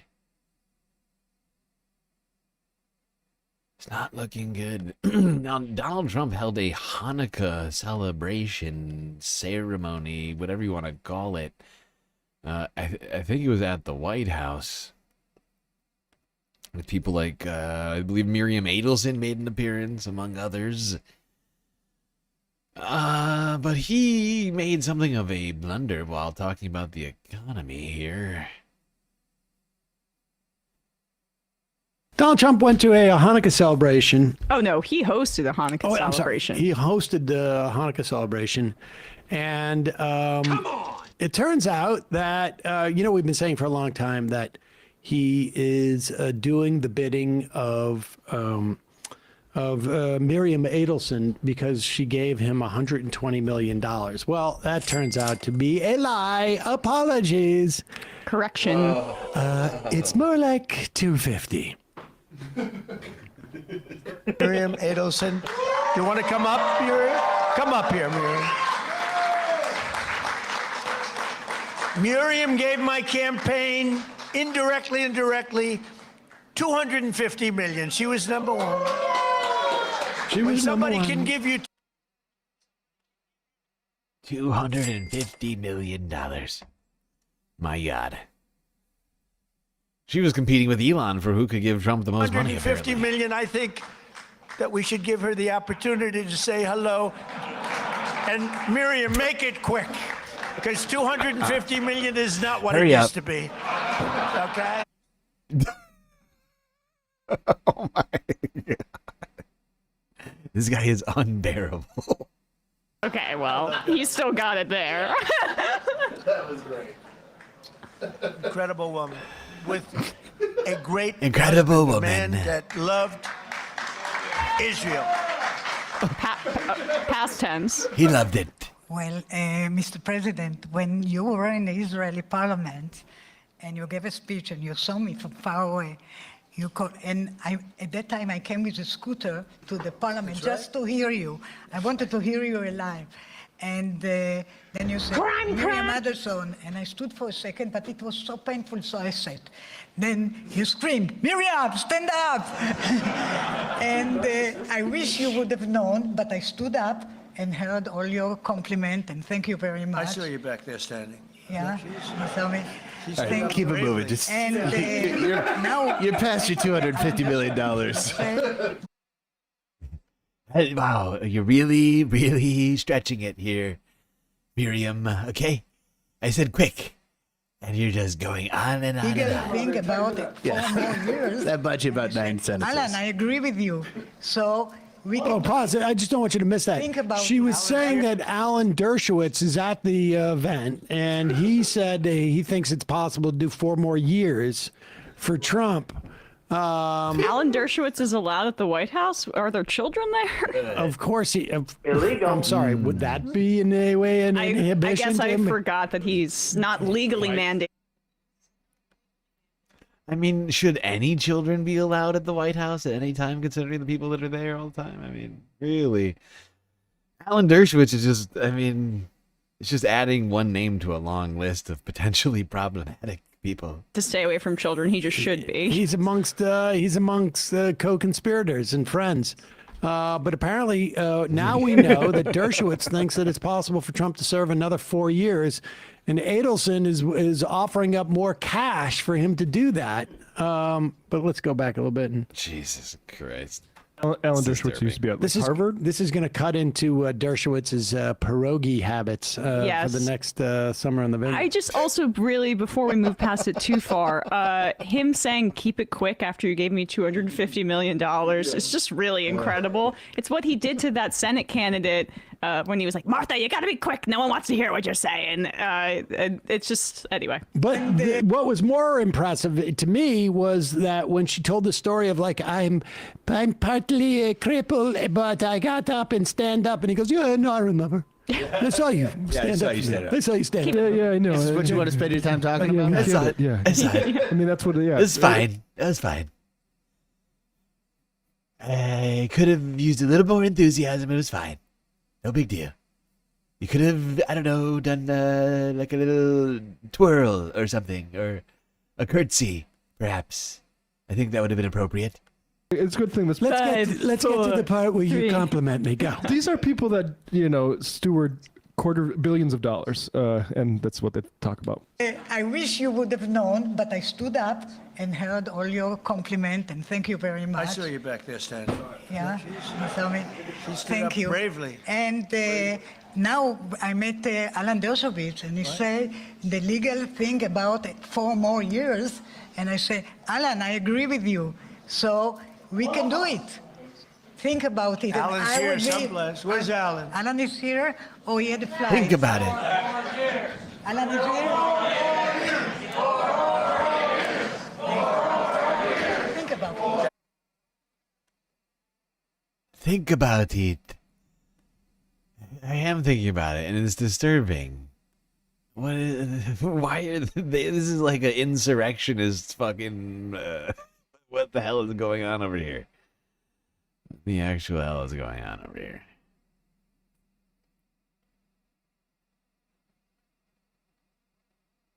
Oh wait, hold on. We gotta get what Trump says after this, though. Hold on. I forgot. Think about it. First one will tell me or second. I'll give you Think $500 about it, I'll million. give you another two. 200. Tell me or second. Yeah. She said, think about it, I'll give you another 250. I will give. But her husband, Sheldon, was an amazing guy, and he'd come up to the office, and He there looked was good. nobody more aggressive than Sheldon. I think I spent more time with him and you, because you usually came up together, but he'd call and say, can I come over, please? Oh, he's I'd told say, this story "Sheldon, before. I'm president of the United States. It doesn't work that way anymore. It's like maybe tomorrow. How about tomorrow? No, please, just for a little while. And I would, he'd always say 10 minutes. It turned out to be about an hour and a half, right? And what he did is he fought for Israel. That's all he really fought for. He just wanted All to he gave a shit about. He also, to be fair, also hated unions. Yeah. So. And they love casinos and gambling and Ostensibly a Las Vegas tanking the Mavericks. That woman is like a major monster. Just throwing that out What a there. joke. I mean, literally, what's the guy in...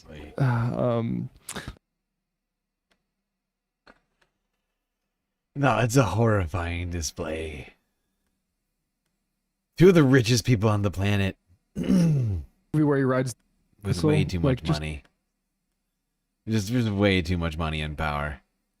It's disturbing. Talking about him running for a 3rd term and all this other shit. Fuck off. Calling Donald Trump the first. Is the tinfoil hat a new edition? Yeah. It's the Twitch redemption. See, I can take it off. I can put it back on. People can buy it with their space bucks over on Twitch. If you're watching on Twitch, you collect space bucks for every minute you're watching. Not redeemable for actual money, but redeemable for sweet effects on stream. Same thing for the glasses. See, take those off too. Jewish here, though. president.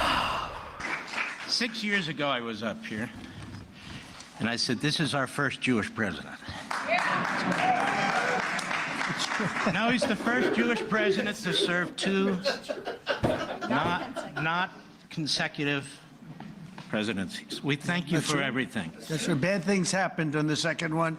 Namely, the election was rigged. And we found out, and you see that happening. But and you are the great. And God bless you. Next time, don't bring it up. Hey, maybe don't touch me for so long. Exactly. Why are you touching me? Maybe. Are you so close? I don't like this at all. Very uncomfortable.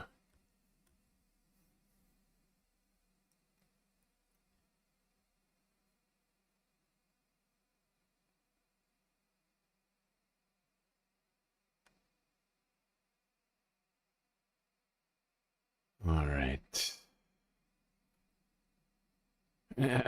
Now, let's go here real quick.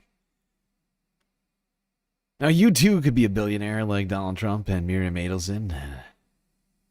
You wouldn't even have to exploit anybody. Because the Powerball jackpot, still up for grabs, has now hit $1.7 billion as of yesterday. Here's CBS Philadelphia. Well, Christmas could come early. Here's a gift for you Powerball players. You have another chance to become a billionaire. That's tomorrow night because nobody is waking up a winner. Nobody won the grand prize again last night. So that means the jackpot is now an estimated $1.7 billion. A lot of money. That's about $780 million if you take the cash option. The next drawing again tomorrow night. Get your tickets and good luck. Oh, you know what? I just realized it might have happened tonight. I just realized. I think there was another drawing tonight. Someone might have won it. I don't know. I'm going to look it up.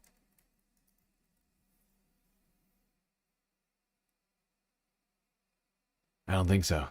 It doesn't look like it. Nope, nobody won. I don't think anybody won the actual jackpot. Nope. Doesn't look like it. Well, it looks like 3 people just won $1 million. Go buy lotto tickets, you poor, disgusting losers. Yeah, no, don't do it. Don't do it. It's infinitesimally small chance of winning. And you can't manifest it no matter how hard you try.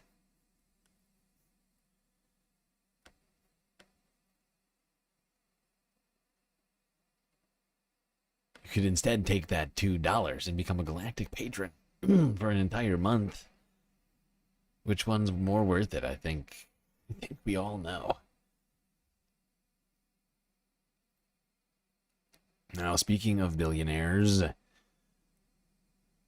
let's go back to Donald Trump really quickly. He announced this earlier in the week. I think it was over the weekend. He said he was planning to renovate all the public golf courses in Washington, D.C.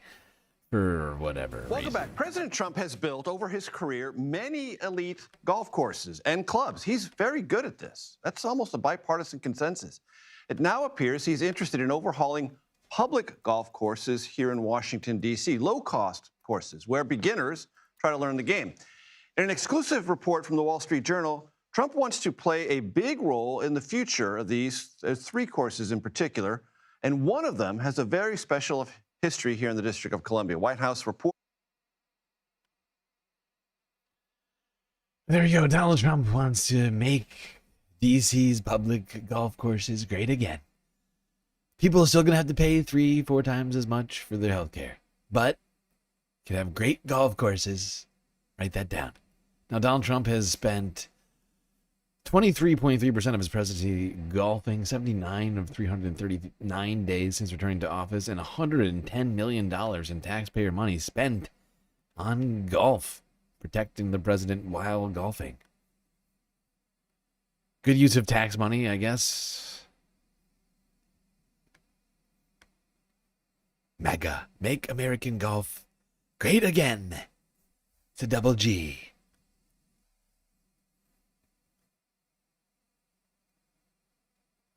Yeah. Now, people in Palo Alto, the Bay Area, California, are actually getting sick of billionaires, it would seem, and are introducing legislation to crack down on billionaire compounds. Here's NBC Bay Area from Sunday.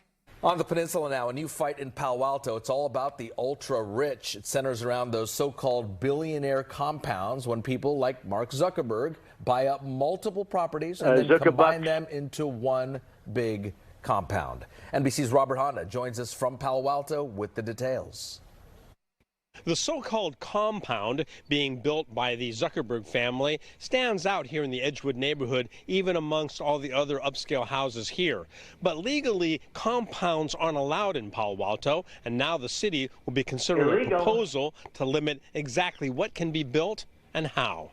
The rich and super rich have been building private compounds for quite a while, but estates like the Zuckerbergs, reportedly buying up almost a dozen nearby homes, have generated complaints to City Hall since last year. So City Council member Greer Stone is proposing limits on buying multiple properties, long-term vacancies, construction schedules, and the use of private security guards. They're not allowed to build compounds under city code, so they're finding a clever loophole to that.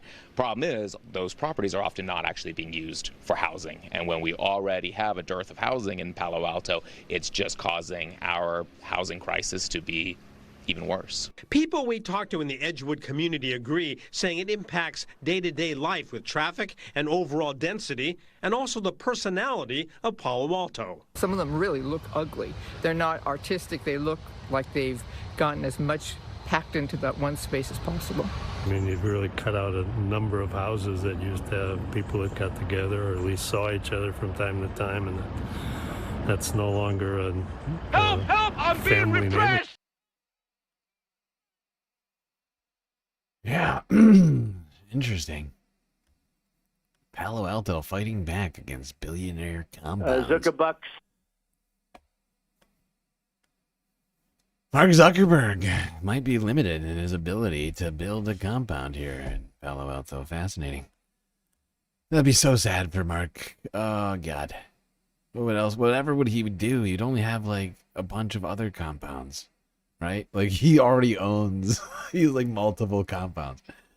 Like, in Hawaii, and, like, I'm trying to think of all the places I've heard about right now. But, like, the guy owns so much property. Like, get over it. Like, oh... I can't have a Palo Alto compound too. So sad. Oh God, however will he manage? It's gotta be tough for him. All right.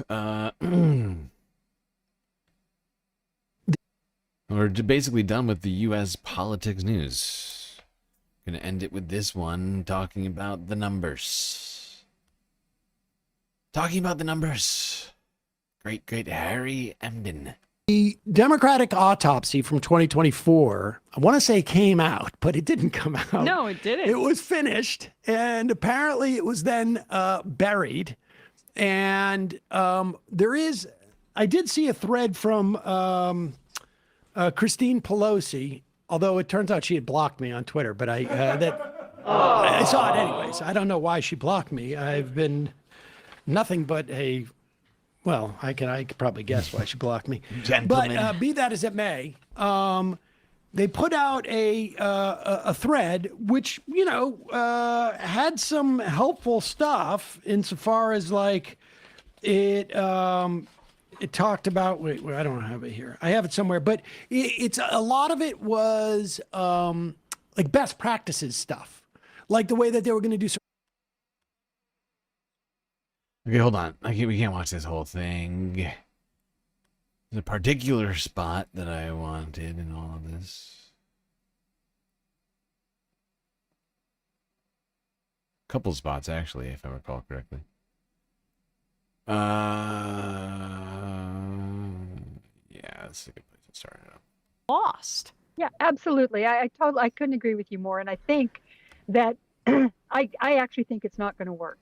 I don't think, if you look at things like the No Kings protests, you look at the voters in all these off-year elections, they're not buying it. And they're not following the Democratic line, whatever it is, because I don't even know what it is. I think the loss was so profound last November. And the loss in the Congress and the way that the Congress has unfolded. You look at the approval ratings of the Democratic Party. We have that actually. Number 28. This is number 28. This is Harry Emden of CNN. And, Trump's approval is in the toilet. And Democrats have racked up big wins in these special elections. But it is, and it may be sustainable in November, let's hope, but it is not sustainable when you've got numbers like this. That's right now. Yeah, Democrats in the minds of the American public are lower than the Dead Sea. What are we talking about here? Well, let's take a look. The net approval rating for Democrats in Congress, you said it, Kate Baldwin, The lowest ever. Look at this. Overall, they are 55 points underwater. Their approval rating is south of 20%. It's even worse when you look at independents. Look at this. Negative 61 points. That means that their approval rating is 61 points lower than their disapproval rating. Quinnipiac has been polling this question for the better part of... That's not great. Democrats need to wake up. All right? They need to wake up and smell the coffee. Fact is, they have so much in terms of opportunity, messaging-wise, and they refuse to take seemingly any of those opportunities. It's really disappointing, and that's why you get numbers like this. 21st century, they have never found Democrats, at least those in Congress, in worse shape than they are right now. That's independents and overall, but what about Democrats on Democrats? Yeah, what about Democrats on Democrats? So part of the reason overall is so low is independents are driving it low. But that's not the only reason it's so low. What about Democrats on Democrats? Democrats' net approval rating of congressional Democrats. I want you to keep in mind, they had never rated Democrats negatively until this year. And right now, what are we talking about? We're talking about a net approval rating from Democrats. This is Democrats on Democrats. Their approval rating is actually lower than the disapproval rating, and that is quite the drop from October. The Watcher, thank you for the follow over there on Twitch.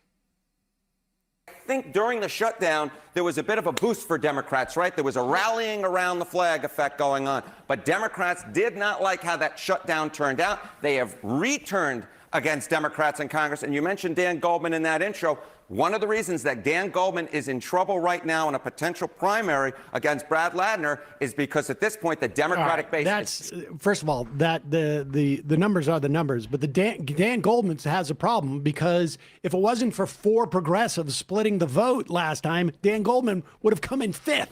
And so that's, but be that as it may, but that is stunning. And Emma has a theory that they are looking at this autopsy, but they want to be able to interpret it. That's a good way to maybe just show this quick clip. This is my theory. We texted this last night in our little group of this answer from Hakeem Jeffries. This is really quick here. He was on Macro Dosing, the Barstool podcast, interestingly. But this is how they do outreach to the youths. And this answer from him is pretty good on the substance. But it's interesting that he's making this case now. And my theory is that this coincides with what the DNC found internally. I was wondering, what is your view on the Trump-Brinkman? Okay, now I'm gonna end that one there. What's that? How did they put the toothpaste back in the bottle? Which toothpaste are you referring to? Not sure what do you mean. Why did Bill Gates' wife leave him again? Oh, right, he was in the files. Yeah, I mean, that's probably it. That's probably it. You'll be hard pressed to find Bill Gates love in this chat. Christopher DeBlante with a sweet super chat on YouTube. They don't need to wake up. They need to be replaced. Losing to Trump didn't do the trick. Nothing else will. You're right. You're right. You're right. You're right. They need to be replaced. That's why we need to be looking at all the primaries upcoming here in 2026, not just in the House. There's multiple Senate races to look at as well.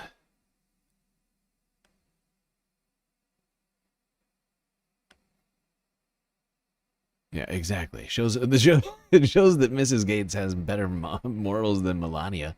But I mean, let's not forget Melania was one of Jeffrey Epstein's girlfriends. We've talked about how she was passed off to Trump by him. Literally. So, I mean, Melania has got a weird history with all of this one.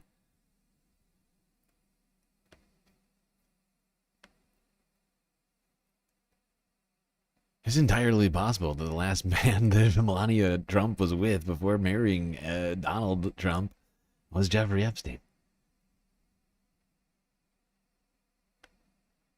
All right, let's move on to talking about AI a little bit here tonight.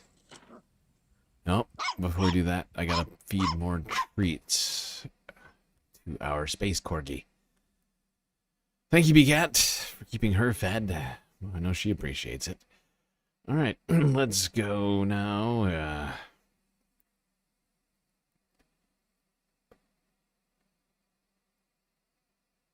To Novara Media.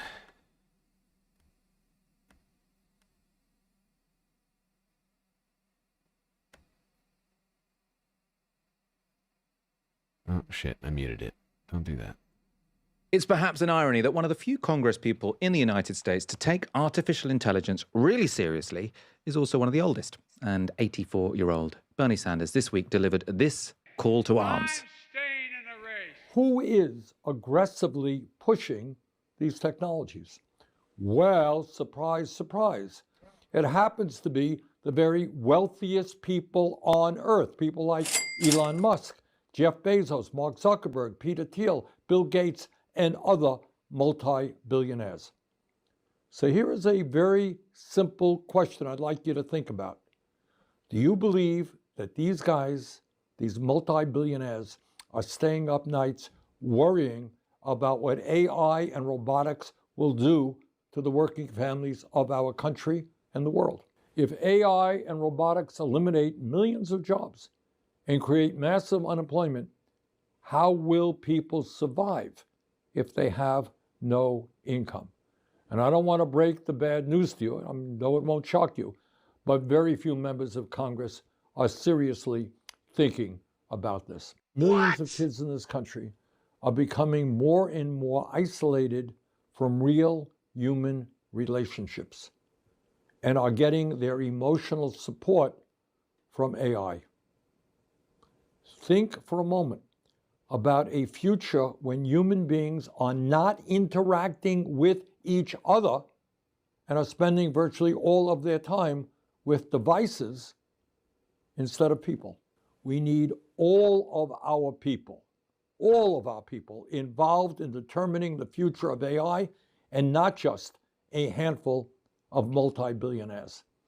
That is why, for a start, I will be pushing for a moratorium on the construction of data centers that are powering this unregulated sprint to develop and deploy AI. So Bernie Sanders' message wasn't that we should sort of oppose artificial intelligence outright, but rather that we need to slow down its development so that democracy has a chance to catch up with this revolutionary technology. I think he's absolutely right. I think he put the case really well. I think sort of making this about children's mental health and our social lives as well as jobs is really, really important. That's a great way to sort of build a big coalition. There has been lots of pushback from some of the usual suspects. So David Sachs is a Silicon Valley venture capitalist. Now, before we go to any of the pushback, I mean, me personally, I think I go further than either of them on this. The fact is, I mean, we've spent a great deal of time at this point going through what AI is, how the technology has been made, what its impacts are, not just on society, but on the environment. And as of now, we don't have any real way of curtailing what AI actually does, because it's a black box. There's really, you can't just go in and sort of tweak at it without causing really weird shit to happen. And I mean, if we want to talk about this, we have to like start from the ground up. Start by literally having, rather than like what OpenAI did, which was pretend to care about society and then go to blood-sucking capitalists within like a year and a half or something like that. You need like a government entity building its own, right? That has no like profit incentive and like all this other shit. Like no like incentive to garner attention or like any host of like other sorts of negative traits that get built into these things early on. You know, you got to train them a particular way where it's not about garnering attention or whatever, but it's just about getting the most accurate information possible. But I mean, right now, with private hands are being the ones dealing with this, with incentive for profits, The way they've been built as of now is just set up to cause failure for society. So we honestly just have to get rid of what's been built at this point, in my opinion, and start from the ground up. We know how to build them now, which is good. But yeah, I don't think we should even be considering using these things in any, things like OpenAI in any real seriousness. We need replacements to those things because they're built with perverse incentives, right? They're trained off of trying to get your attention, and that's the exact opposite of what we need. And Trump's chief AI advisor, so no potential conflicts of interest there. He said this in response to Bernie. Bernie makes clear that the debate over AI is not about states' rights or affordability. He would block new data centers even if states want them and they generate their own power. It's about stopping progress completely so China wins the AI race. Thank you for your honesty, China. Senator. Now, the argument that the US couldn't possibly slow down because then China would win the AI race ignores the fact that the strongest racing dynamics, if you're worried about how fast this is all going, it's not because of US versus China, it's because of American companies versus American companies. So this is from Statista or Statista. So in 2025, Meta is projected to spend £72 billion, or $1 billion, sorry, on AI. Which is mainly data centers. That's the capital expenditure. Alphabet will spend $93 billion. Microsoft will spend $88 billion. And Amazon will spend $120 billion. So that's so much money, right? Meanwhile, according to JP Morgan, the combined capital expenditure on AI by China's 4 largest tech firms, so that's ByteDance, Alibaba, Tencent, and Baidu, is forecast to be just below $50 billion. So sort of the 4 big Chinese AI firms are spending sort of half what a single American AI firm is spending.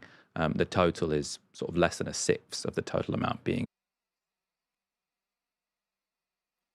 Yeah, it seems like we're doing plenty in the AI race right now. Seems like we've done more than enough at this point.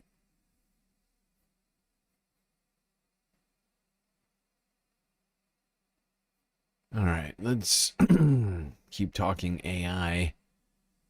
Now, with the majority report, once again. Got a bunch of MR clips in this stream, I guess. How many did we do today? Like 1, 2, 3, 4, like 4 of them at least. What can I say? I love me some majority report. Although I think this is the last one I have for the whole day. Maybe one more at the towards the end. Yeah. We are back, and we are joined now by Allison Pugh, professor of sociology at Johns Hopkins University and author of The Last Human Job: The Work of Connecting in a Disconnected World. Allison, thanks so much for coming on the show today. Thanks for having me. So AI very much in the news right now, and I think relevant because the Silicon Valley billionaires have kind of taken control of our government. I guess just as somebody that's written about this, especially from a sociological perspective, what do you observe the AI, the kind of creeping AI takeover? What does that look like to you, I guess, over the past few months? Yeah, I guess, over the past few months, it's been a wild ride. And we've seen AI move from, it's gonna, revolutionize biology. It's helping us invent new antibiotics. It's helping us predict earthquakes, to moving much more aggressively into education spaces, into therapy, into places where you expect really to meet another human being. And that's really unsettling and really disturbing for me, especially after 5 years of research into this. Yeah, and the therapy piece, you talk about that in your book, and that is just one of the, I think, most acute examples of this dynamic. Yeah, but like when you think about it, therapy, right? The teaching. What are these things? What do these things have in common? They usually require a degree. They usually require like a great deal of schooling, right? And These robots have none of that. The destruction of human connection. And that angle is what you choose to focus on versus, we've, on our show, we're a political show, so we've talked about the labor ramifications of AI and the privacy concerns. But this lack of human connection, why did you think that that was important to explore? Yeah, thanks. Yeah, I am glad that people are out there talking about bias and talking about surveillance and talking about job loss. Those are the three ways people really have tackled kind of a critical view of AI and what's happening in our world today. But I saw what was missing is we are not really talking about AI's impact on relationship, on humans, human to human connection. And I felt like when we're not talking about that, we're not we don't have our eyes open to a major risk that AI poses, which I end up calling the depersonalization crisis, which is that people don't feel seen.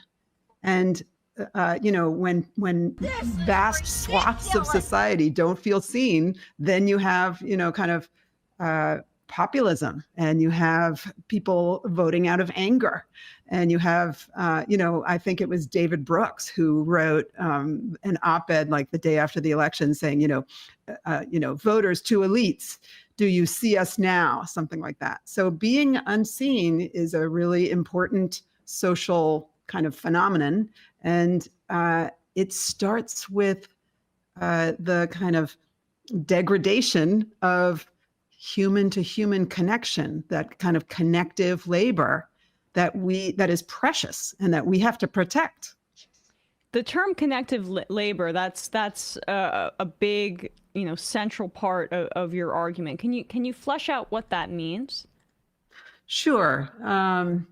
Yeah. So connective labor is, really when humans see the other person as a kind of underlying engine for outcomes that we value.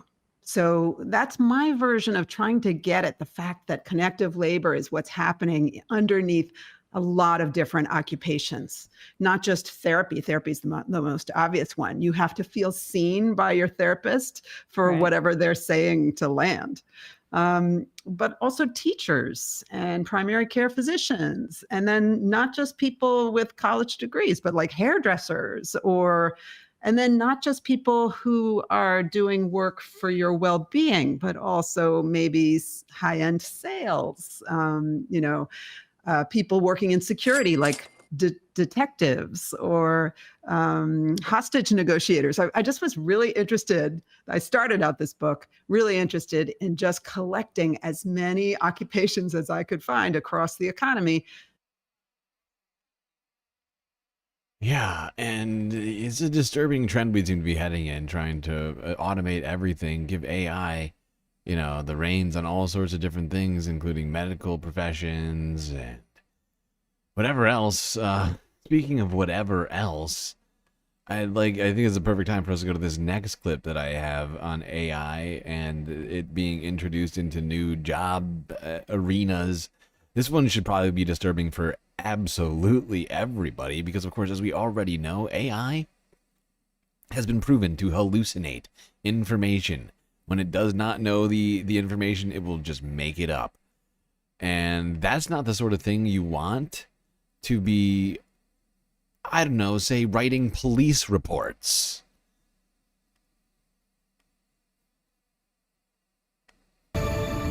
Spotlight on America has been reporting for years on police shortages impacting public safety nationwide. Now, artificial intelligence is helping some officers write their reports. The intent is to save time and keep officers on the street, but it's ignited a debate over whether AI should be trusted by law enforcement and the communities they serve. Chris Daniels reports. It's a part of policing you don't see in the movies. I like the freedom. This is my office that you're seeing right now. That is often monotonous. What percentage of your time is taken up by writing reports? Oh gosh, I've had cases that have taken my entire shift. Officer Dylan Kazar is with the San Mateo, California Police Department and has a new tool We're going to click informational report, in his belt. and there's this button here that says draft 1. One click, generate draft. Police reports written. It kind of gives you a template. With the help of artificial intelligence. Okay, it's 25 miles an hour, going 35. It is called Draft 1, developed by the maker of several taser guns and body cameras. San Mateo is one of several police agencies that have taken the tech I'll get us there. for a test drive. This is a terrible plan. This is a terrible fucking plan. You want these reports to be as accurate as possible. If these guys are too fucking incompetent to be able to write up a report, maybe they shouldn't have a job. There's my 2 cents on it. If you're too fucking dumb and lazy to be able to write up a report accurately, then get out. Get out. You shouldn't be getting paid. You're fucking useless, okay? Like, we do not need something like AI to be interpreting what happened and just, just sort of slopping out some information on police reports. That's incredibly dangerous. Could lead to all sorts of problems. I feel like I shouldn't have to even mention them, but I mean, people being, I don't know, say misidentified or, I mean, you get what I'm saying here? Like, with something like the law, you should not have AI hallucinating details on anything. And it's much too easy in this case, in my opinion, to be able to absolutely wind up with that. Rather than just taking the time to write it down, AI, not the solution. I'm sorry. Fucking stupid. What a dumb idea.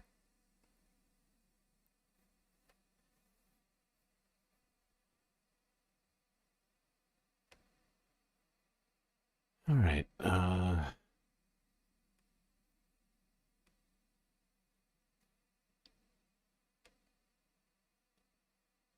Well, it is the holidays after all.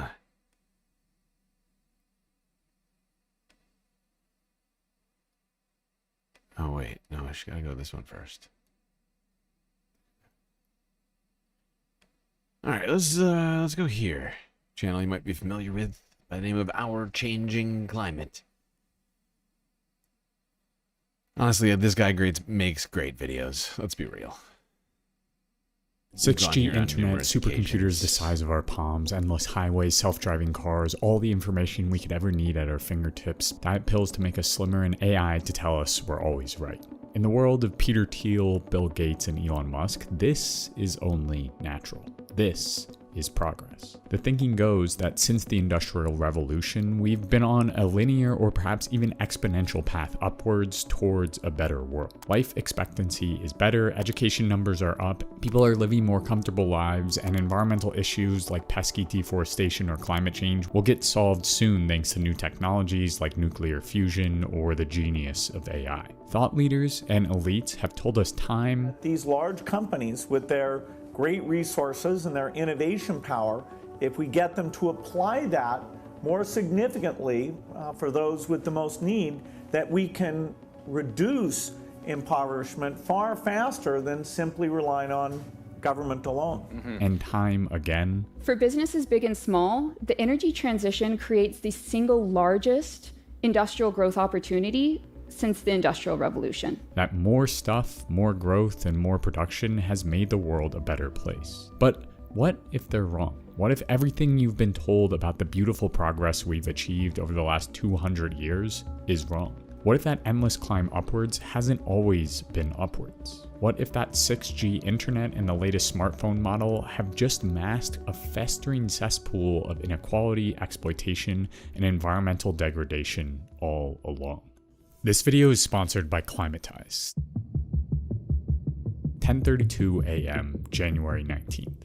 Bill Gates tweets out a graphic displaying several different graphs that reveal life has improved significantly for many people over the last 200 years. As if to soothe himself for being one of the richest people in the world for well over 2 decades, Gates seemed to argue that actually things were getting a whole lot better for a whole lot of people. Bill Gates... People are lucky to live now, and they should see that that progress is actually taking place faster during their lives than at any time in history. Alongside academics like Steven Pinker, who wrote Enlightenment Now. Overall, net welfare for humankind has never been better and is getting better all the time? It's never been better.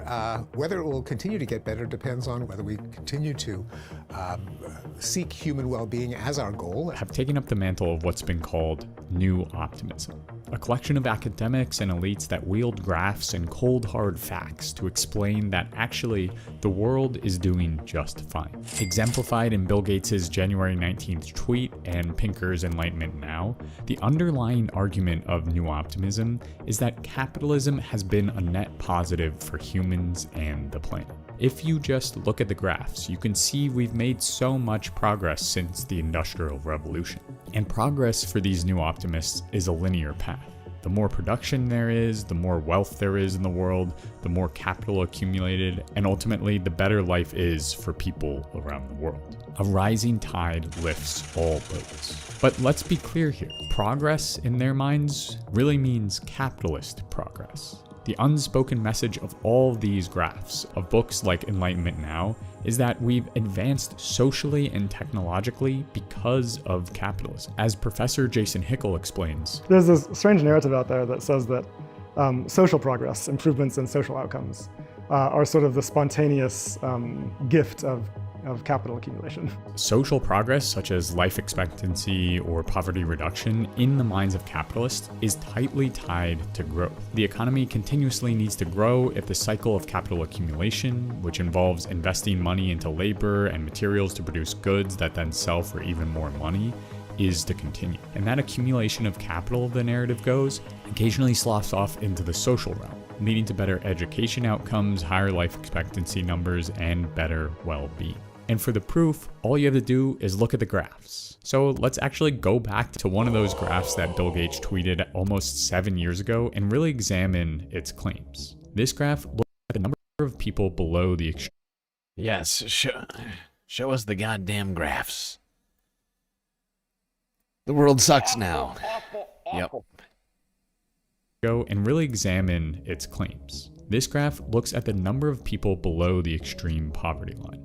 Poverty is an imperfect metric for well-being, but a good enough yardstick for getting a glimpse of quality of life under a capitalist world order. According to this graph, the number of people living in extreme poverty has plummeted since 1820. This sounds amazing, and I wish it were that simple, but the graph unfortunately hides some truths. The first of which is that accurate poverty data doesn't exist before 1980, so the majority of the graph is just guesswork. Next, extreme poverty, according to this graph, is defined as living with under $3 per day. More accurate numbers for what is needed to sustain a somewhat normal life hover around $8 per day. One economist puts the poverty level around $7.40 a day, while the New Economics Foundation concludes that around $8 is necessary to reduce infant mortality by a meaningful margin. This paper even concludes that we should throw out the dollar per day metric and instead look at the costs of collection of bare necessities needed to survive in any given context, which is often far over $3 per day.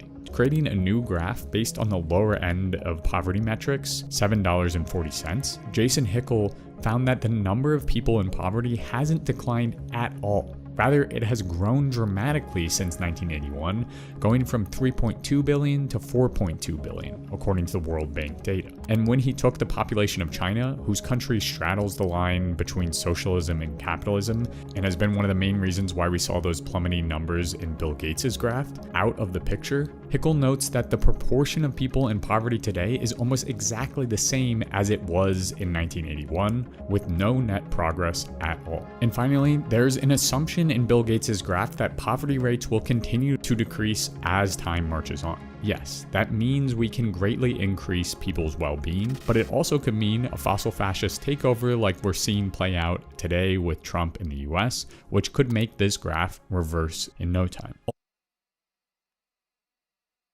Yeah, and let's not forget that Bill Gates, even though he's always touted as some like green energy hero, is also personally invested in oil capital assets. He's put billions of dollars towards investing in oil companies and things like that. So he benefits from either side. Ultimately, graphs like these paint a remarkably convenient narrative for someone like Bill Gates, who is at the top of the capitalist food chain. They weave a tale that, if you just zoom out, capitalism and capitalist growth have been a positive force for humanity over the last 2 centuries. As we'll see later though, progress, especially social progress, but also technological progress, is very rarely spurred on by profit incentives or the engines of capital. Yes, we cannot deny that capitalism does encourage a fair amount of technological advancement. As Marx writes in Volume 1 of Capital, capitalist production therefore develops technology. But this progress is almost always shaped and twisted by those in power. Indeed, Marx finishes that argument with, only by sapping the original sources of all wealth, the soil, and the laborer. So the type of progress is decided by those in power, by the Bill Gateses, the Elon Musks, the Trumps of the world, the capitalists. The car is a perfect example of deciding what is progress. We have had mobility technologies for hundreds of years that could make cities car-free.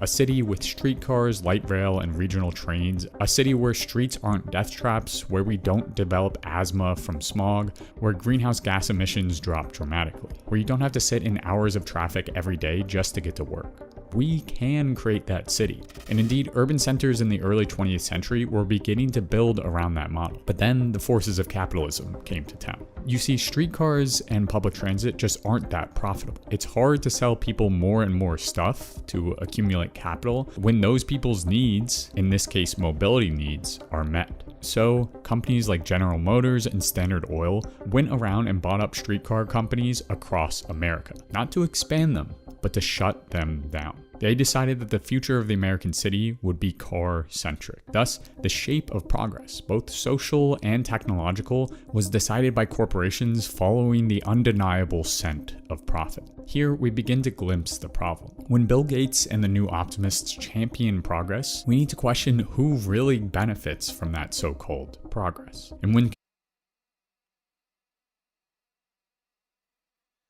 Yeah, that is an important question for us to ask. Who's benefiting from all this progress exactly?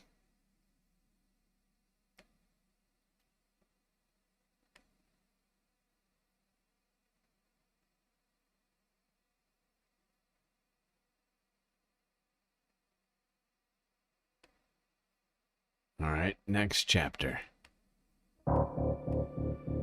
Throughout the 19th century, the British were hard at work bringing so-called progress to India. British capitalists enclosed and privatized the communal forests, waterways, and lands of millions of Indian peasants. As Jason Hickel writes, the colonists wielded these policies to make the rural farmers of India at the mercy of hunger so that they would have no choice but to intensify agricultural production for export to London if they wanted to survive. In short, British capitalists brought the wonders of capitalism to India.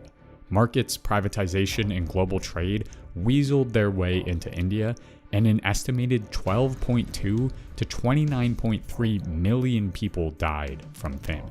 With capitalist growth, with capitalist progress, comes capitalist destruction. Capitalism has historically been constructive in developing methods of production. We cannot deny this. But with that progress and growth has come ruination. With the cotton gin came the increased exploitation of enslaved people, with the power loom came the brutal factory system, and with the internal combustion engine came the climate crisis. Capitalism develops the productive forces of our society as a means to exploit and extract even harder. As Karl Marx notes, on the one hand, there have started into life industrial and scientific forces which no epoch of former human history had ever suspected.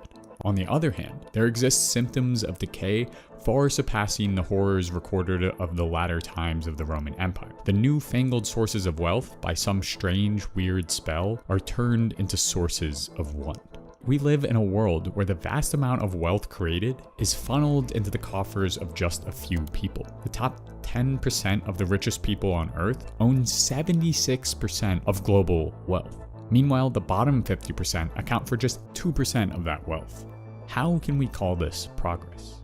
Indeed, you cannot talk about social or technological progress without also recognizing the ways in which capitalist production builds and sustains that so-called progress. You cannot talk about the wonders of the smartphone, which, by the way, was built thanks to state-backed programs, without also recognizing the vast network of colonial plunder and exploitation in artisanal mines like that in Kolwezi in the Democratic Republic of Congo. And you cannot talk about capitalist progress without talking about fossil fuels. Fuels that we rip from the ground, burn into heat-trapping gases that cause climate change, and facilitate the exploitation of workers by allowing capitalists the flexibility to build their factories anywhere and produce commodities at all hours. In our current version of capitalism, fossil capitalism, fossil fuels are what lubricate the engines of capital accumulation. Regardless of whether you think capitalism has directly fostered the betterment of humanity over the last 200 years since the Industrial Revolution,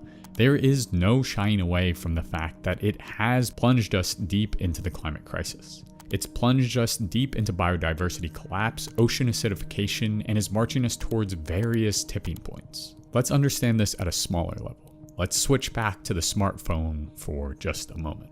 A device that is held up as the pinnacle of innovation and progress in today's world. And in many ways, it has made life easier for so many people. It allows us to navigate where we need to go, access information anywhere, and talk to our friends at the push of a button. But the ecological cost of smartphones under capitalism has been tremendous. Thanks to the relentless pursuit of profit, capitalists produce new smartphone models every single year, or even multiple times a year, that barely iterate on the last model. Quickly, your phone becomes obsolete, whether you want it or not, through planned obsolescence, lack of software support, or perceived obsolescence. And soon, the mountains of e-waste pile up. In just 2022 alone, an estimated 5.2 billion smartphones were thrown away. We plow deep into the earth and burn hundreds of millions of gallons of fossil fuels to produce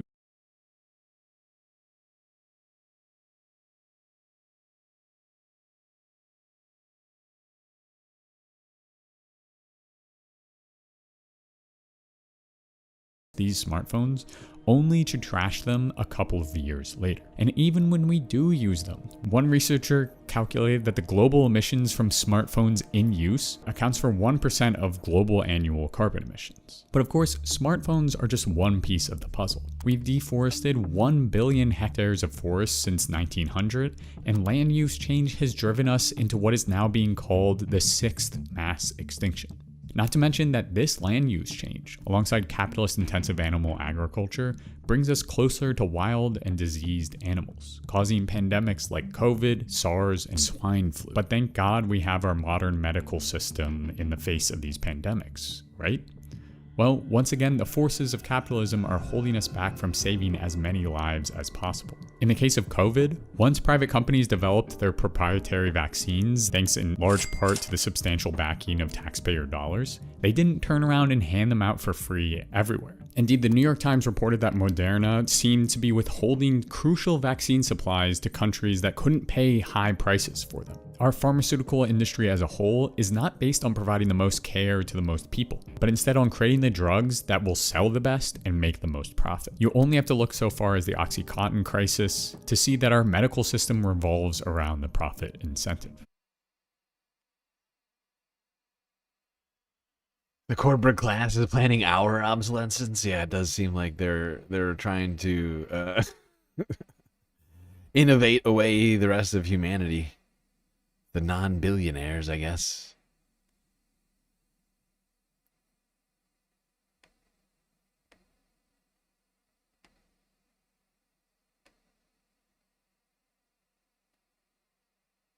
All right, part 3. Sorry, I'm skipping around through this, but we can't watch the whole thing. Despite all the ills of capitalist exploitation and degradation, things do look remarkably different than they did 200 years ago. So does that automatically mean that the engines of capital are the cause of any sort of social progress we've achieved? The answer is no. Indeed, most social progress, environmental repair, and climate action have come not from the continuous growth of capitalism, but despite it. The 8-hour workday, for example, or even occupational safety measures and monitoring were not just handed down to us by factory owners out of the goodness of their hearts. Instead, it was because workers banded together to make change. Strikes like that in 1872 in New York City, where over 100,000 workers walked off the job to demand an 8-hour day, or in 1886 when 350,000 workers across the country struck with the demand 8-hour day with no cut in pay, were common throughout the late 19th and early 20th century, and eventually forced employers to standardize the 8-hour day. Progress and well-being, then, comes most often from movements, unions, and everyday people struggling against capitalists for a better life. And the same goes for climate change. Most of what we've accomplished so far in terms of emissions reductions didn't come from corporations following the good of their heart, let alone following profits. Climate progress came out of pressure from the climate movement, whether it be directly blocking the construction of pipelines, shutting down coal plants, or pressuring regulators to actually do their job. Climate action has been driven by courageous people everywhere working against the insatiable appetite of capital accumulation. So reforms within capitalism, like the 8-hour workday, cleaner air, decreased child labor, have all come from labor and social movements fighting for their lives against the forces of capital. But even those wins are constantly under threat. Capitalists in the US, for example, have successfully started to roll back child labor laws, environmental regulations, and are actively hunting down and disappearing immigrants in ICE raids. So as we look towards the future, it's crucial to remember the true engines of social progress. It's not profit, it's not capital accumulation, it's real people struggling for better lives and a healthier environment. If we know that capitalism is not the driving force behind our social progress, behind education, well-being, or planetary health, but instead what is holding us back, we must then get rid of it. Indeed, we cannot keep holding up how bad life was 200 or 400 years ago as a comparison for how good capitalism is now. There have been no other global economic systems in that time span for us to actually know whether capitalism has truly done a good job. And alternative economic systems that have tried have been heavily besieged by capitalist forces. As Professor Thomas Pogue notes, our yardstick for progress shouldn't be how much we've done compared to 200 years ago, but instead the extent of the problem now compared to our current capacity to fix it. From this viewpoint, as we have seen, capitalism is failing, and failing badly. We have all the food we need to feed everyone, and yet billions go hungry. There's enough wealth for everyone to live a good life, yet it's overwhelmingly concentrated in the hands of the few. And we have all the technologies and capacity we need to build a zero-carbon world that heals our relationship with the land, yet we continue to extract and burn more and more fossil fuels. Yep, we gotta keep doing everything we can. Everything we can to improve this world of ours. And to improve the lives of all humans on the planet. We could do it. We could do it. Instead of just benefiting the most powerful on the planet. You know, the tiny handful of ultra wealthy people. You know, basically the ones that are benefiting from this current system that we have. Certainly, seems to be the case. And meanwhile, Syria's problems with infrastructure, holidays being threatened in places like San Francisco, where massive power outage put over 100,000 people in the dark. Most of the lights in San Francisco are back on, but around 10,000 customers are still in the dark. That's 2 days after a massive power outage left a large chunk of the city without power over the weekend. CBS's Nicole Valdez reports. Gridlock across the Golden City. A blackout plunged about 130,000 customers into darkness Saturday. Right now, we're focused on getting customers back online, back with power as soon as we can and as safely as possible. The power outage impacting about a third of the city. The Pacific Gas and Electric Company blaming it on a fire at a substation. Restaurants and stores forced to shut down during one of the busiest shopping weekends of the year. No lights or nothing. I took my Lime up here, almost got hit by a car. No one can see anything. Dozens of Waymo's self-driving cars stopped in their tracks. The company suspended the car's operations due to a lack of power to the driving sensors throughout the city. Cars left abandoned, clogging intersections.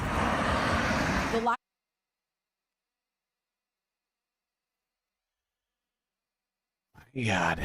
Now, PG&E, of course, is supposed to be doing more about safety, fires. They've kind of got a bad record when it comes to those sorts of things. They're supposed to be doing better about that. This doesn't seem to be better, though. It seems not better. If you ask me, it sounds bad. Doesn't sound good.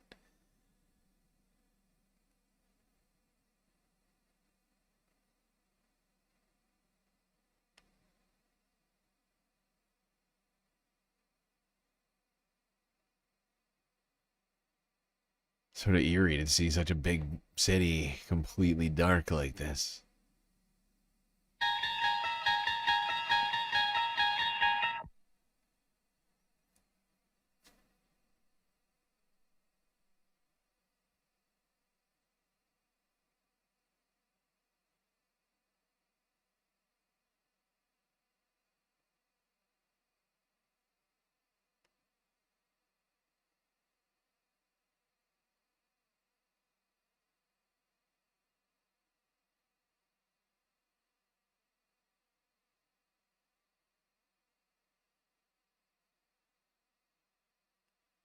Complete traffic jams down there. No traffic lights working. Boy, oh boy. Okay. Now, while we're in southern, or in California, technically, let's go down to LA. Talk about a holiday storm approaching the West Coast. KTLA 5 from yesterday. Good evening, I'm Micah Ullman. And I'm Cher Calvin. Southern California is bracing for a powerful atmospheric river that forecasters warn could bring a month's worth of rain and life-threatening flooding to the region over the Christmas holiday. Tonight, evacuation warnings are already being issued for some of our burn scar areas. We have live team coverage of the storm preparations underway across the Southland. KTLA's Carlos Saucedo and Chris Wolf are standing by live, but we begin with Olga Ospina in the Weather Center, tracking the forecast for us tonight. Olga. Yeah, hi, Micah and Cher. We're looking at some very heavy rainfall headed to Southern California as we head already into tomorrow night. And you can see that a flood watch has already been issued across Southern California. This goes into effect tomorrow afternoon until Thursday night. So this is going to be a multi-day event of rain. And already as early as tomorrow, we'll start to see some rain falling across Southern California. But the brunt of this storm does start to impact us as we head into Wednesday. So as you wake up on Wednesday, of course. There we go. Holiday storm heading for the West Coast. Another atmospheric river could bring serious flooding to the area. Meanwhile, people are on the roads traveling, trying to make it to their respective holiday gatherings. Air travel is likely to top an all-time record for a Christmas New Year holiday, but the large majority of people, the vast majority, will be trekking out on the roads. Let's get to NBC4's Darsha Phillips. She's live for us in the Santa Clarita Valley, where a lot of drivers are trying to beat all of that incoming rain. Darsha. Hey there, Mac. Yeah, lots of folks do not want to be driving in the rain. And as you can see here through the Santa Clarita Valley, traffic moving very smoothly on the 5 freeway, but a little further south. And earlier today, it was a much different story. Daniel Bisla is putting air in his tires. Low tire pressure, and I imagine it's because, the wear and tear of just driving everywhere for a long time here can kind of be a lot on our cars, so I wanted to get sorted. Hours in his car heading home to Valencia from Long Beach. It was pretty crazy. It was a little over 2 hours, and every time I kept getting closer to here, the time was going up. So I'd say about almost 2.5 hours. Others, like Anthony Lamelli, rather wait out the traffic. I try to travel as late as I can or early as I can so I avoid all the traffic, yeah. AAA says traveling before 10 a.m. or after 7 p.m. is a good idea. The Auto Club expecting that travel in Southern California will hit a record high, with an estimated 10.2 million people traveling at least 50 miles from their home during the year-end travel period. That is near. Now, of course, if we had more adequate public transportation, we wouldn't have these sorts of problems. But, you know, we just got done talking about how, you know, capitalists spent a great deal of time ensuring that we would all just take our own cars everywhere at all times. And that's the world that we have. It's great. It's working super good. No complaints from anybody, of course.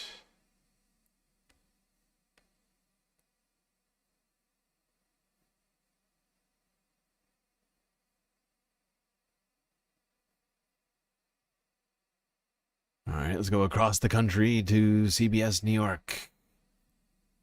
Those of you who are flying today, the winter weather could wreak havoc on travel plans with just 2 days left to go until Christmas. AAA predicting a record 8 billion people will be hitting the skies as holiday travel, and a lot of them are in Newark this morning. Noelle Lilly joins us live from the airport, where there have been long lines all morning. Hi, Noelle.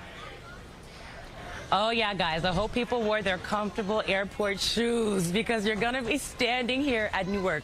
Now, I want you to take a look. You can see there are crowds here. We're right by United Terminal C, and earlier it was way backed up. It's starting to get back to that way, so it really just depends on what time you get here. You're going to want to be here early.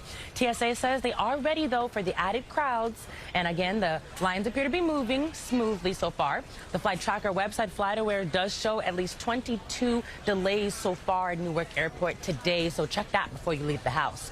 TSA says between December 19th and January 4th, they are fully staffed.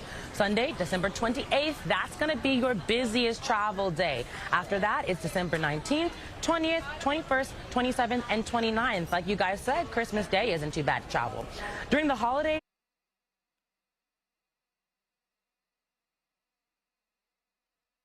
Okay. All right, let's keep this moving. Yes, everybody is out there traveling right now, trying to get to family and things like that.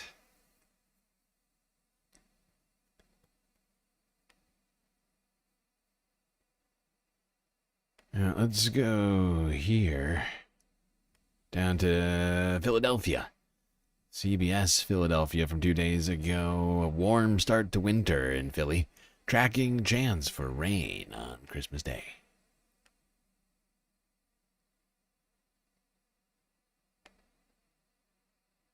It was looking like it was going to be a white Christmas on the eastern seaboard, but suddenly warmer temperatures are threatening that.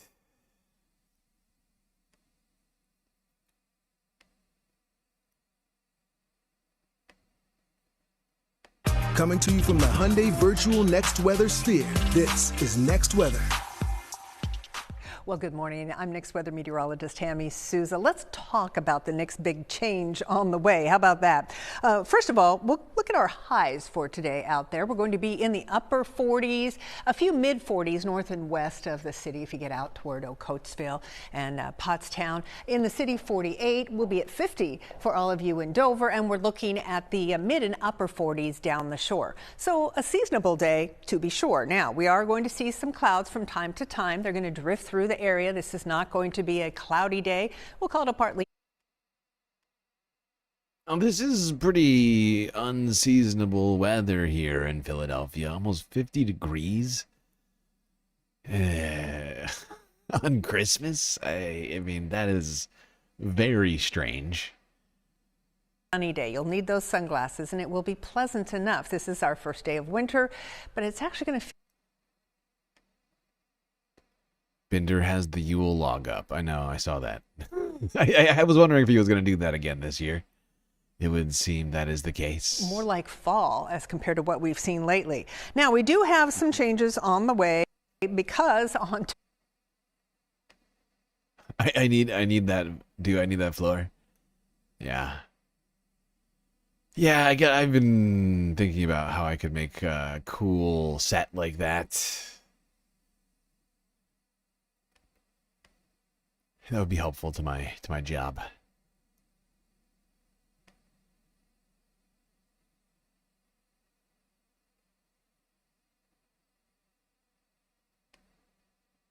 All right.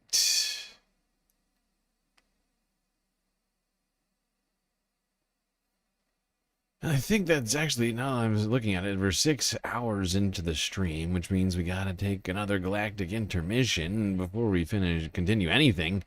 Still got a bunch of stuff left to talk about here tonight, but first, these brief messages, and then we'll be right back.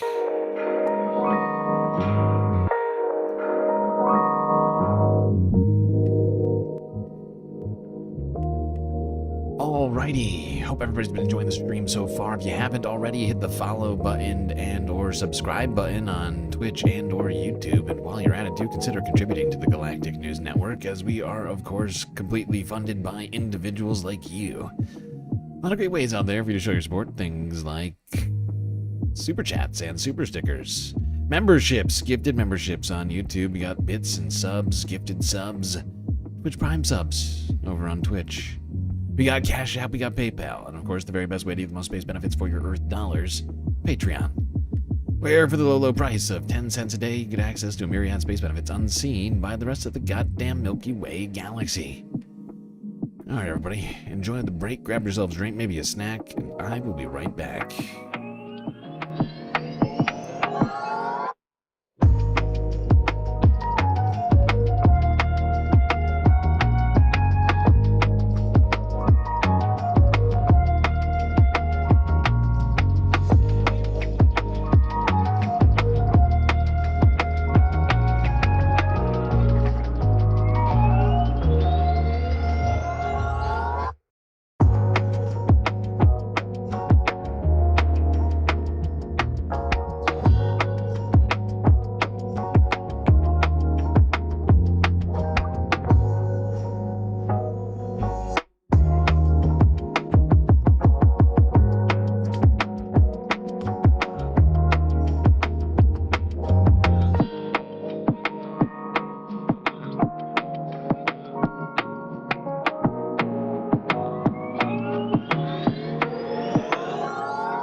Right, Space Fams.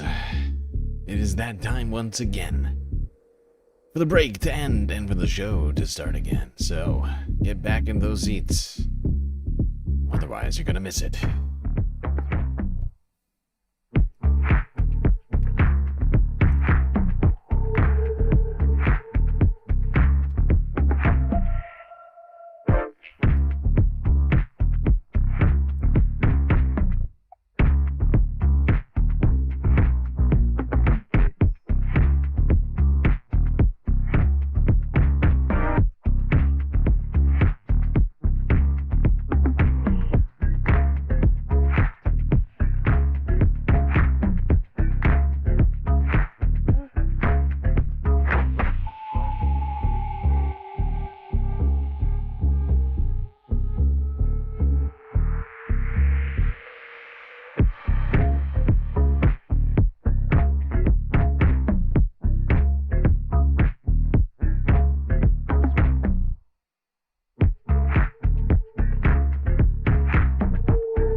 Okay, people, here we are, once again.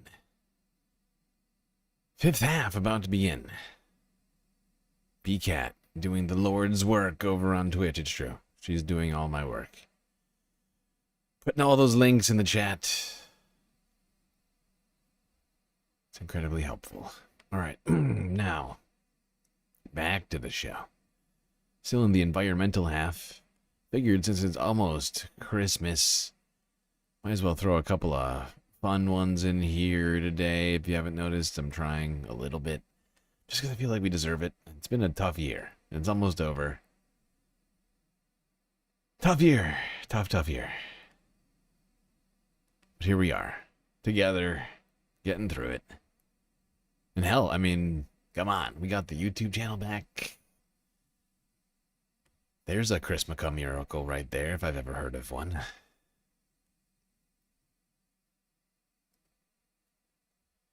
Alright, let's talk about sleep.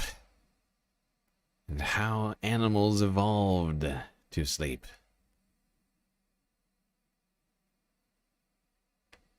Every animal with a brain needs sleep, and some without a brain do too. For a long time, scientists could only make educated guesses about when animals in the wild were sleeping. But in recent years, tiny trackers and helmets that measure brain waves have allowed researchers to show for the first time just how varied and sometimes extreme sleep can be. We are sleeping in a safe place usually, and we forget, I think, about the risk of sleeping. And I think catching the diversity of sleep in an ecological and evolutionary context would tell us a lot about the general role of sleep. Take frigate birds in the Galapagos that sleep while coasting on drafts of air during long flights away from shore, or elephant seals off the coast of California that can snooze while diving in. Yeah, those ones have always, to me, seem to be just so crazy. Like, to think about sleeping while flying through the air. Okay, if you say so. It sounds dangerous. Or elephant seals off the coast of California that can snooze while diving and spiraling deep in the ocean. In Antarctica, scientists found that chin-strap penguins take thousands of naps a day. These little micro-sleeps, 4 seconds at a time, add up to 11 hours a day. And that seems to be enough to keep busy penguin parents going as they watch over their nests during the hectic breeding. Micro-sleep. 1,004-second naps. That's wild. We still have no idea how they are sleeping for their lifetime, but at least during incubation period, they seem to have very fragmented sleep because it could help them to defend their eggs or defend their chicks against the predators. Some of these animals in the wild have a capacity to do what they need to do on remarkably little sleep. And I think that's one of the big mysteries that's emerging from these types of studies is how can these animals perform adaptively despite sleeping so little when we suffer dramatically if we lose just a few hours of sleep. There you go. A look into the sleep patterns of animals. Fascinating. I don't know if I could do 1,000 4-second naps a day. I feel like that would get in the way of doing life things. I think it's best that we sleep for, one chunk of time, generally speaking. I think it would really get in the way to be doing that. Basically, it's basically like polyphasic sleeping, isn't it? Eric McKetton, thank you for the follow. Well, while we're talking weird animal behavior, let's go here.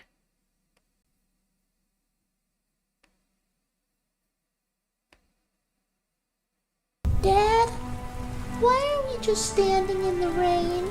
Because it's our duty, son. Why is it our duty? Because we're ducks, and it's what we do. Why is it what we do? I don't know, son. I don't know. But why, Dad? Ah! To appease the duck gods. I don't know. No, it's not, Dad. All right, smart guy. You can go play. Thanks, Dad. Duck God! Praise the duck gods! Duck gods! Almighty duck gods! There you go. A little bit of duck knowledge is laid onto you by Natural Habitat Shorts. Did you know that ducks often stand still in the rain? Likely to save energy and stay warm. But there are other theories. Could be the duck gods. It's not clear. Could be staying warm, could be the gods. It's one of the two. It's clearly one of the two. You pick. Let's go here now to the United Kingdom, where a giant hole swallowed boats on a canal in Shropshire. Here's Guardian News.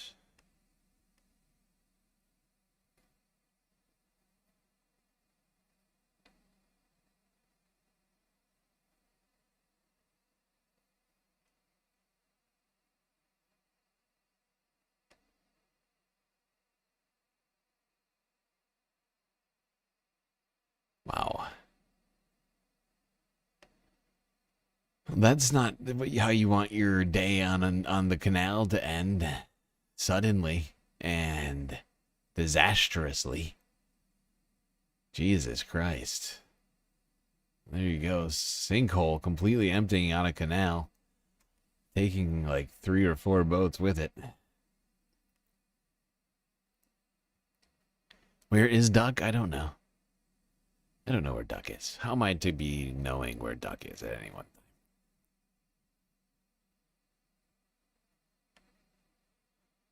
All right. Let's do some space news, people. Do some space news. We're going to start with the shitty space news, and then we'll go to the good space news. How's that sound? Start here. If you didn't hear about this one, I'm sorry. But here's your opportunity. Jared Isaacman, the guy we've been talking about, was excuse me, ma'am, I need you to shut your mouth. Thank you.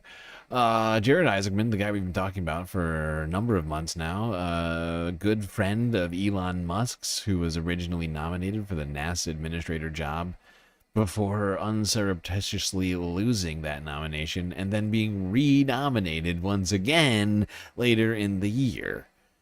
Well, I'm sorry to say, but this billionaire dickbag is going to be your next NASA administrator, America.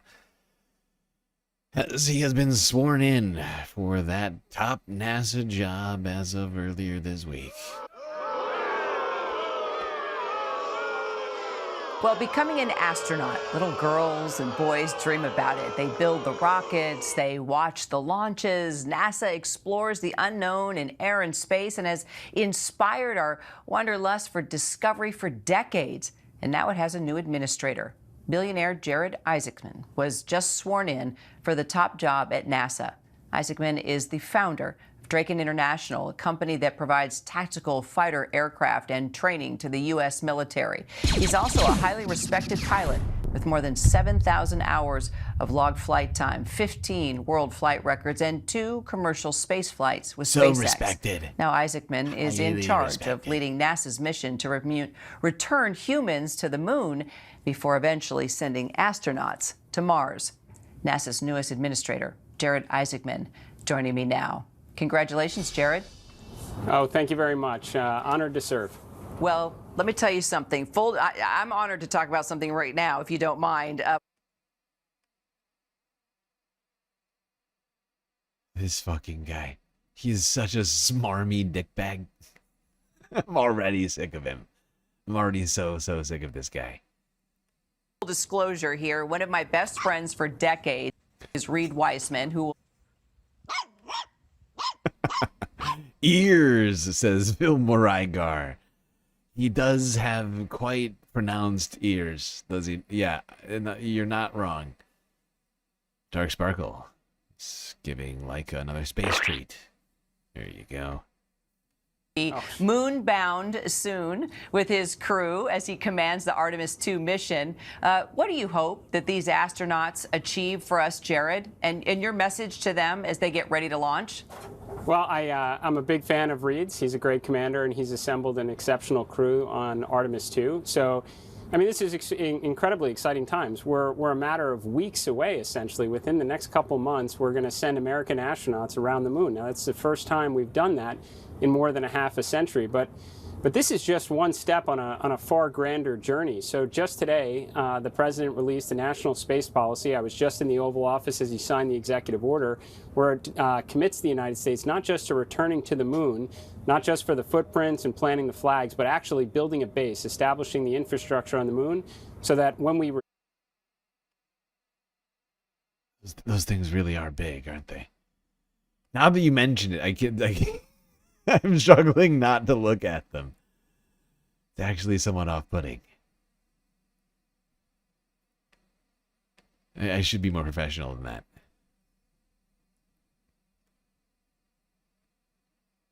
I should be more professional than that. Awful, awful, awful. Sorry, chat. All right. Stay focused. There you go. Billionaire Elon friend Jared Isaacman has been officially sworn in as the administrator of NASA, basically cementing the oligarchic takeover of space, effectively making my mission of fighting the oligarchic takeover of space nearly moot.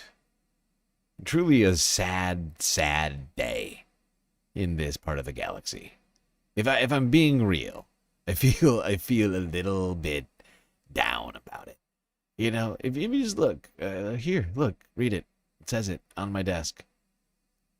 Stop Jeff Bezos and Elon Musk from taking over space. And look, now we got Elon Musk's billionaire buddy taking over space. I've failed. I have failed. There's no other way to put it aside from just failure. And it's sad. And it's sad. But you know what'll pick you up, maybe? Is this piece of space news I was saving for, a time when I felt like we needed it.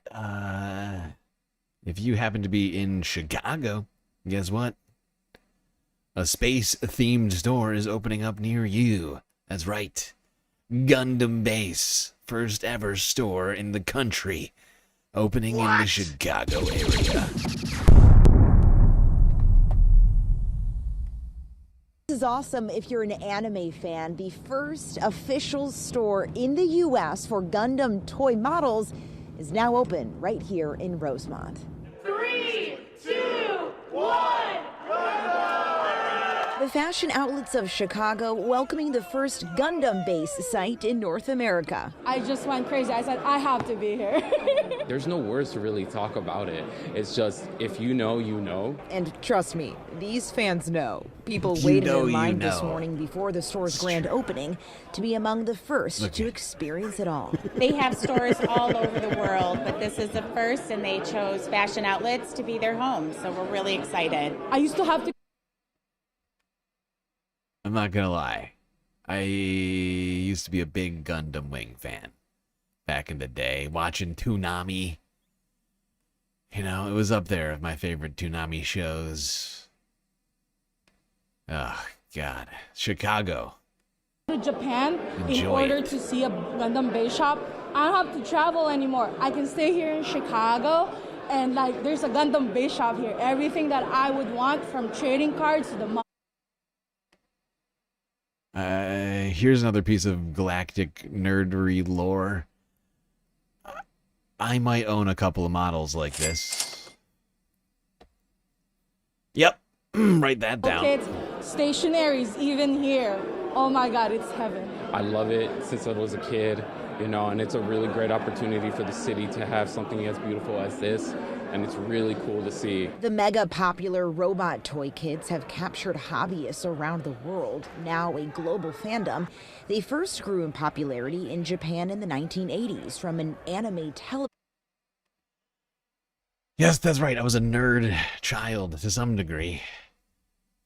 And yeah, I liked putting together models. Gay Sumi.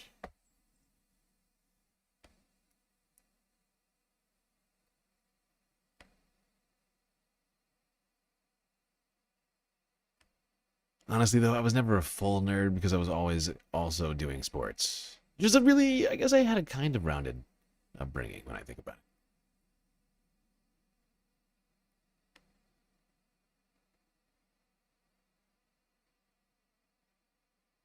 You thought Gundam started in the late 70s? It may have, but I mean, that might, honestly, you might be exceeding my lore knowledge on Gundam. Not gonna lie. Not gonna lie.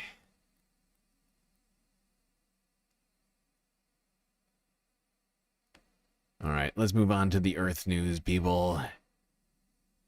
And as of late, we've been starting in the same place over and over again. That is, of course, in the Caribbean and with Venezuela. And today is going to be no different. Yeah, I'm sorry. It's true. I can't lie to you. This is where we're at. I mean, it's just kind of some of the most important discussions for us to have as of late. Because we're on the brink of another war right now. Just a full-on war. And it's bad. It's bad. I don't know if you're on the same page. I feel like we are. I'm not feeling it.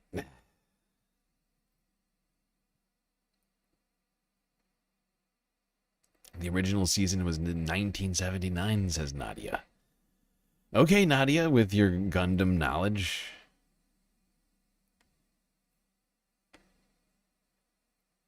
All I know is I was watching it in the late 90s. It's a small Earth child.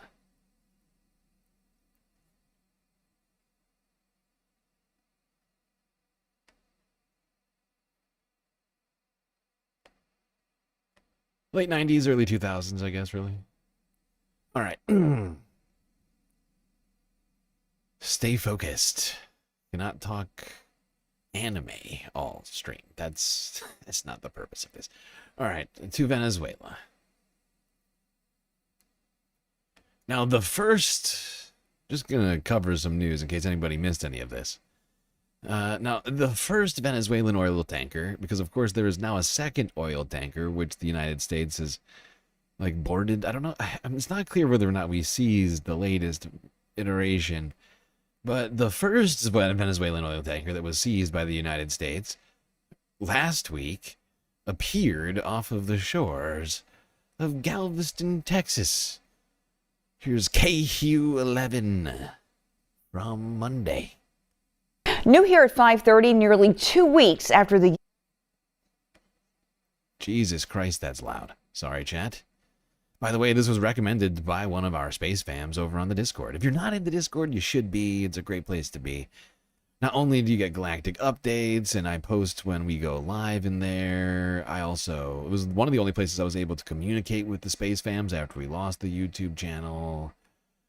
But yeah, it's also a lot of discussions in there. People recommending videos for the stream sometimes. Oftentimes, people recommending videos. This is one of them. Venezuelan oil tanker believed to be part of a ghost fleet. Well, the ship has arrived now off the shore of Galveston. Amanda Henderson is live off the coast. Amanda, I know it is foggy, but what are the latest developments?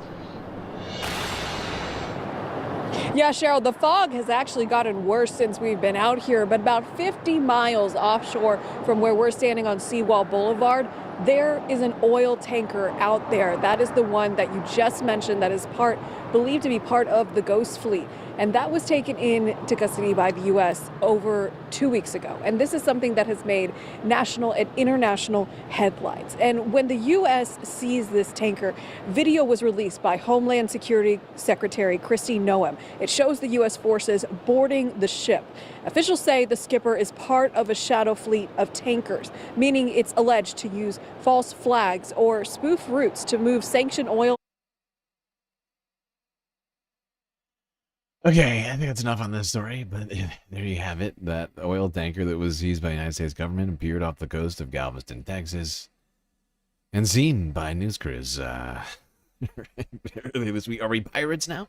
Technically privateers, I think, is the correct terminology, because this is government-sanctioned pirating, right? So that we talked about this. We got into some discussion about this at one point, but privateers are, in fact, a government-sanctioned version of the illegal, non-government sanctioned pirate, right? Same thing, but just a distinction of language. But I guess it really is not that important. It's the same vibes. It's basically the exact same vibes.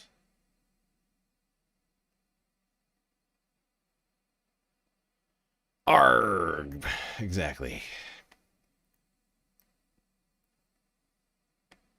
Now, on the same day that this was spotted, another, excuse me, shut your mouth.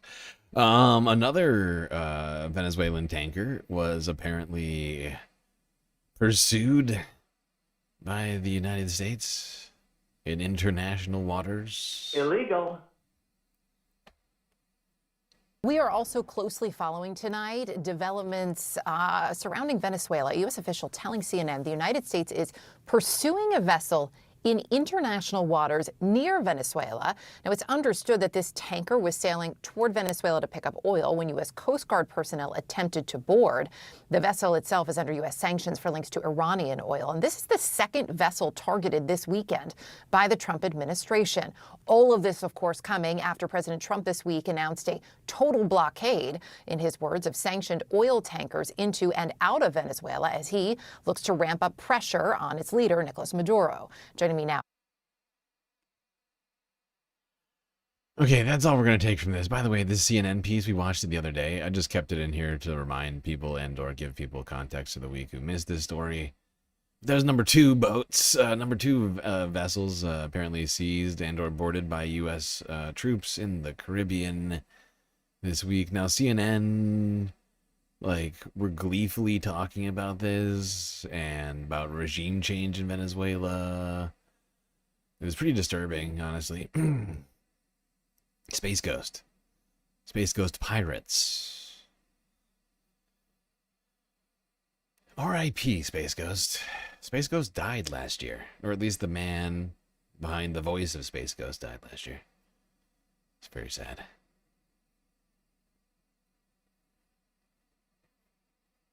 Was it this year or was it last year?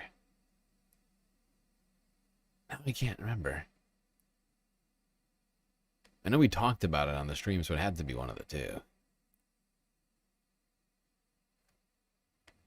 Okay, so yeah, there we go. We're still doing a bunch of insane things in the Caribbean. We're going to try and do stuff in a chronological order here. We'll go back to the Caribbean in a little bit. But I want to take a quick, brief, well, a little bit longer than brief, tangent, if you will, oblige, down Barry Weiss Road to El Salvador. Yeah. Yeah. Let's do that. First, we're gonna ease it in. We're gonna ease it in slow here, starting with this one. Just talk about Barry Weiss's control of CBS and her closeness to Donald Trump. There was a story in the Chronicle of Higher Education about how University of Austin, which is the anti-woke university, unaccredited university started by Barry Weiss. And with the help, of course, of a bunch of really, really rich guys like Andreessen, Horowitz, etc. And what's his face? Harlan Crow. Harlan Crow. The guy who bought Thomas, or kept him on the Supreme Court, Clarence Thomas. So a bunch of, Barry Weiss, her whole career has been elevated by right-wing billionaires, and this is no exception. And the funny part about this is that UATX was started because it was supposed to be, we don't censor. We are not censorious. We allow all different opinions here. According to an analysis from the Chronicle of Higher Education, many of the people who joined UATX at the beginning of the school project have departed, either by choice or due to public disagreements with the school's trajectory. Over 20 university employees have left UATX. Eli Avashi, the co-founder and director of the Mill Institute, which is an educational organization working with UATX, was asked to leave the university after posting an article about diversity initiatives on LinkedIn. In that post, Avashi wrote, "We can have criticisms of DEI without wanting to tear down the whole concept of diversity and inclusion." And Barry Weiss fired her. What? In a piece for the website Quillette in May, Avashi said that she had been drawn to UATX initially because she experienced ideological tribalism while at Harvard.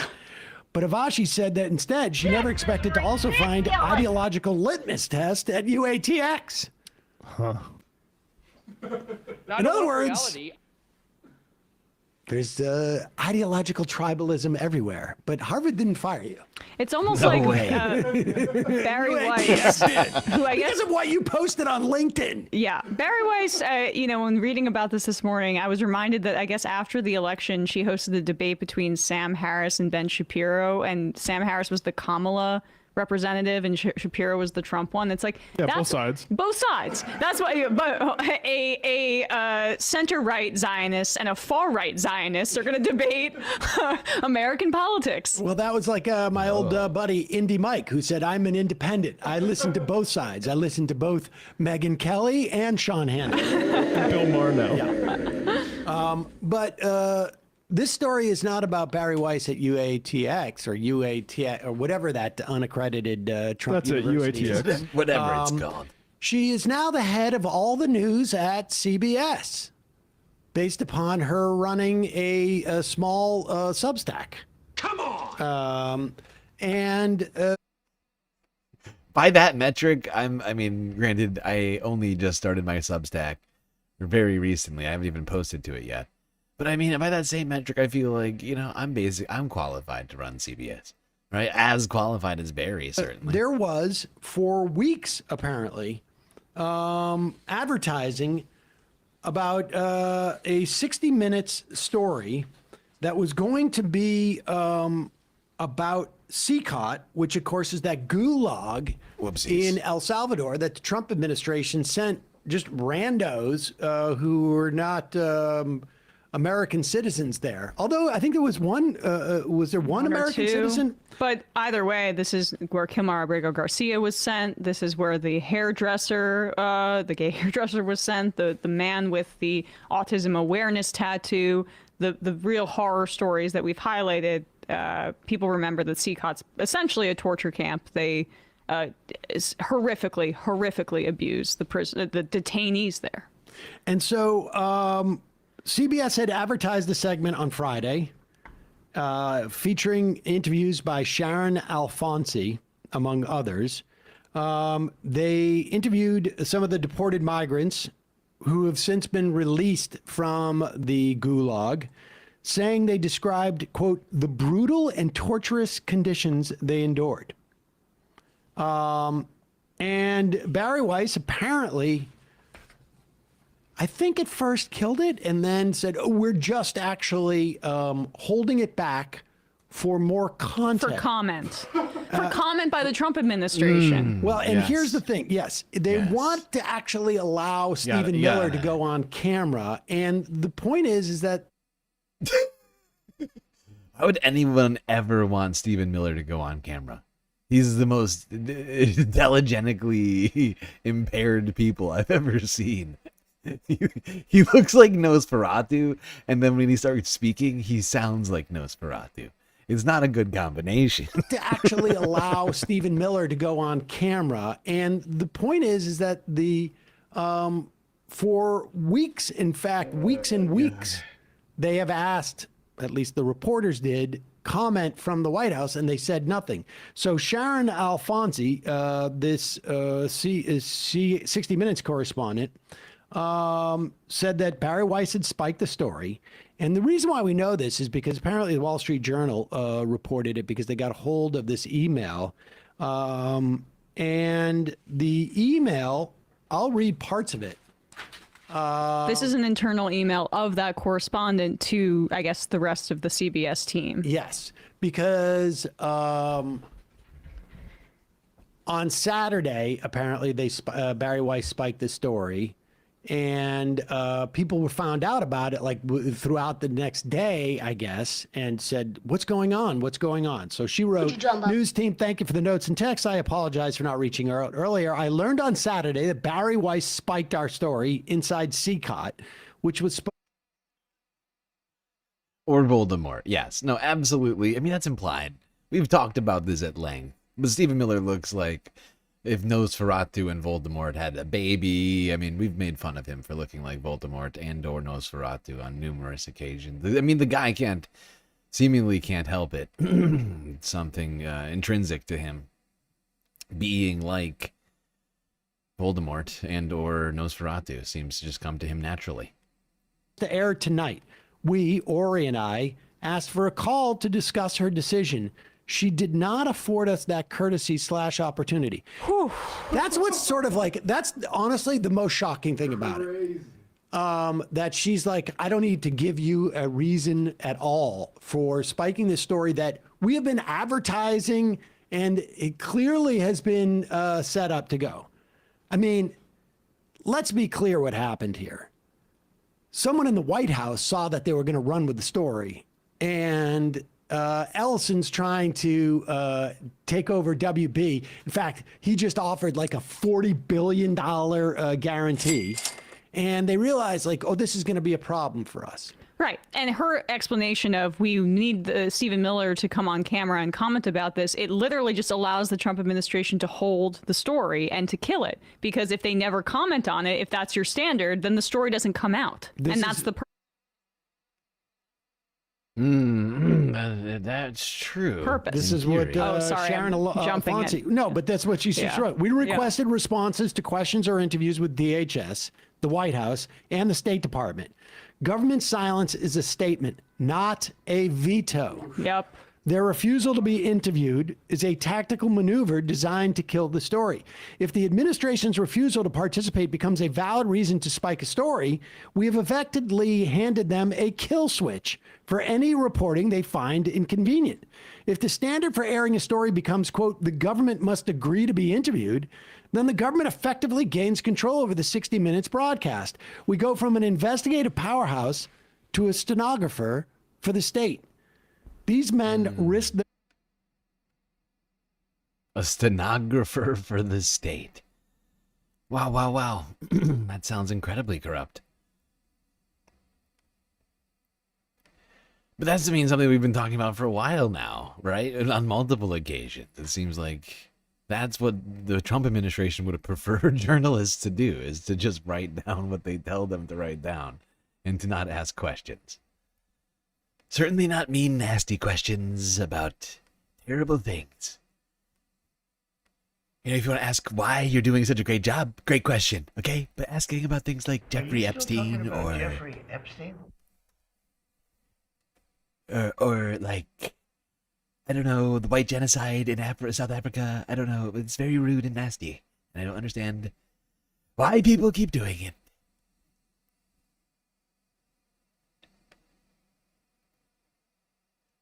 Now, spoil. Well, maybe I'm not. You know, I'm not even gonna spoiler you. I've got something, a bombshell for this one.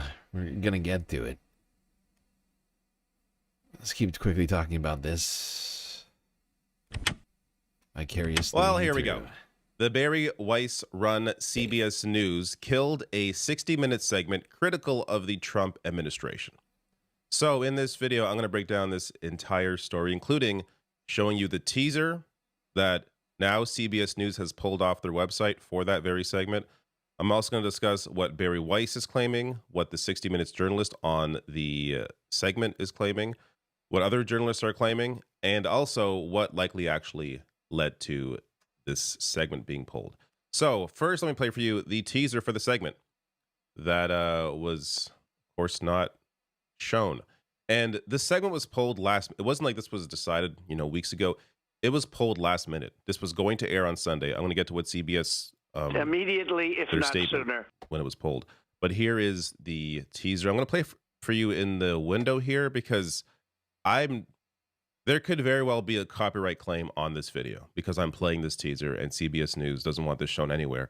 But if that's the case, then I will have to cut this part out of the video, and I will link to where I got this from, this Twitter post below, in case that is still online.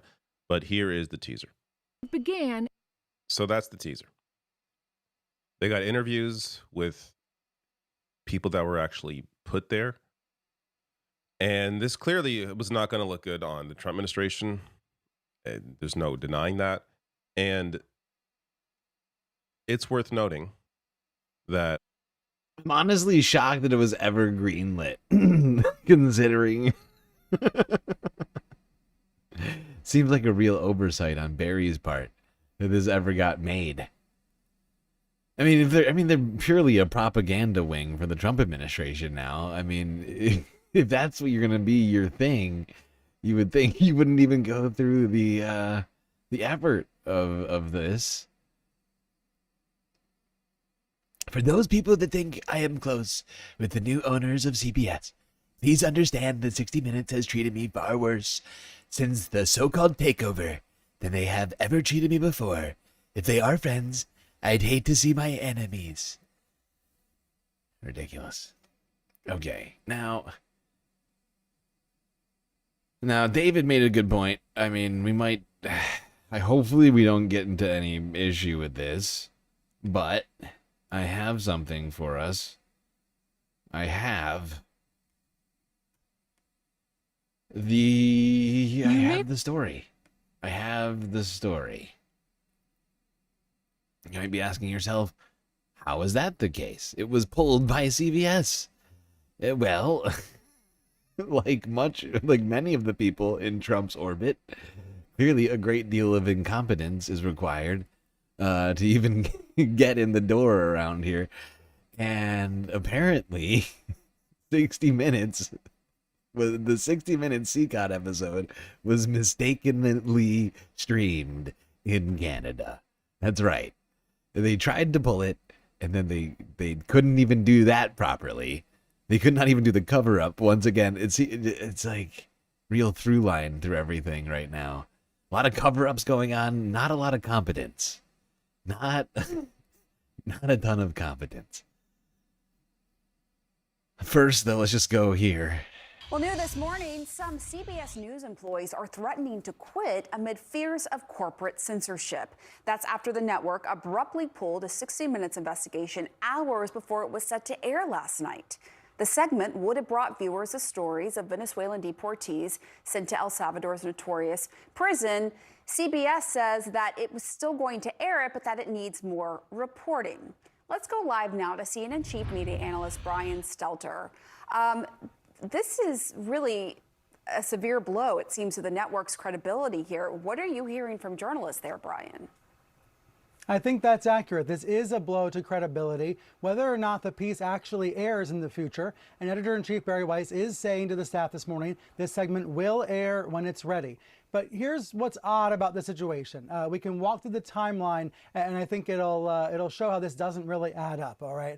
Correspondent Sharon Alfonsi had been working on this segment for weeks. She interviewed some of these deportees who described torturous conditions at Secot, that prison in El Salvador that the Trump administration has been sending migrants to. So these interviews were in the can, they were edited. This segment was ready to go, according to producers, editors, fact checkers, and even the lawyers who reviewed the segment. As of Friday, this was ready to go. And that's significant because on Thursday night, Editor-in-Chief Bari Weiss was able to screen it for the first time. I'm told she had some concerns, but there was a sort of an assessment that the piece was going to move forward. And on Friday afternoon, this broadcast was publicized. It was promoted ahead of time. Alfonsi's segment was announced to the public.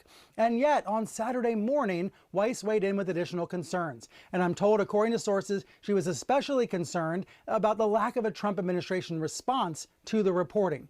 Now, Alfonsi says in an internal memo that waiting for a response is unrealistic because it's clear the Trump administration did not want to respond to these allegations. She said, I want to pull up the quote here, their refusal to be interviewed was a tactical maneuver designed to kill the story. If the administration... I'm sorry, I just realized that I just clicked the wrong one. I meant to fucking play this one. I'm an idiot. I've just mistakenly played a story. I made a huge, tiny mistake. Okay, hold on. I meant to do this. I got confused. I had two different CNN pieces.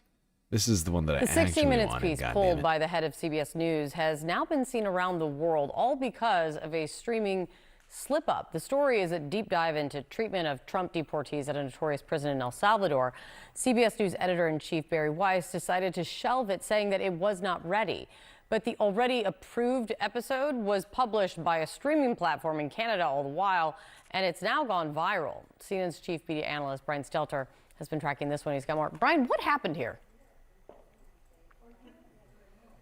Isn't the internet amazing? That's my takeaway about this story, because this video clip has spread all across the internet. It's on sites like Reddit and Blue Sky and X and even YouTube, although CBS has been trying to get it taken down. What happened is that it's actually pretty common in television. When a piece is taped, when a show is taped ahead of time, it gets transmitted, it gets delivered to various computer servers. In this case, the finished episode on Friday was delivered to a Canadian TV network called Global TV, because Global TV has the rights to air 60 Minutes in Canada. So the episode was done, as we talked about. People inside CBS thought it was ready to go. So it was delivered to Global TV, and then it popped up on Global TV's streaming app, I think probably automatically and inadvertently on Monday. Some smart Canadian viewers noticed this on the app. They started recording it off their TV sets, and boom, now the thing is viral, and now the whole world's able to see what all the... Well, I won't hold you off any longer. Let's go right to it. Immediately, if not sooner. The band CBS. You may recall earlier this year when the... No wonder they don't want this out. This starts off really bad. This starts off real bad for them. Oh, you know those people that Trump sent to that freaking detention facility in El Salvador? Yeah, they all got fucking... I mean, they just... Wow. God, this shit is fucking disturbing. All right, some of this we already know, so I'm not gonna watch all of it. Oh. This is so disturbing. So disturbing. Does this guy seem dangerous to you? I mean, they're just walking down the street hanging out. Doesn't seem dangerous. Seems like a normal guy. Happens to be... More of the same of what we've been told about this over and over again. We've known this for so long. But the vast majority of people that are getting picked up by the Trump administration right now have committed no crimes. Oh, God. This shit is inexcusable. I don't see how we're ever going to make up for the damage that the Trump administration is doing. I'm actually shocked that this ever got made under Barry Weiss's leadership, and it sounds like this all happened under her purview, or whatever you want to call it. But I am shocked. What did she think we should? What the hell did she think they were gonna get back exactly? Oh, these people actually. What did she think? They were gonna come back and say, "Actually, I belonged there. I'm a bad guy." Good God.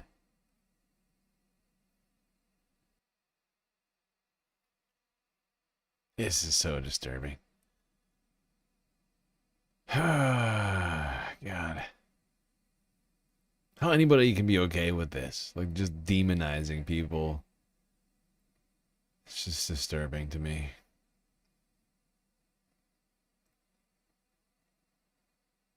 Just gonna skip ahead a little bit here. Only 8 of, what was it, 203? Like, it was like hundreds of people sent there. Oh my God. 3%. Yeah. Yeah.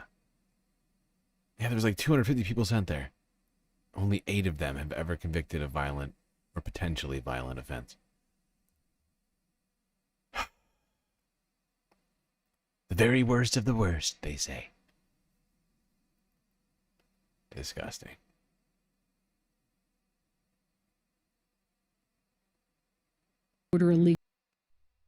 This is disgusting.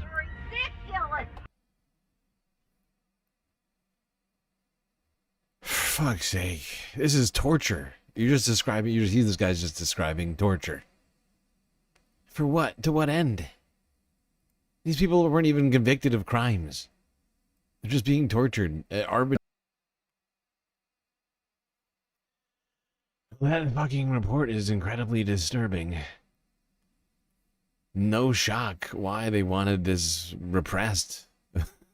Why they didn't want anybody to see it. It's incredibly damning if even a small portion of this stuff is true.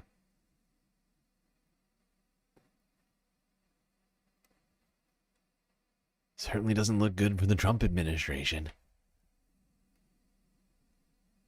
And let's not forget that, of course, all those people are technically under U.S. law still because Bukele just says he's holding them for us.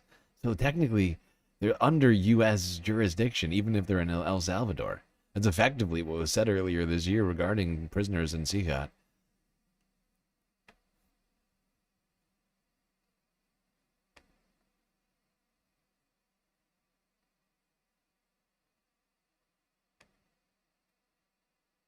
Now, meanwhile, Donald Trump, the U.S. military has been targeting more Venezuelan assets in the Caribbean. Before we do that, let's see, let's quickly see if Hassan had anything good to unpack on this situation. Let's talk about CBS News. As you guys know, CBS News was purchased by David Ellison, Larry Ellison's son. And part of the reason why it was purchased is so that Barry Weiss could command CBS News to be more pro-Trump than it already was, and certainly a ton more pro-Israel than it already was. And it was really pro-Israel. One of the tasks that Barry Weiss had directly was to command 60 Minutes. As editor-in-chief, her job is to dictate how 60 Minutes conducts his interviews, conducts his investigations. It was directly a part of the job, right? And I'm going to talk about her statement since then because it came out and it's worthy of covering. But basically, 60 Minutes was supposed to release a story on Trump's deportees, specifically the ones that got deported to CICAT, the El Salvador slave labor prison. Barry Weiss pulled it. It's been leaked, and we'll be watching it because they still released it in Canada. But before we do that, let's look at the story. Employees are threatening to quit amid fears of corporate censorship. That's after the network. All right, no, I'm sorry. I didn't even watch this one, and we just got done watching this exact same clip. Sorry, Hassan. See you later, pal. Okay. Seems like me and Hassan were doing some similar shit over here.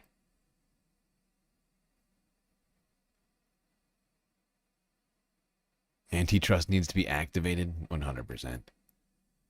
100%.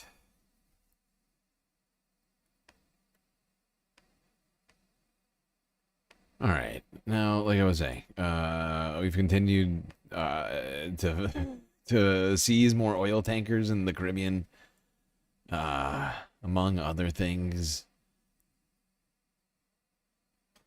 Meanwhile, Donald Trump was back here. I think this was at Mar-a-Lago. This announcement. All the boys were down there. Don't worry about it, little Marco. Gentlemen. And this weird guy, I don't know who this dude is, looking off into the distance. This guy, no idea who this is. But Donald Trump unveiled the new Golden Fleet, equipped with Trump-class battleships. These are real words. These are real things I'm saying. I'm not making this up. Trump-class battleships coming, folks, to the Golden Fleet. All things that are going to be in our military. As Commander-in-Chief, it's my great honor to announce that I have approved a plan for the Navy to begin the construction of two brand new, very large, largest we've ever built, battleships. These are the best in the world. They'll be the fastest, the biggest, and by far 100 times more powerful than any battleship ever built. So if you look at the Iowa, the Missouri, Wisconsin, Alabama, and others, but they were similar in size, some a little bit bigger than the others, but if you take the biggest one, it's 100 times more powerful. And in terms of the mission, do you see it as a counter to China? It's a counter to everybody. It's not China. We get along great. It's counter to everyone. Okay. You have a great relationship with China. China.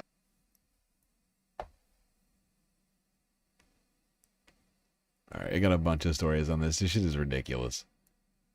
But what president, just quickly, can anybody name a single president who's named any piece of military gear after themselves? Look at it. Trump class, the USS Defiant. Trump class. Who? Name one president that named some shit after themselves. I can't think of a single one. I literally cannot think of a single president that has named any military gear after themselves. But Trump needs a whole battleship. Oh my God, what a fucking maniac.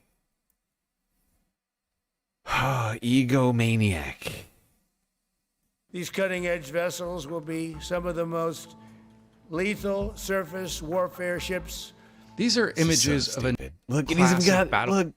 Look at the renderings. The renderings even have like dictator style photos on them. Look at on the back. Do you see it? It's this right here. It's a photo. It's a drawing of Donald Trump in front of a flag with what I'm assuming is 13 stars.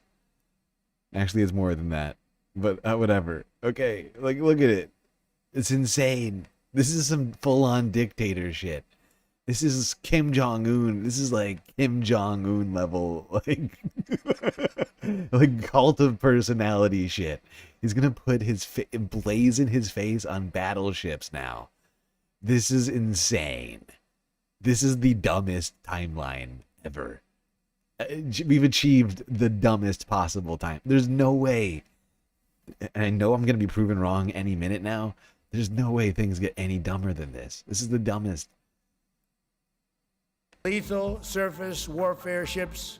These are images of a new class of battleship that President Trump announced down here in Palm Beach on Monday, and you'll notice what they're called. They're called the Trump class. They're named after President Trump himself, and they're part of this initiative that he has undertaken to build what he's calling a golden fleet for the U.S. Navy. We're desperately in need.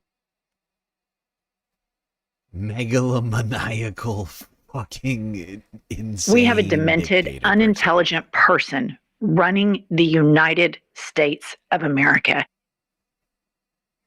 Oh my God. This guy is unhinged. He is mad with power. I cannot believe we have 3 more years of this. This is ridiculous. Our ships are, God. Some of them have gotten old and tired and obsolete. and replacing them with what he calls superior vessels. They'll be longer, they'll be heavier, he says. These battleships, he says, will be equipped with all kinds of new technology, the guns and missiles at the highest level. He says they'll have hypersonic weapons, electric railguns, The highest level. Gonna have lasers and missiles and all of the cool stuff, okay? The very best. Everyone is telling me, sir, this will be the very best ship ever built. Trump-class Defiant. Very good. Missiles. Very great. He calls the most sophisticated lasers in the world. He also said that they would be The best lasers. The very best lasers anyone has ever seen. AI controlled, although he didn't really explain what that meant. And he also says that they'll just look better. You know, Trump has complained in the past about what some Navy ships look like. I don't like some of the ships you're doing aesthetically. An ugly ship is not necessary. Aesthetically, I don't like ugly ships. What's up with that? Okay, it can't be deadly and beautiful. Come on. They should be all gold. All right? I know, sure, gold is a lot heavier, but denser, but let's be real. It looks way better, okay? Can we get that done, maybe? Golden aircraft carrier coming next. In order to say your stealth. These ships... Yeah, exactly. Who cares about stealth when you could be gleaming and gilded? That'd be much better. Nobody needs to be inconspicuous out there. It's a big-ass ocean. Have you ever been out there? It's huge. Impossible to find you. I don't even get why people have camouflage. It's weird.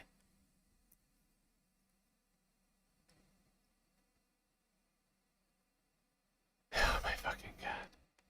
I just can't believe this man. It's just like, it's like every single thing he does, I'm like, okay, this is the dumbest thing possible. There's no way that he's gonna top this. Certainly not like in the next week. And then like every single week something dumber comes out and I'm like, how am I wrong again? It's just rinse and repeat every single week. I swear to God, it's good. This is gonna be the dumbest thing. And then next week it's we're gonna do the thing from Jurassic World. We're gonna introduce raptors to the. Next week it'll be raptors. I hear that they're working on raptors. Seems like a great idea. Just get them out there, folks. The perfect killing machine. Donald Trump has warned Venezuela's Nicolas Maduro not to act tough as the U.S. builds up its military presence in the Caribbean. At a news conference in Florida, the U.S. president was asked what his end game is with Venezuela. You mentioned strikes on land in Venezuela more than 15 times, even now, just in your recent remarks. Why should Maduro take your threats seriously? And He can do whatever he wants. What's your end game? Maduro? What's your end game? Whatever he wants.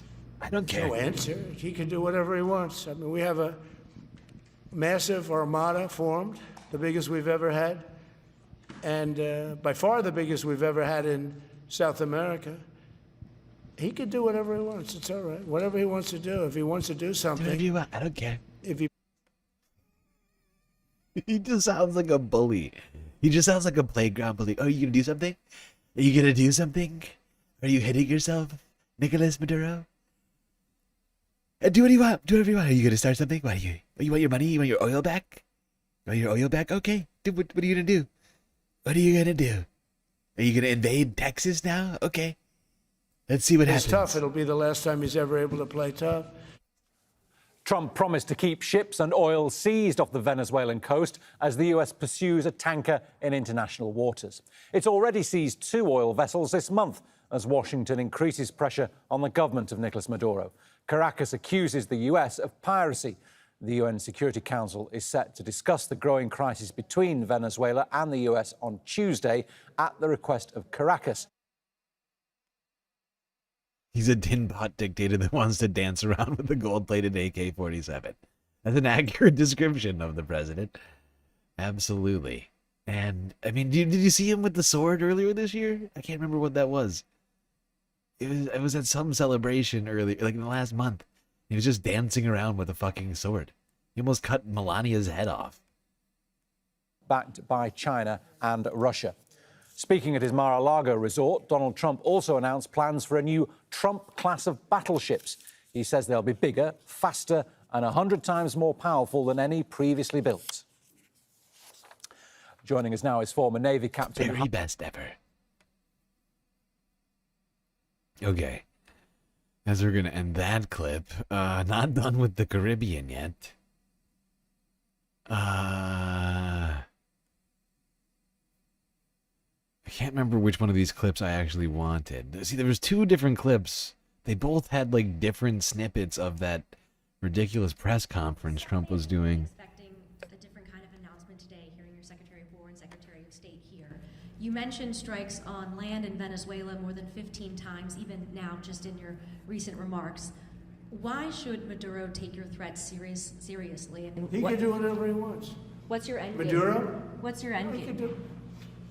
There's no answer. He can do whatever he wants. I mean, we have a massive armada formed, the biggest we've ever had, and by far the biggest we've ever had. You just referenced the lower amount of illegal drugs that are coming by sea, and you just said that you're going to start that same program on land soon. Are you just referring to Venezuela, or are you referring to other countries in Latin America? Anywhere drugs are pouring in. Anywhere. Anywhere where the drugs are, not just by sea, also the land, and not just Venezuela. This guy is fucking demented. What a demented human being this man is. He's out of control. He's fucking out of control. Okay, hold on. We gotta go. I'm just gonna go straight to this clip because I could have sworn one of these has the oil that has been seized. The United States seized 1.9 million barrels of oil on December 10th. We're gonna keep it. We're keeping it. Where's it? Are we gonna sell it or put it in the strategic? Maybe we'll sell it. Maybe we'll keep it. Maybe we'll use it in the strategic reserves. We're keeping it. We're keeping the ships also. Why should Maduro take your threats seriously? And He can do whatever he wants. What's your end game? Okay, that's the one. That was the one. They were all like titled the same thing, and when I was making those, I couldn't remember. Like, it was too late. I was like, I had to start the stream. I was already behind. But yeah, there you go. Donald Trump saying, we're going to keep it. We're going to keep the oil. Okay? Look, maybe we'll burn it. I don't know. But he's not getting it back. No more oil for Nicolas Maduro. Oh my God. I mean, the Trump administration is just acting completely lawlessly. Whether it's in the United States or outside of the United States, they just don't seem to think that the law applies to them in any circumstances whatsoever. I mean, that seems to be the general vibes. Maduro had a response to Donald Trump. This is from yesterday out of the Associated Press.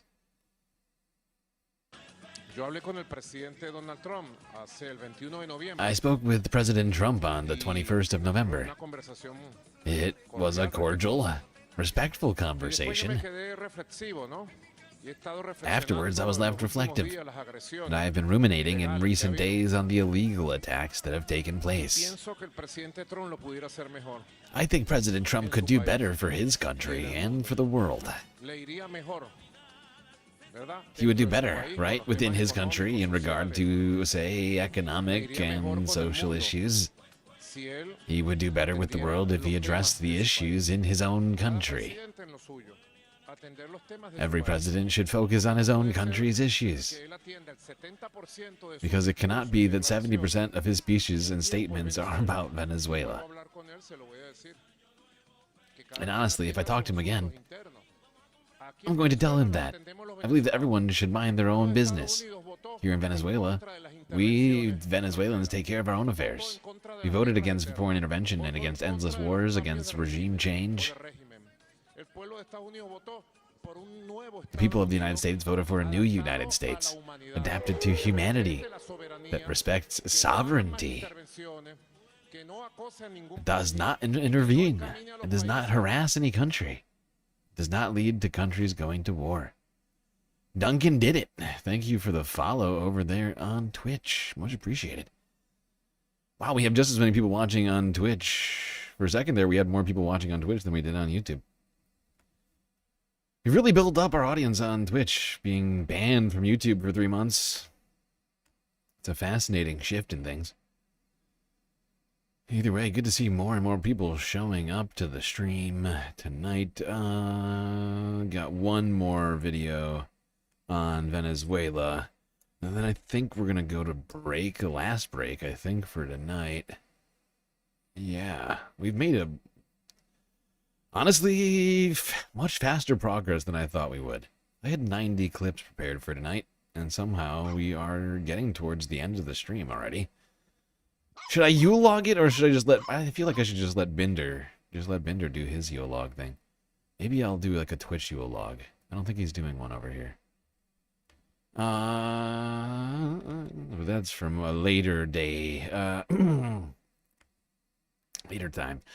All right, yes, final clip here in the Caribbean. Let's go now once again to the Associated Press. This is from yesterday. Shock of shocks, another illegal strike on another fishing boat in the Caribbean.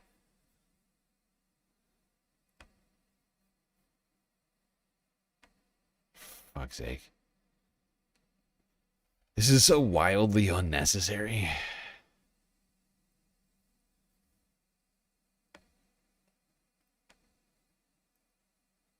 More double tap strikes. That boat was already fucking done, and then they just shoot it again. And then they just shoot it again. Illegal. Good God.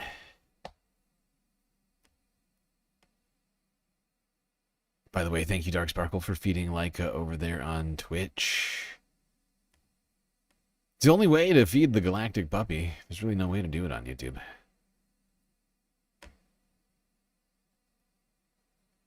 All right, everybody, quick galactic break. We'll be right back after these brief messages.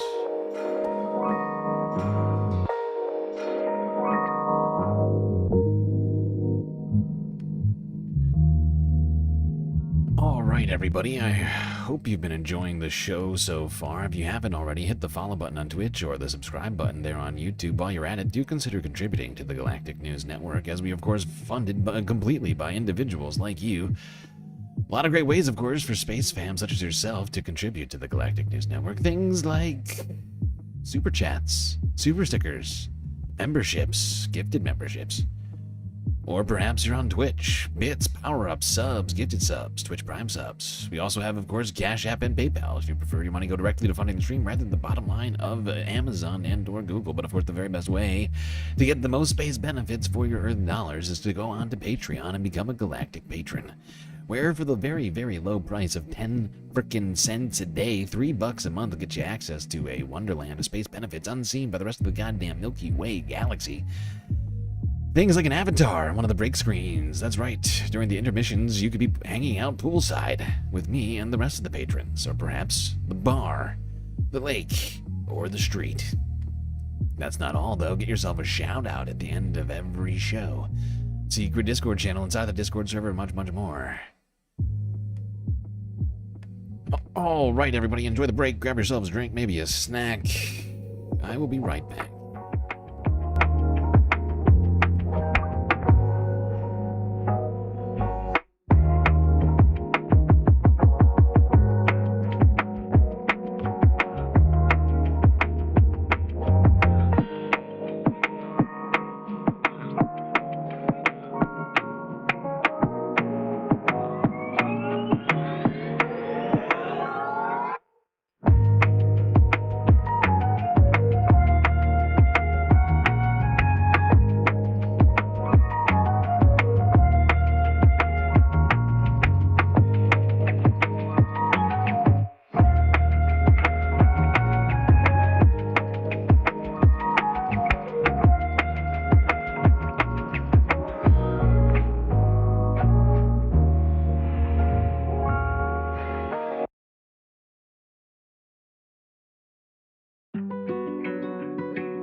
everybody.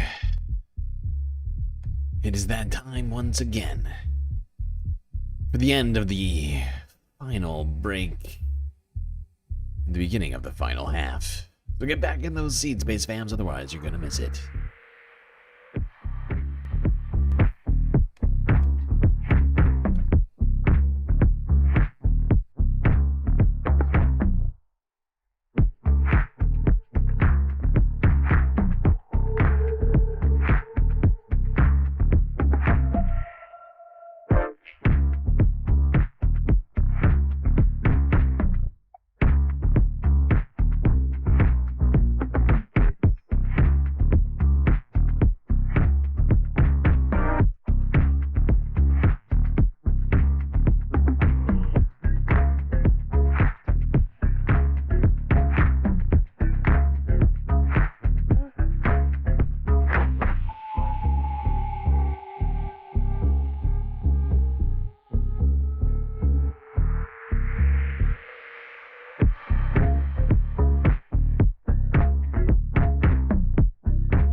Oh, did I mute? I'm muted again. Why am I muted? Terrible. Terrible. Okay. I just said a bunch of words for no good reason. That's always fun. That's always a good time. What was I saying? Oh, I was saying, final half here, folks. Here we are. Still got a few things left to talk about. Great job to everybody who has made it here through the beginning of the show. Seeing as we have such incredibly long shows, 8 hours a day, 5 days a week.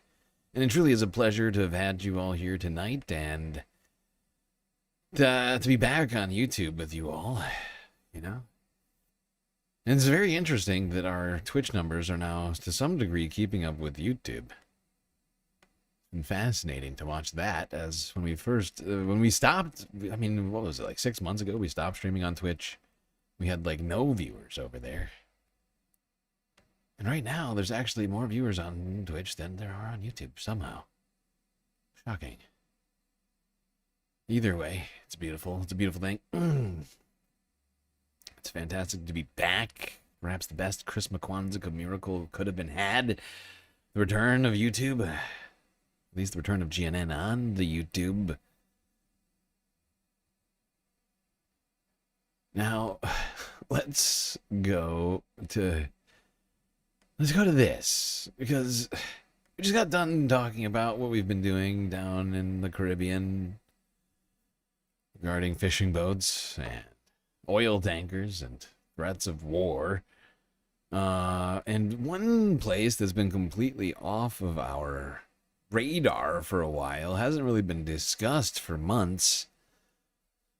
It's kind of been in the back of my mind, if I'm not lying to you. It was a couple of times I was like, what's going on with that? And I am, of course, talking about Greenland. It was a huge topic of discussion early on in Trump's administration, and has kind of gone to the back burner. Very little discussion in recent months about Greenland. That may be changing, unfortunately, with Donald Trump saying stuff like this. and doing other things too. But let's start here. You've named Governor Landry to be new special envoy to Greenland. How do you, what do you see that role entailing, and is it still your intention that Greenland become part of the U.S.? He viewed Louisiana, the Louisiana Purchase. He said, I'm governor of Louisiana. And he said, I didn't call him, he called me. He's very proactive. He's a great guy. He's a deal guy. He's a deal maker type guy. And we need it for national protection. We need Greenland for national protection. They have a very small population. And I don't know, they say Denmark, but Denmark has spent no money. They have no military protection. They say it. They say that Denmark was there 300 years ago or something with a boat. Well, we were there with boats too, I'm sure. So we were there with boats too. To work it all out. But he felt very strongly we need it for we need Greenland for national security, not for minerals. We have so many sites for minerals and oil and everything. We have more oil than any other country in the world. We need Greenland for national security. And if you take a look at Greenland, you look up and down the coast, you have Russian and Chinese ships all over the place. We need it for national security. We have to have it. And he wanted to lead the charge. So we're making him, Marco, today, a special envoy to Greenland. Don't worry about it, little Marco. Gentlemen. Oh my God. This is the wrong direction. We need Greenland, so we're appointing a special envoy. Yeah. About that. Well, before we get to that, just want to say thank you to Carl Schmidt for the sweet, sweet super chat over here on YouTube.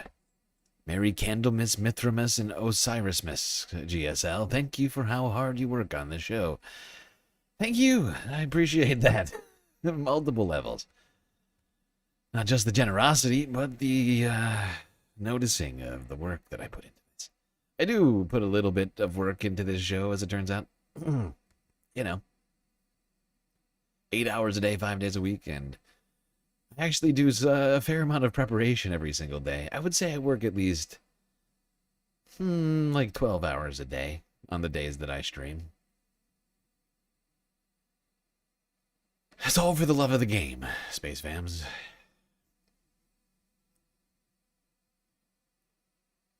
What is that sound?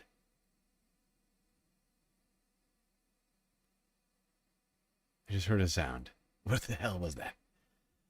Oh, God. All right, right. Let's get back to Greenland now. Speaking of us having to have Greenland and appointing an envoy, Denmark seems kind of pissed, as they have now summoned the U.S. ambassador over the appointment of an envoy. Denmark says it will summon the U.S. ambassador over the appointment of a special envoy to Greenland and has warned Washington to respect its sovereignty. U.S. President Donald Trump announced that Louisiana Governor Jeff Landry would take on the new post of special envoy to Greenland, which is a Danish territory that Trump has repeatedly threatened to annex. Posting on social media, Governor Landry said it would be an honor to have this position and, quote, this is so inappropriate. This is like so inappropriate and escalatory. Greenland a part of the United States. The conflict between Denmark and the U.S. over Greenland began after Trump said the U.S. needs the island for security reasons and its resources. He has refused to rule out the use of force to secure it. DW's Terry Schultz now joins us from Brussels. Terry, tell us more about the reactions to this decision. Well, yes, the foreign minister of Denmark came out first and said that these remarks were completely unacceptable and that he was deeply displeased with them. Now, Prime Minister Mette Frederiksen has also responded, saying the U.S. is putting Denmark in a difficult position, but that Denmark will not deviate from its democratic values. She and the Greenlandic Prime Minister, Jens Frederik Nielsen, have put out a joint statement saying that land borders and sovereignty are not something that can be altered by another country. It says you cannot simply take over another nation. You can't annex them, as we've said before, and we'll say it again. So illegal. Yes. International law and all those things. Yeah. Yeah, we can't just show up and take territory. But that is basically what Donald Trump seems to be saying, and it's alarming to a lot of people. All right, I got one more clip on this situation. France 24 now Next, from yesterday. development in the diplomatic spat between the US and Denmark over Greenland. The Americans have appointed a special envoy to Greenland, a move that has offended the Danes, who count Greenland, of course, as their territory since the 18th century. Let's bring in Henrik Dahl. Henrik Dahl is Danish MEP for the Liberal Alliance to get a perspective on this from Copenhagen. Thank you, sir, for being with us. Tell us what you think about this move by US President Trump. Well, we're not surprised because the Trump administration has made similar announcements before, but we find them 100% unacceptable. And I agree with our government that a first step will be to summon the US ambassador. But I think we need to take more steps. Apparently, we cannot rely on the United States as an ally, but we have European allies, and we need to work closer with them. The idea of the United States taking, to use that word, taking Greenland, has been around for a number of generations. Trump has brought this back repeatedly as a concept. Do you think there is anything in what he says about this is required by the United States for its strategic security, or do you think this is just a pretext? It's hard to say what the real reason is, but I think we need to take Donald Trump very seriously because during his first term in office, he also wanted to, in those days, to buy Greenland, and this was, of course, rejected by the Danish government. The interesting thing is that the matter of Denmark's sovereignty over Greenland was settled in 1916, 1917. So during the Wilson administration, during the First World War, where we sold the US Virgin Islands to America. And in connection with that deal, the Secretary of State in those days, his name was Robert Lansing, signed a declaration in which, on behalf of the United States, he recognized Danish sovereignty over Greenland. So if you go to the archives of the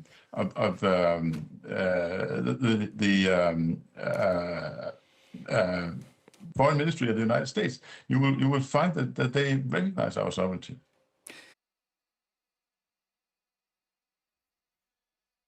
There you go.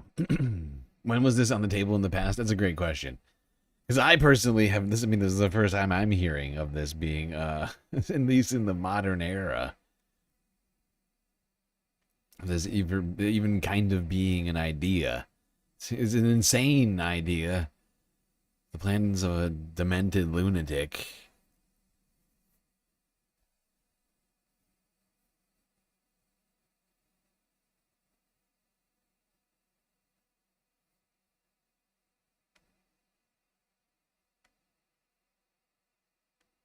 All right, we're going to move on from the Greenland situation, which it would seem is probably going to come up in the near future, unfortunately. This is not a topic that I really enjoy talking about. It's just so stupid.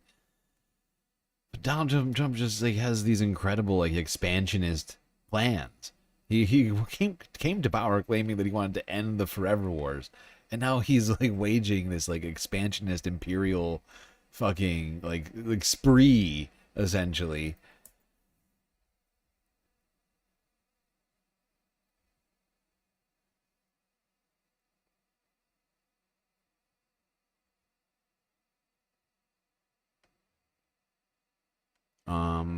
All right, we're gonna move on from that now. Go to Gaza. Go to the Middle East. We got a few things to talk about there, both in Gaza, Israel, the West Bank, and in Syria. Start here with drop site news from 3 days ago and talk about the future of Gaza. Khalid Mashal, whom Israel has tried to kill before, we could talk about that story, was saying that whether there's a Hamas or not is irrelevant when you look at Palestinian history, that there are always going to be Palestinians who refuse to wave the white flag. And he also said, why would we trade one foreign occupier, Israel, for another, an international force. So from the Palestinian perspective, if you want to talk about it on a technical level, whether it's Osama Hamdan or Bassem Naim or Khalil al-Hayya, the political leader of Hamas in Gaza, or Khalid Mashal, the political leader externally of Hamas, the head of their international bureau, all of them are saying, we're willing to have an honest technical negotiation about what is the concern about the weapons. And if the concern about the weapons, which are small arms, and a massively depleted collection of small arms, not to mention a almost entirely depleted supply of rockets that could fire into Israel, we'll have that discussion.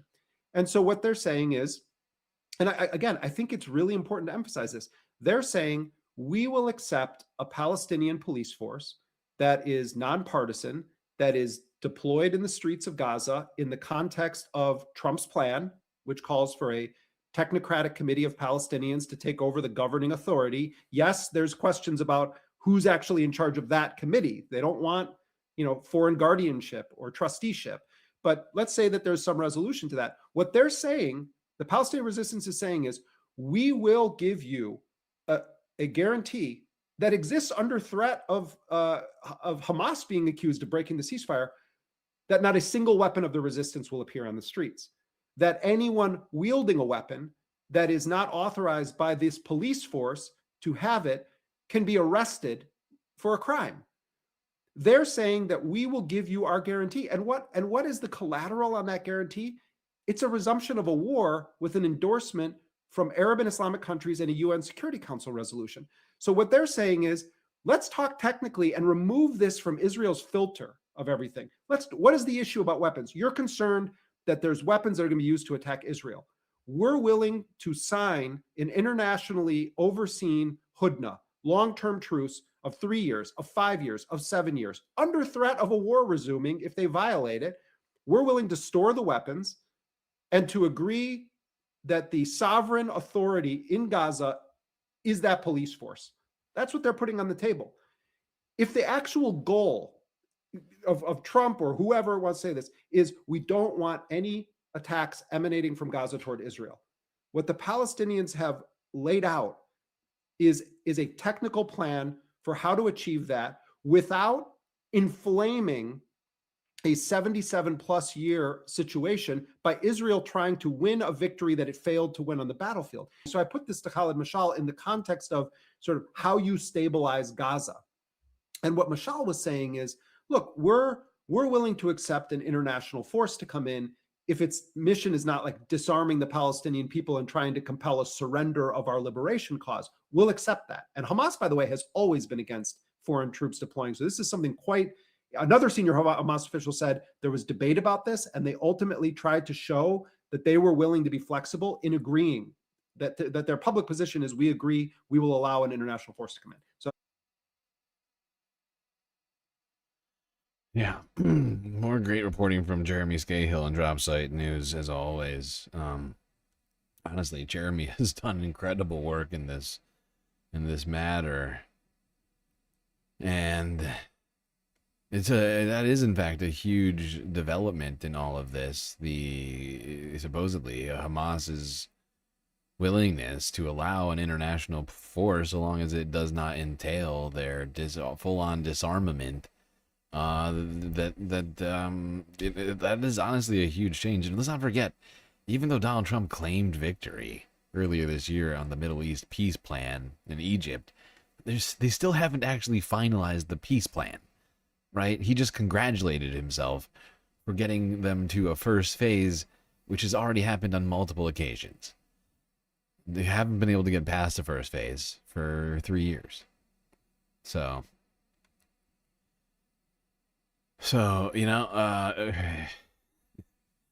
negotiating still is ongoing and needs, honestly, still continues to need our attention, I guess you might call it.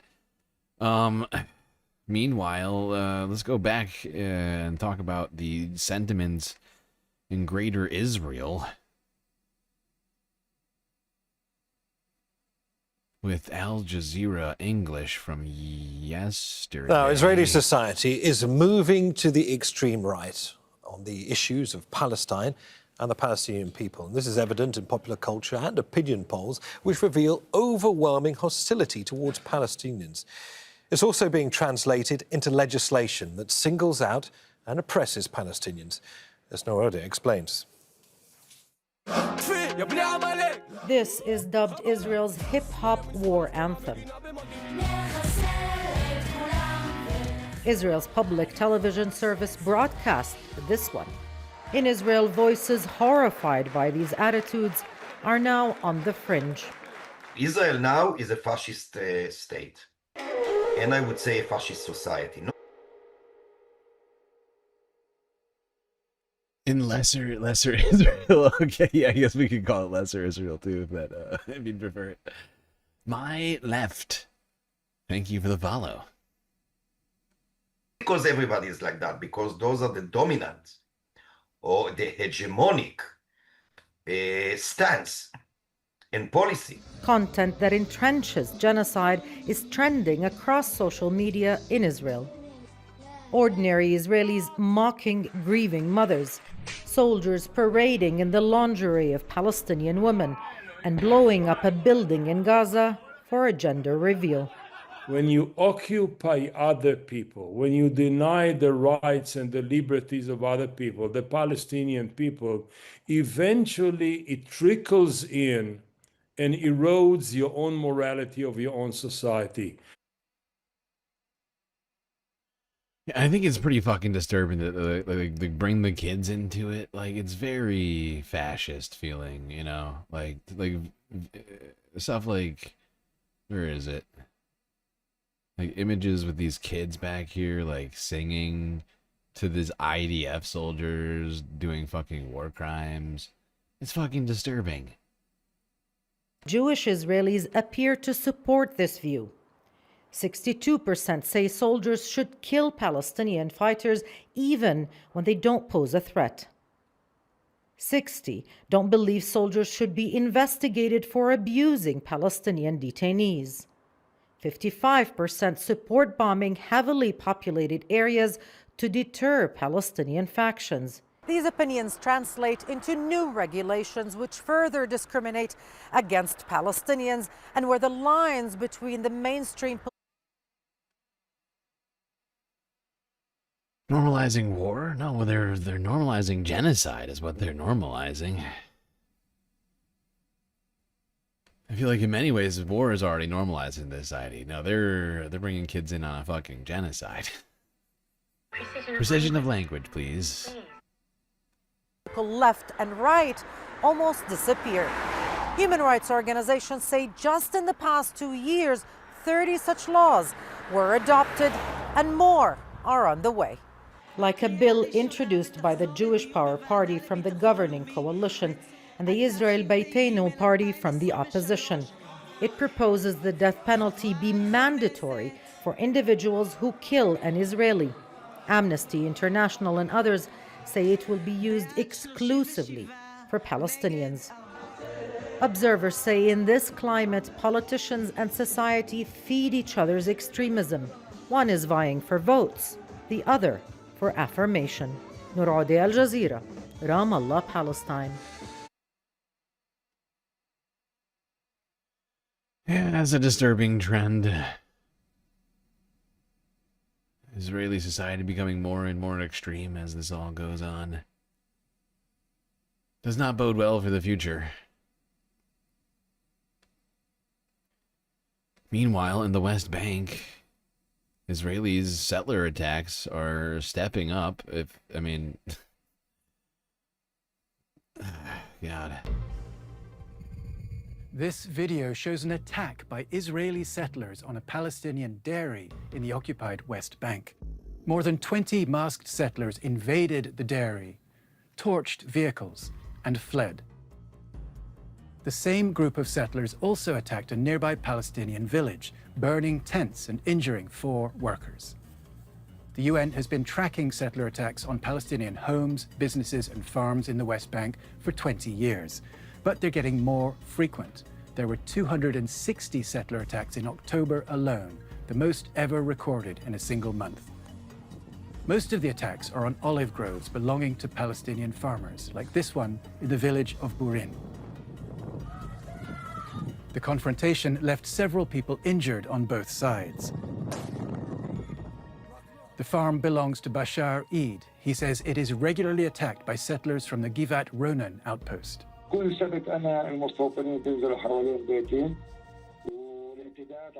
Every Saturday, settlers come down in my house and break it and attack us and break everything. It's not the first time they've injured me. It is the fourth. They want to scare me away.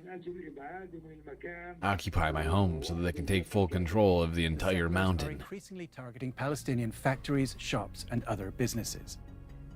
But olive groves remain the primary target. They are a crucial source of income for many Palestinians in the West Bank.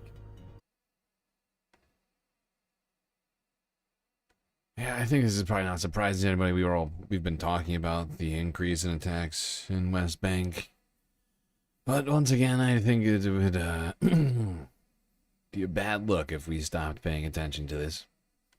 I know that we got a lot going on. There's a lot going on with Donald Trump being in the White House right now, but now more than ever, we cannot allow this thing with this very fragile, I mean, practically, essentially non-existent ceasefire that's going on. We cannot allow this to all just sort of be swept under the rug while people continue to tout this supposed peace. Can't do it.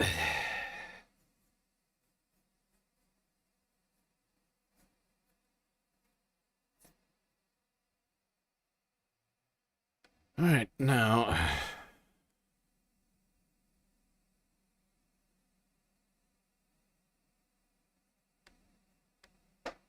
we got one more video of the latest attacks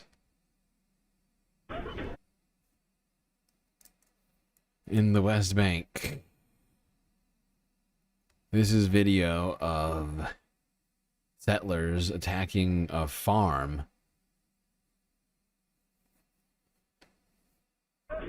دخل المستوطنين من الجهة هاي جهة المستوطن السوسي قاموا بتكسير باب المنزل تكسير النافذة الفوهة تاعت الباب رشوا منها غاز دخلوا على المخازن هان بلشوا يذبحوا في الغنم كسروا الكاميرات سطحوا عجال السيارة هذا اللي عندهم كانوا يرشوا غاز من داخل الثقب اللي عملوه في الباب داخل البيت بشكل كثيف الأطفال منهم 3 What a disgusting display. Just terrorizing these poor people. These poor farmers just minding their own fucking business, being attacked for just existing.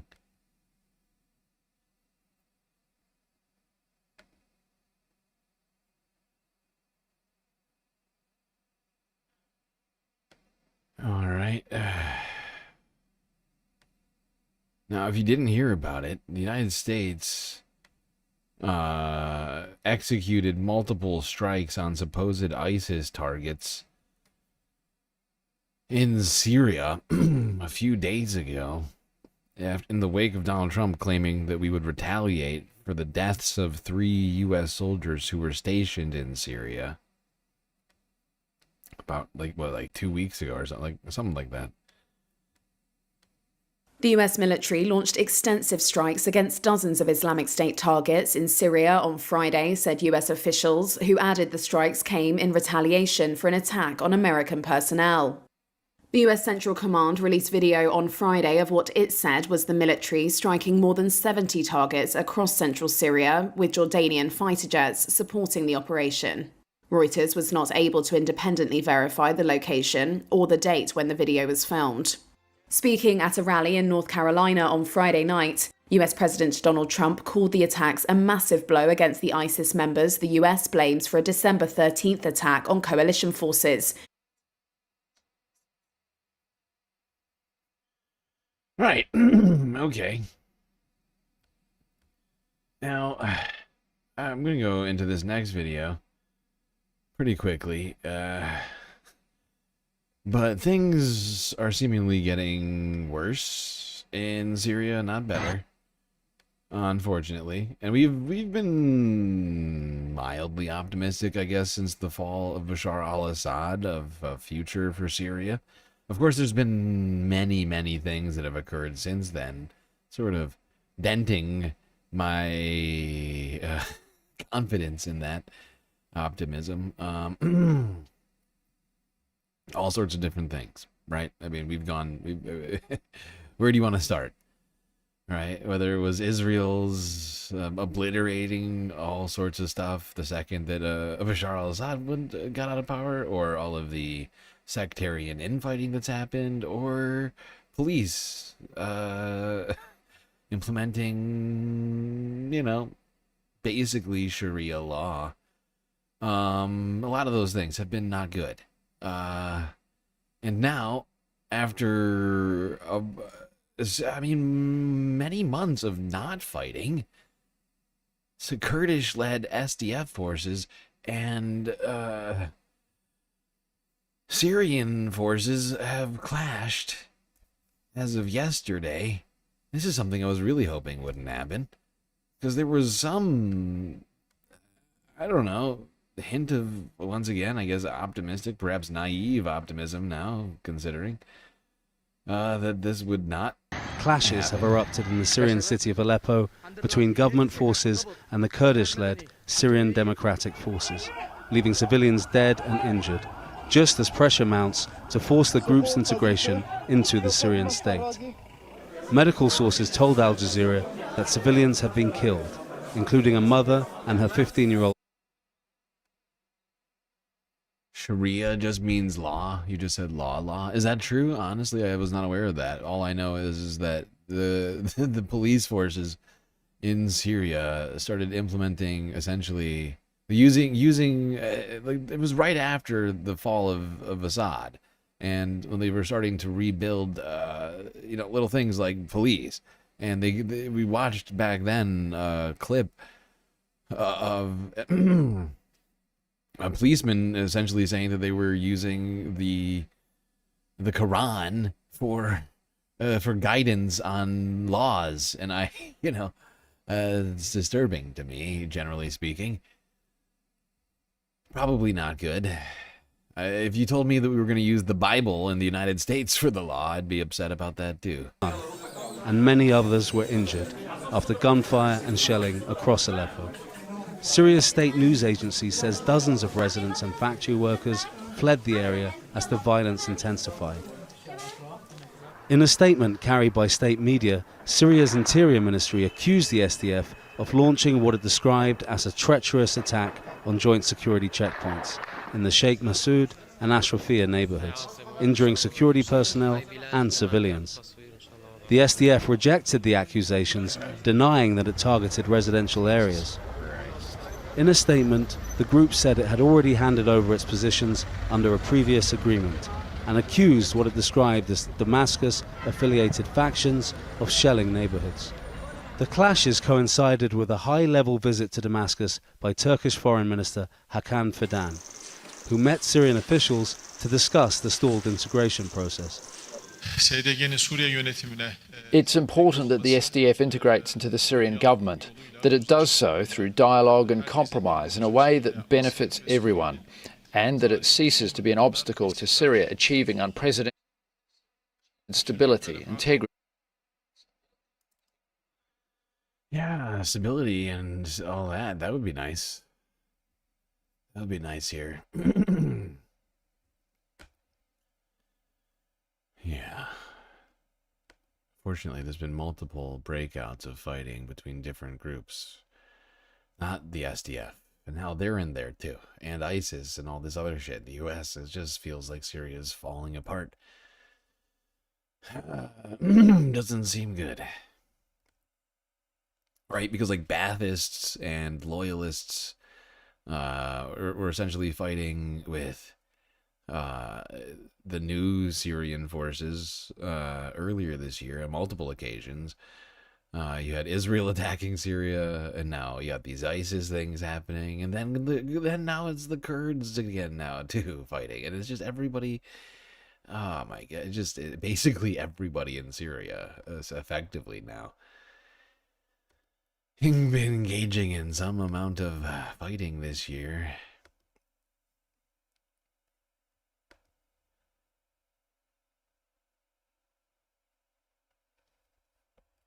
I was told there were going to be no more wars. Remember that when Donald Trump was saying that? I remember that. Okay, let's move it along. We're running out of stories here.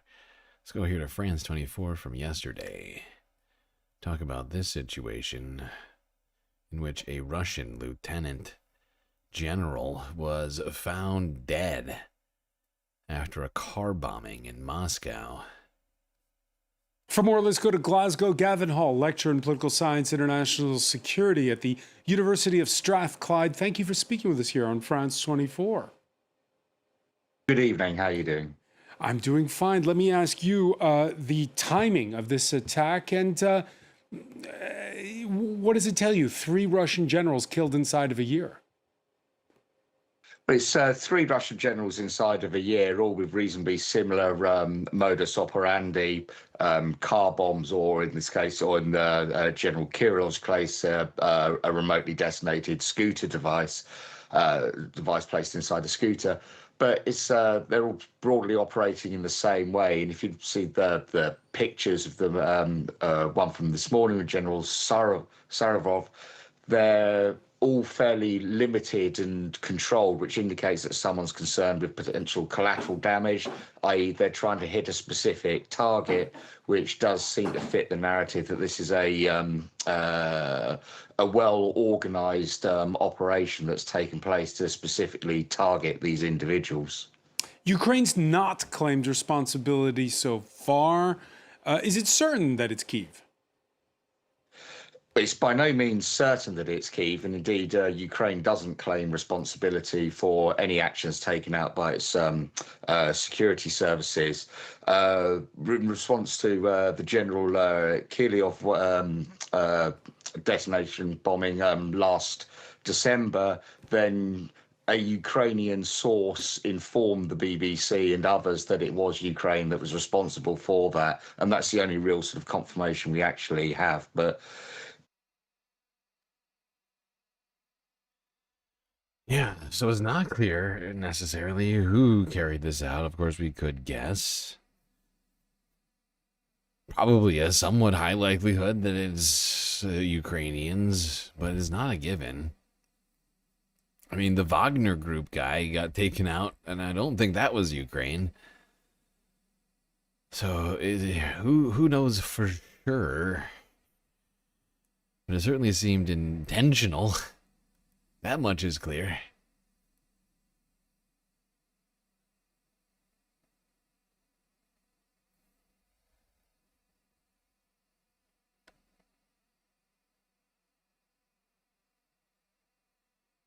All right, now, oh shit, we've made it crazy far.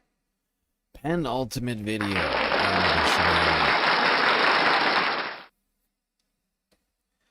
Little round of applause for you folks who made it this far. We've gotten through 88 clips. 2 left. And the last 2 are in Asia. Well, I guess technically Australia is in Oceania. But you get my point. Let's go now to... And I guess Moscow technically is in Asia too, isn't it? Well, you know, let's pretend like I didn't say any words, and just go to Myanmar, talk about this situation, as unfortunately, civil war is still going on there. I don't know if you know that. We've been talking about it on and off for 2 years, but it has, of course, been going on for much longer than that.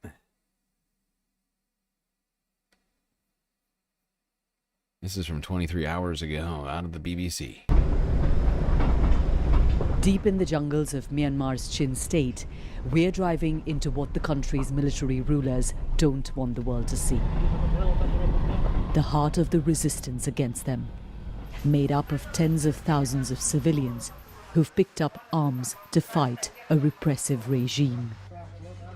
At the base of the biggest Chin rebel group, every night for the past month, Injured fighters are being brought into this hospital.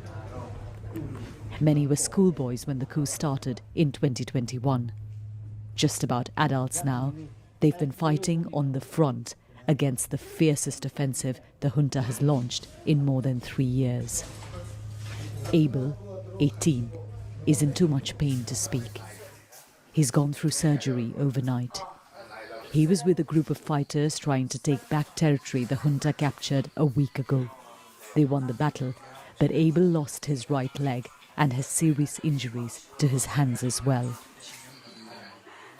19-year-old Sisi Mong has also had one leg amputated. He tells us the junta had mined the area, so as his group pushed in, they were caught up in the explosion. Then they were attacked from the air. My friends dragged me with them even when the junta was raining bombs on us. I've lost my leg, but even if I have to give up my life, I'm happy to make the sacrifice so that future generations have a better life. The fresh offensive that's been launched by the military junta, which includes columns of hundreds of soldiers marching into different parts of the Chin state, airstrikes, drone strikes, you can really see the impact of all of that here. At this facility over the past few weeks, there's been scores and scores of injured brought in. Their injuries telling of the ferocity of the battle that is taking place on the front lines. This thing has been going on for so long at this point. I mean, the junta, the coup that happened started. It was during the pandemic. It was in the middle of the pandemic that the coup happened. Shit's been going on for way too long.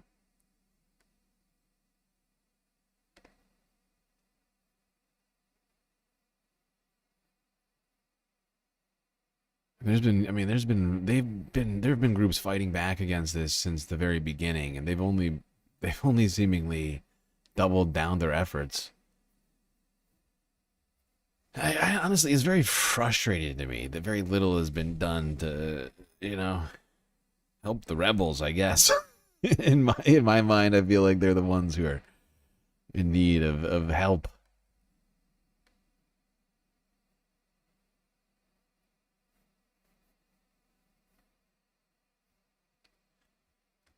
But of course, the United States actually cut off aid to Myanmar earlier this year under Donald Trump. Dark Sparkle trying to get a treat in for Leica before the end of the stream. It's very thoughtful of you. I'm sure she appreciates that.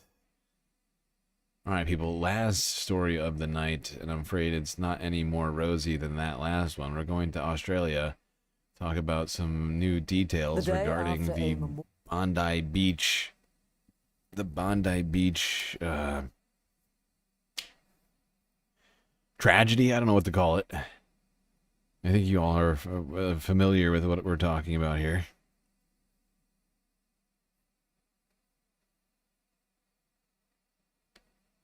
The day after a memorial for the 15 victims of the Bondi Beach massacre, Australian officials are looking at how to prevent a tragedy like it from happening again. Lawmakers in the state of New South Wales are attending an emergency session of Parliament. They're debating new laws to tighten gun control in the state, to limit protests and to ban the display of terror symbols and hate speech. Thousands of mourners gathered under tight police security at Bondi Beach on Sunday evening to mark a week since 2 gunmen targeted a Jewish festival. We're also learning more about how last week's attack was planned and carried out as the sole surviving gunman made a court appearance via video link. CNN's Mike Valerio joins us now live from Beijing. So, Mike, what is the latest on the investigation and also efforts to crack down on hate speech and guns in the state of New South Wales? Yeah, we'll start with the guns and the hate speech. So bottom line, there's an effort to limit the number of guns. If you have a license, to cap it at 4 guns you can have if you live in New South Wales. If you're a farmer, it caps at 10. And with hate speech, 2 interesting buckets for an international audience that certainly are of note. There's the move to try to ban certain elements of speech, like globalize the Intifada. That would be outlawed, but It is wild. Globalize the Intifada somehow. That's hate speech now, is it? Of course, that measure is going to be referred to a parliamentary inquiry because Australians have a guaranteed freedom of political communication. And there's also the move to potentially, after a terrorist attack, to limit the kind of protests in specific locations or across the state. This is a troubling trend, right? But the fact that Australia might take this opportunity to crack down on free speech in Australia, when there's no reason to think that any of the protests had anything to do with this heinous crime, is fucking insane. It is just insane. It's insane and authoritarian. This is the very definition of totalitarianism. For a period of 2 weeks, but it can be extended up to 3 months. So a lot going on in the political realm, but in terms of the evidentiary realm, we're going to look at these pictures. This was certainly a stunning chapter of this investigation where the head. Yeah, okay. That's it on that one. I just wanted to point out that it looks like Australia is heading in the same direction the United Kingdom has, banning particular kinds of protest. Oh, that's the wrong kind of protest. Sorry. Sorry, did you say Palestine action? No. Illegal. That's right illegal. to jail, right away.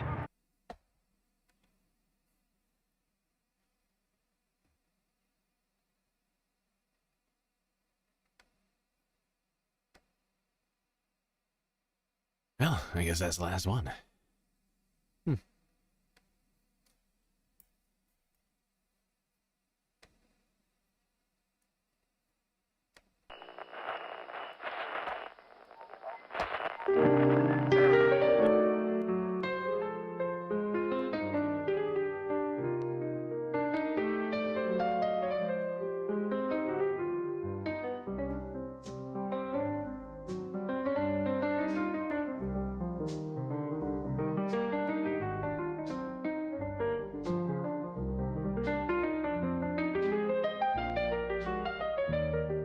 Well, we got through another stream. It was quite long and also difficult, but thankfully, we had each other to get through it. That's gonna be it for me tonight. Till I see you next, you stay classy, Galactic Stream Nation.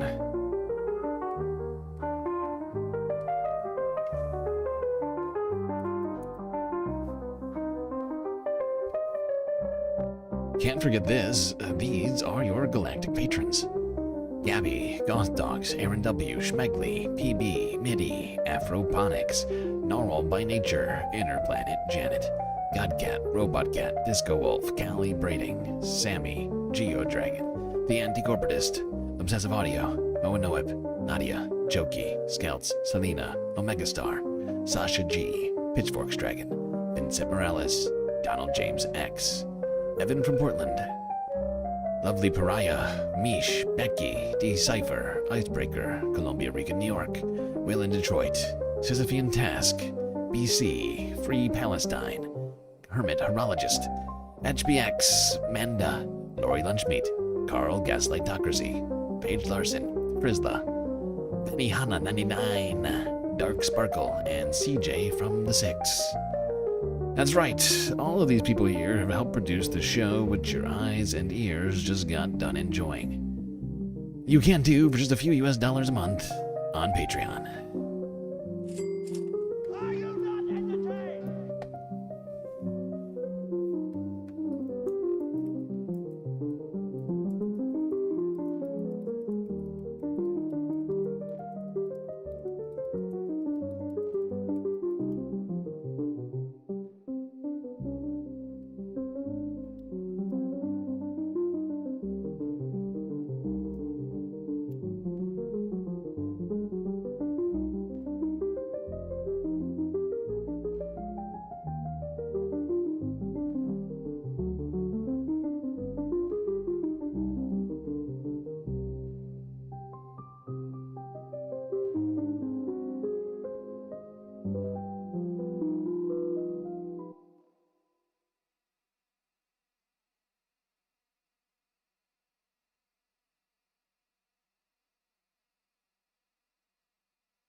Gosh, it's beautiful here.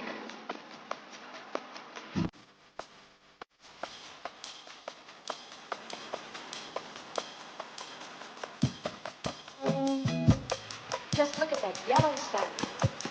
And way off in the distance, those lovely little white clouds. Get a drink, have a good time now. Welcome to paradise, paradise. Você me vê sorrindo à toa. Se você me vê sorrindo à toa. Se você me vê sorrindo à toa. Se você me vê sorrindo à toa. Se você me vê sorrindo à toa. Se você me vê sorrindo à toa. Se você me vê sorrindo à toa. Se você me vê sorrindo à toa.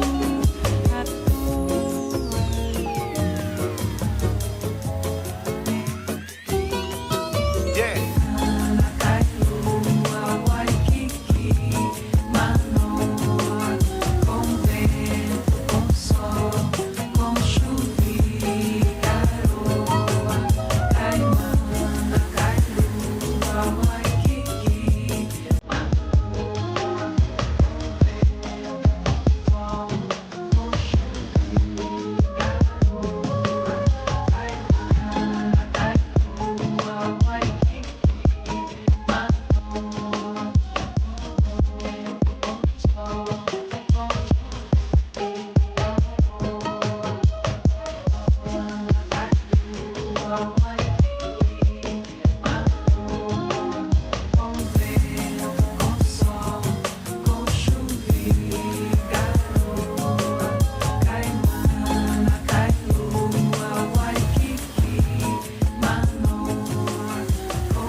Nasceram da terra ou vieram do mar.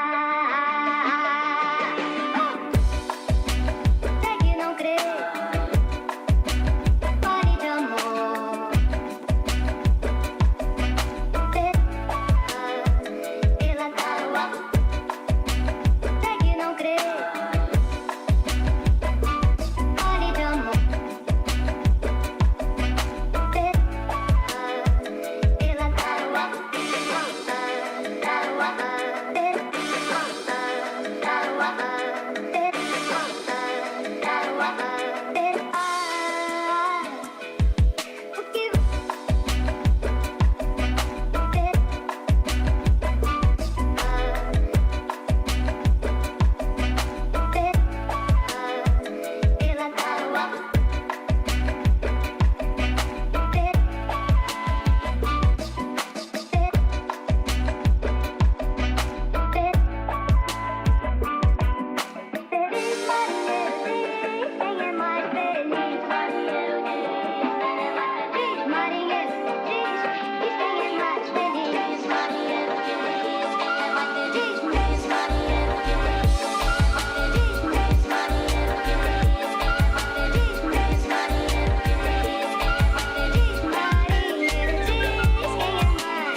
Bye.